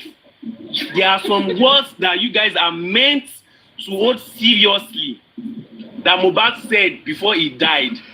Those statements Mohbad has said before he died is not even up to a month or up to 2 months before he's no more alive again. You guys are throwing those words away and you are analyzing on your own thinking, which is wrong. As a human being, I can see a threat coming to me. You that is not seeing it, or for instance, if something is gonna happen to me, I can see it. Why am I seeing it? Because it is me it's happening to. So if I have said it out that this is what is going to kill me, this thing is dangerous to me. I'm scared of this thing, and later I pass away. You are supposed to take those my words seriously. When was he written? Those words I have said, you must take it seriously. You must not even throw it away at all. Instead of you thinking or analyzing your own mentality, you should have started with what I said before I'm no more. Because if I had the chance to be alive, if Mohbad had the chance to be alive, he would have narrated everything. You guys will be like, wow. So what he said is what you should follow instead of thinking on your own mentality. Sorry, now, Mr. Jamu, can you just tell us now, so that we can follow you? Tell us what he said. I want to tell you some words Mohbad said. Don't to tell you anything. It's all out there. At least. Listen to some words. Make a reference. Listen, I can't just assume something is out there. Make a reference. Listen. Let me outline some words that Mohbad said that you guys are forgetting easily. There are some statements he has said that you guys are not even taking serious. Now, when he was alive, he made mention of, if I die, old Naira Marley and Malian one. You guys are not taking that word serious anymore. Second of his word, he mentioned Wunmi being his wife. There is no husband. There is no man. There is no man without threats. We just mentioned their partner. Do you understand? Outside what did he say about the partner? What did he say about the partner? He didn't say it secretly. He said it outside. What he said. Accusing Wunmi. He said it in an audio. He said, if you kill me, Toba Pami, your family and your generation will suffer for it. Okay. Because one thing when you go work Pami, that was the statement Mohbad uttered to Wunmi. Jamo, in what context? John, just keep listening now. Don't. Just listen. If what I said, if you've not heard it before, go and look for the audio or ask people, they will share you the audio. Mohbad himself, when he was still having that grace you guys are having till today, when he was still breathing, he accused this woman some of you are debating on or trying to be at her side. He accused her, and it's not up to a year, not up to 5 months, not up to 4 months, and Mohbad was no more. Now you guys want to start analyzing. You are bringing you are bringing option from what you think and dropping what the person you are fighting for has said. It is wrong. If Mohbad was alive, he would have tell you that this is what I saw before my death. Now you are talking about Mohbad dying out of negligence. You said he died out of negligence, medical negligence. That is very wrong. And again, you made a statement. You said him going to the show, maybe while he was coming back, he was drunk, and maybe he has taken alcohol and all of that. The question you should ask yourself is that the first time Mohbad is going for a show? There are some things you actually see. There's what they call knowledge, and there's what they call wisdom. They are two different things. Knowledge and wisdom are two different things. Do you understand? Now, you said he might be drunk, he might have taken alcohol in the show he went to. So maybe on the way back, he is behaving somehow, and that is why Wumi knows the way he used to do, because he is a drug addict. The question is that the first time Mohbad is going to a show? And all the show Mohbad has been going, as Wumi be following Mohbad, there are some critical questions you should ask yourself. There are some critical questions we should ask ourselves. Does Davido's girlfriend not follow her to his show? Does Davido's girlfriend not follow him to the show? Now, you know, the last show Mohbad went to before they announced his death, those people that followed him, are they following him all the show he has been going to? The way they went to the last show, was that the same way they have been following him to the show he has been attending? That's another question. Wumi as his wife or Wumi as his girlfriend, has Wumi been following Mohbad to any show? The show he has been going to, that people know him as Mohbad, has Wumi been following him? What is the main reason why those people followed him in the house to his last show, and that is the last time we heard about him? That is another question. Tell us. Jamo, tell us what you know. Okay, fine. If you want me to tell you what I know, I will not even say it with this account, because there are some things I will alter, and I know that some people we keep coming to my profile and start looking after everything I do. We want facts with your name on. Yeah. So why I'm giving you facts. And with this, Jamo, I can open a page and said Wumi killed Mohbad, and I add my face. You understand? Listen, I have not pointed that. And just say something that is not Remember, right. I have not pointed that Wumi killed Mohbad. You can't do that. Do you know that I have not pointed yet that Wumi killed Mohbad? But I'm giving you a fact that the words Mohbad has uttered before he died. If you guys should follow that words, you will get to justice. Someone said something, and later he died, and you are throwing everything he has said away, and you are bringing your own opinion. That is wrong. That is very wrong. You shouldn't throw the person you are fighting for. He has brought his own opinion. He has said the things that he's scared of. He said it while he was alive. There are a lot of things he said towards Wumi before he died. Now, let me ask you, a husband and a wife being together in the house, they are living together in the house, and the husband is sick. Like you said, you made a statement saying he has gotten to an age where he can determine if he's going to go to hospital or not.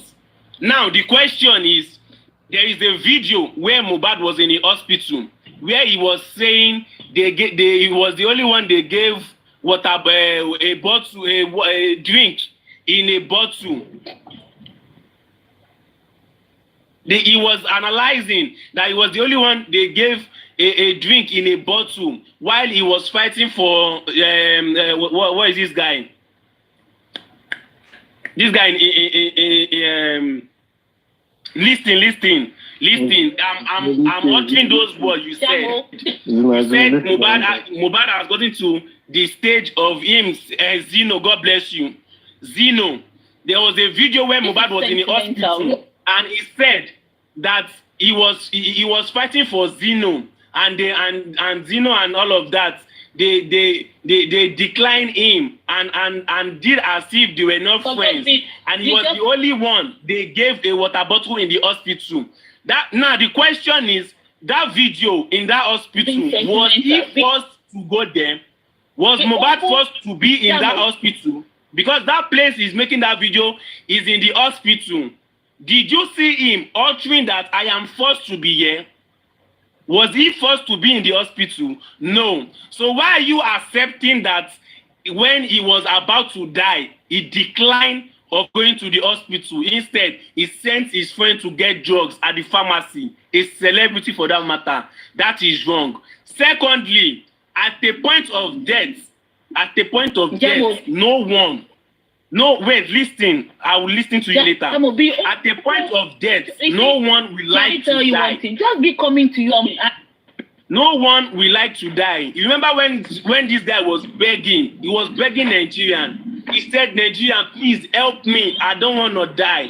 There is a video that is going viral there where Mohbad was crying for help. He said, help me, please. I don't want to die. Nigerian, help me. So if Mohbad can cry out for Nigerian to help him, he doesn't want to die. Is it that same person that is going to decline himself going to the hospital for treatment? Let's ask ourselves critical questions. So if Wunmi can utter the word and say that Mohbad was the one that declined going to the hospital, definitely you should know there is something fishy. Because she is still the same person Mohbad has accused before they announced that Mohbad has died. Mohbad, the last person Mohbad accused was Wunmi before he died. Go and make your research. The last person Mohbad accused before he died was Wunmi. And that person said Mohbad declined of going to the hospital. Sorry, and you are accepting that he has gotten to the stage of you have a noisy place. Can you mute for now? Can you mute? You have a noisy. That's very wrong. The same person that cried and said, I don't want to die, please Nigeria help me, and you are telling me that same person rejected to go to the hospital. That is wrong. Let's ask ourselves question. Okay. This guy is not, his death is not just ordinary death. You are making an example. You said even after Mohbad died, some people died natural death. We know what natural death look like. Natural death does not bring out blood. Natural death does not bring out blood in the house. That you need to start mopping the house with clothes, and clothes will be soaked of blood. That is not natural death. We know what natural death look like. Although Mohbad is not the first person to die, a lot of people have died in the country, but Mohbad's death is a death that we need to talk about. Is a death that we need to know how it come to an existence, because this guy cried a month or maybe 2 months before his death. He was crying. He was begging. Where were you when Mohbad was begging? You and I, if you would tell me that you are not aware, the video when Mohbad said, if I die, hold Mali and Malian's record. I saw that video then. If Adibin, I'm in the position that I'm in that position that I have this power, I would have go to Mohbad and ask him, Mohbad, what is the problem? Definitely, he has a lot to say. Mohbad has a lot to say. For someone to announce that kind of thing, a celebrity, not just a common person. If it's a common person, we Nigerians will say maybe the person is chasing clouds.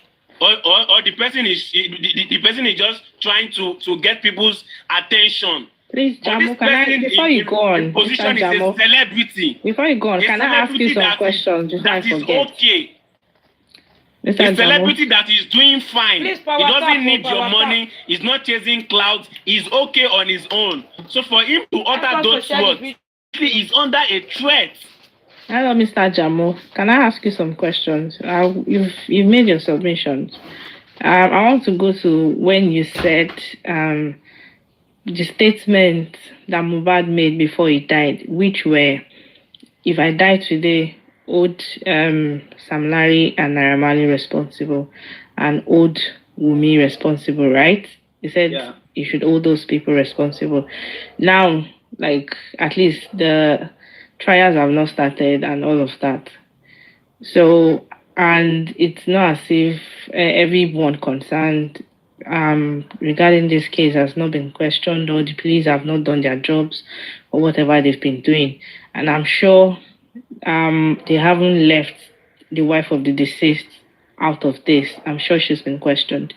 And I want to ask you, I might not be privy to that information, so I would like to clarify that he mentioned Naira Marley and Sam Larry. So I would like to ask, if you have information, how far do you think the police have gone in questioning Naira Marley and Sam Larry regarding this case? Because those were the people he mentioned that were after his life. Definitely, we all know that the wife of the deceased is not left out. Like I said, she's in this case already. Definitely, as she would be questioned regarding this matter. But I've not really seen where, or maybe the petitions against Sam Larry or Naira Marley has been followed up on. And secondly, you said Mohbad did not die a natural death. You get that. I'm not going to downplay what you think. So, but mine is, why do you think after, like, for the past 15 months, like, there has been no evidence, or why do you think everyone around this justice it's been about one motive or the other? Tell the people at the center of it. It's been one motive or the other, especially with money. It's like this justice. The real people at the center of this justice. Because you said maybe Wumi, why doesn't she want justice for her husband? The people that really fine, let's assume that she doesn't want justice for her husband. Now the people that want justice for Mo, why do you think they are the ones sabotaging it at this point? Okay. According to what you said now, you've asked two questions. You said Naira Marley and Sam Larry, according to the accusation, Mohbad had accused them. Now, what has the police done to them? Why? So far. Now, according to Naira Marley and Sam Larry, there was the time they were being, I think they were being called. There was the time they were being called, and the news carried it then. They were asked some questions, and according to the accusation, Mohbad accused them. And then, when they asked those questions, Mohbad was alive. Mohbad had not died when he said, "If I die, hold Naira Marley and Sam Larry responsible." After he made that statement, he did not die immediately. He even lived more than a year. If you are following, he lived more than a year after that accusation. Are you following? I don't think the law doesn't work. If you want to remove sentiment, the law doesn't work. They have to work around all this information, both everything that is made about the wife and I did not say the law is right of not working according to. I'm telling you what happened after then. I'm telling you what happened. I'm not telling you about what the law is supposed to do or what the law is not supposed to do. I'm telling you the facts now. What happened after then? After Mohbad had accused Naira Marley and Sam Larry, after a year, after the accusation, Mohbad was still alive. That is the thing you should know. But after Mohbad had accused Wumi, his partner or his wife or his girlfriend whatsoever, Mohbad did not use 3 months. After the accusation of Wumi, he didn't use 3 months. Those are the questions you should ask yourself. Those are the things you should know. It's not about knowledge. What about wisdom? Those wisdom and knowledge are just looking alike. They are two different things. Knowledge is knowledge is what you can achieve. You can achieve knowledge. Everybody can achieve knowledge when you are determined that you want to know this thing. You want to be educated. You can achieve it. That is knowledge. Wisdom is not something you can decide that you want to know. It's a gift. So those two things are different things. Knowledge and wisdom are two different things. So when you think straight, you should know that Mohbad's death is not a natural death at all. Don't even say negligence. Mohbad died out of medical negligence. Mohbad was into drugs. Those things are bullshit. If Mohbad was into drugs, was it the year he died he started being into drugs? That's the question. That month he died, was it that month he started being into drugs? And when we talk about drugs, is Mohbad the first person to be into drugs? That's the question you should ask yourself. What kind of drugs is Mohbad taking? Where is Mohbad getting his drugs from? At least it is someone, if Mohbad, I'm telling you now, if Mohbad actually is into drugs, definitely it is someone that is giving him drugs, right? And surely that person that is giving him drugs will surely be giving other people drugs, and him himself will be taking the drugs, because there's no how you will say something and you won't take out of it. There is no how. So that person that has been selling drugs to Mohbad, why have the person not died out of medical sickness or medical negligence? Those are the things you need to ask yourself. Mohbad death is not just an ordinary death. It's a planned death, and a planned failed death. That is why we are still on it today. Mohbad death is a planned death and a planned failed death. Did you think the way they have all to plan to kill Mohbad, if they successfully kill him the way they plan to have killed him, did you think we will be here talking and fighting for justice? There are a lot of people they've killed smoothly, and no one could even trace where the has come from. There are a lot. So Mohbad they actually planned it, and the plan failed, and that is why it went unexpectedly. That people had to come in and start asking some critical questions. Let's just think about. Let's think critically as a wife, as a good wife. Let me focus on women now. I'm my husband. I love my husband so much, and my husband have announced that he was being threatened by Naamali. Then I didn't do anything about it. It never came in any of my social media that my husband has been threatening. Help my husband. That was when my husband is alive. If I have loved my husband, I have never in my life report to any police station when my husband was alive that my husband have not been living fine. He has been living under pressure. He has been threatening. No police station can defend that Wunmi, the partner of Mohbad, has once come visit the police station to come and report whatsoever the husband has been going through when he was alive. Is there any clarification on that? No. Does that make her a good wife? Let's start from there. Let's think critically. Now, after Mohbad had died, she posted on her status, "They have spied the nigger. Come and take your trophy." It sounded like something you have been expecting. So they wanted to spy the nigger, and you did not raise any alarm. No, please tell me who does that. Let's think critically. Not just knowledge. Let's use wisdom. You know that they are coming to kill your husband. For you to say they are spied the nigger, come and take your. That means you know who you are referring to. Come and take your trophy. So before they spied him, when you know he was under threat, what alarm did you raise? What did you do to avoid him being killed as the partner? Let's think. Let's sit down and think. Not because we are educated, but because we want to know.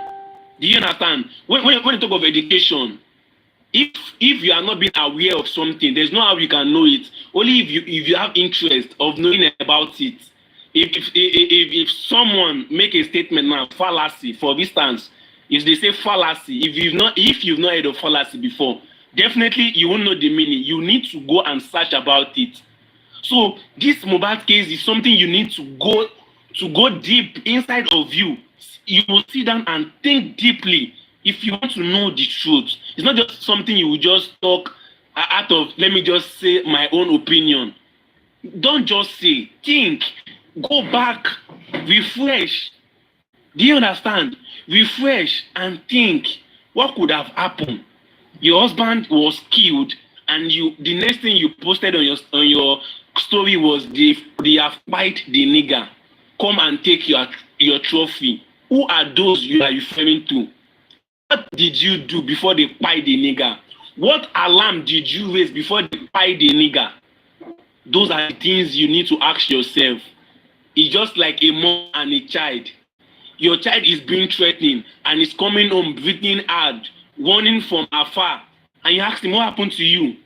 Even if he didn't tell you, and that same child now maybe posted it in any social media, and you are able to see it as a mother, won't you raise alarm for the safety of your child? That's what they call mother's love. So if a husband and a wife is living together, definitely there should be love between them. If there's no love between them, definitely one of them can kill each other if there is no love. So if Wunmi claims she loved Mohbad, when Mohbad was under pressure, what alarm did she raise? Now let me tell you again, after his death, Wunmi know the road to go and meet Falana, right? While he was alive, why didn't she do the same thing to go and meet Falana and have raised alarm the way she has raised alarm? Look at the people and the followers that are following Wunmi at this moment in time for justice for Mohbad. Why has she not raised these same followers when Mohbad was alive to have fight, to have avoided the death of her husband, of her beloved husband? Let's ask ourselves a critical question. Wunmi has that thinking, that ability to have come, to have gathered people together and make them be at her side, right? To do everything that's going to benefit her, that's going to make her a good person. Now, why has she not done that when Mohbad was alive to have avoided the death that is going to kill Mohbad? Let's ask each other's questions. Let's think question, not just conclude. You claimed you love your husband at the point of death, and you are coming to tell us that he said he doesn't want to go to the hospital. That same husband that announced on his social media that said, please Nigeria, I don't want to die. Do you know how it feels when you are at the point of death and people around you are not willing to help you? Oh God, I'm feeling how Mohbad will be feeling. Like seriously, that day Mohbad died, before his death, Mohbad will be feeling like, damn, what have I got into? Where am I? So these people don't even love me. So none of them could even fight for me. Nobody is going to know the cause of my death. He's in the midst of his enemy. Even before he died, he has sang a song, Feminist. He's in the midst of them. A minute, an hour, days before his death, Mohbad already knew who is trying to kill him. And the last person he accused was Wunmi before he died. Wunmi was the last person Mohbad accused before he died. And now you guys want to analyze. Some are siding Wunmi, some are siding Baba, some are picking this, some are picking that. Why don't we start from where Mohbad has stopped talking?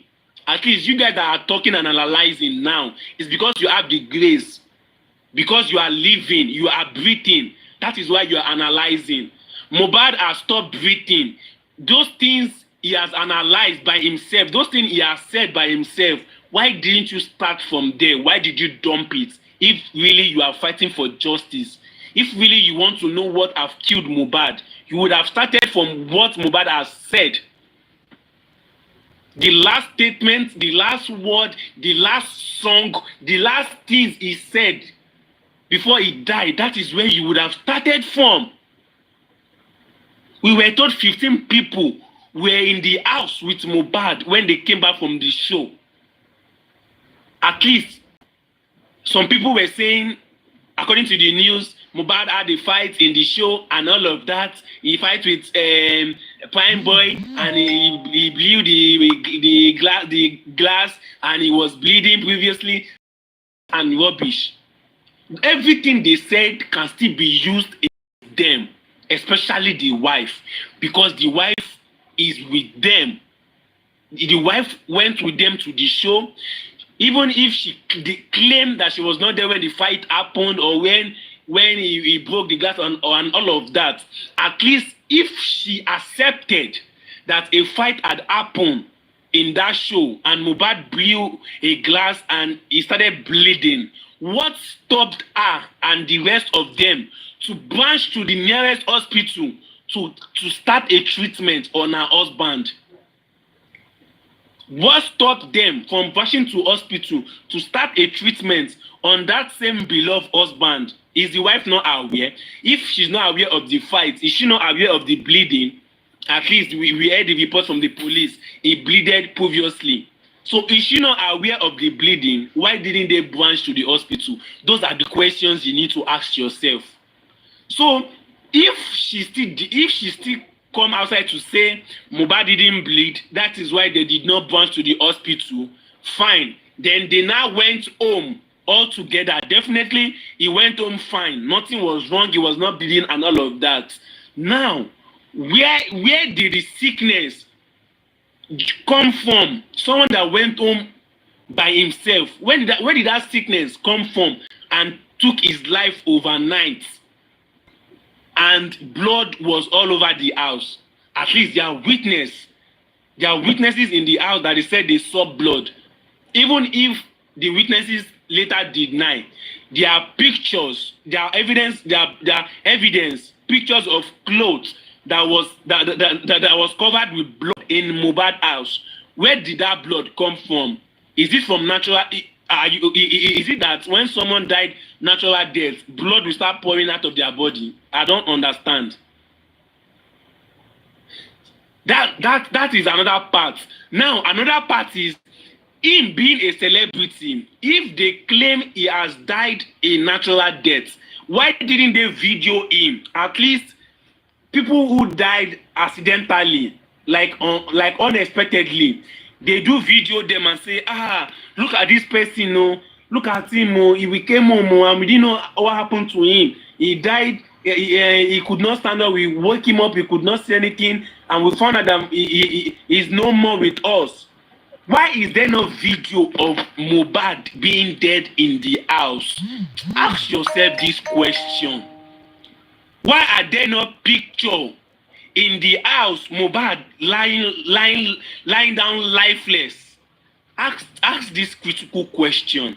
A celebrity for that matter, even a common person, they will make a video for remembrance that, oh, this is how this person left us as a celebrity. Why is there no video evidence that Mohbad died natural death in his house? Why is there no picture that Mohbad died natural in his house? Those are the questions you need to ask yourself. We also heard that every celebrity or every person that went to Mohbad's house that day, he was announced dead. They before they could enter the house, they were all collecting their phone. We heard it, right? It was so clean. Why is that happening? That is another question. Because you can't tell me that everyone that go and see Mohbad's body will not have interest of taking a picture of Mohbad, like, I'm dead. I'm there to confirm that Mohbad is dead. I have a picture, I have a video. Look at Mohbad lying down lifelessly. Why not picture? So are you saying everyone that has gone to see that body has the same interest or has the same intention of not taking picture and video if it has not been uttered or if it has not been said by someone that none of them should take a video and picture. Why is it like that? A celebrity for that matter. Those are the questions you need to ask yourself. It's not about knowledge, it's about wisdom.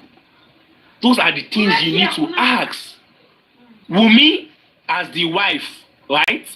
If nobody, I'm giving her this grace. If nobody, I repeat, if nobody could remember or could say they have no intention of taking Mohbad's picture or Mohbad's video, Wumi as the wife could have taken it before the last breath of Mohbad out of fear.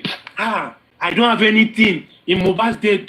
Look at Mohbad. Look at him. He could not breathe well. He could not do this. We asked him to take him to the hospital. He rejected. Look at him while he was still alive. There would have been a video to prove that she actually wanted to take him to the hospital. Mohbad rejected. Is there any video like that? Because if Wumi have done that kind of video, Mohbad would have tried so hard to talk in that video. Definitely Wumi does not have any video like that. So your husband is dying before his death. Nothing could have come up. No video, no evidence, no picture. Even after his death, everyone that come to see him in his house, none of them could take a picture and a video of a celebrity that died in his house naturally. Make it make sense. No, let's make it make sense. Is it about knowledge? What about wisdom? Make it make sense. Now, after the death, look at the attitude that is coming out from Wumi as the wife of the dismissed. Look at the attitude. Is she acting like someone that is looking for justice for Mohbad? Is that not enough for you to check in? Is that not enough for you to check in that there's something fishy?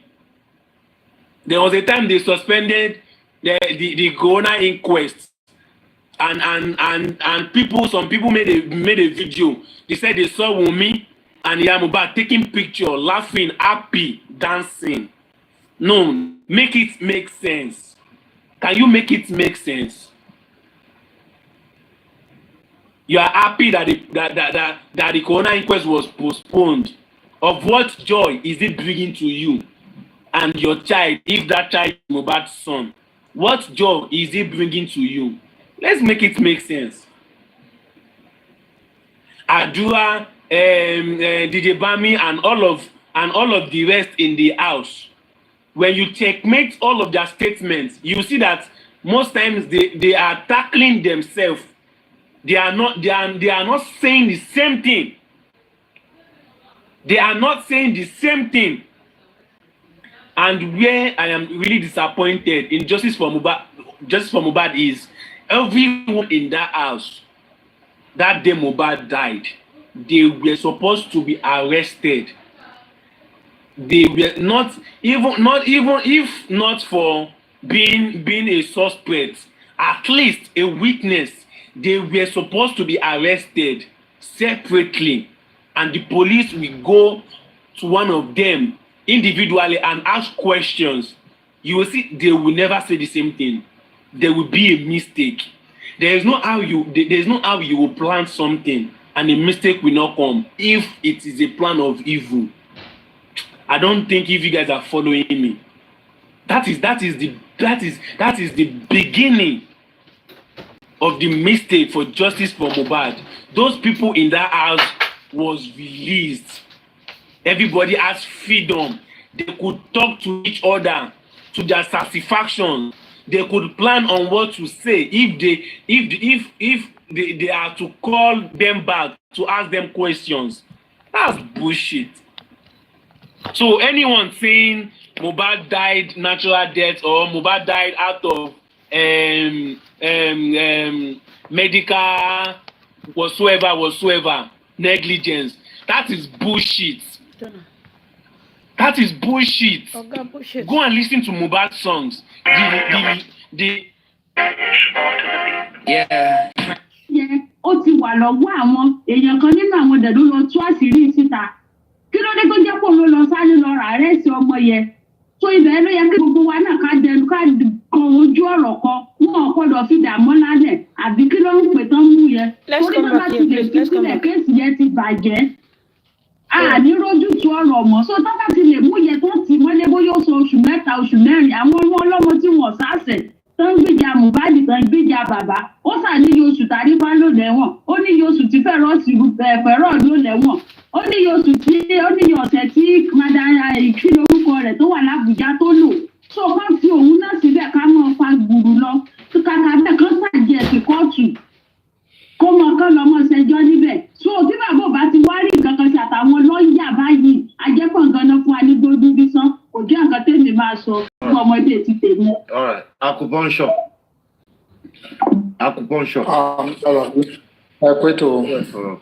I greet all the panelists. Mo máa ń fi ẹ̀mí ń bá yín lọ ní ètò. The one thing that I fẹ́ sọ nípa àkọ́ tó ń sọ lọ́lẹ̀ ń gbé. I now see the reason tó jẹ́ pé ọkàn òun mi fi balẹ̀ pé nothing dey happen. Because ó ń show glaring pé yes gẹ́gẹ́ bí ọ̀rọ̀ tí ìyá yẹn the last caller sọ pé tó ń bá fa gbùrùgbùrù á fa gbó. Ó mọ̀ pé wọn ò ní fẹ́ jẹ́ kàdúrà go down. Wọn ò dẹ̀ ní fẹ́ jẹ́ kí Darusha go down. Wọn ò ní fẹ́ jẹ́ most of people tó wà bẹ̀ tó wà connected mọ́ wọn. Wọn ò ní fẹ́ jẹ́ kán go down.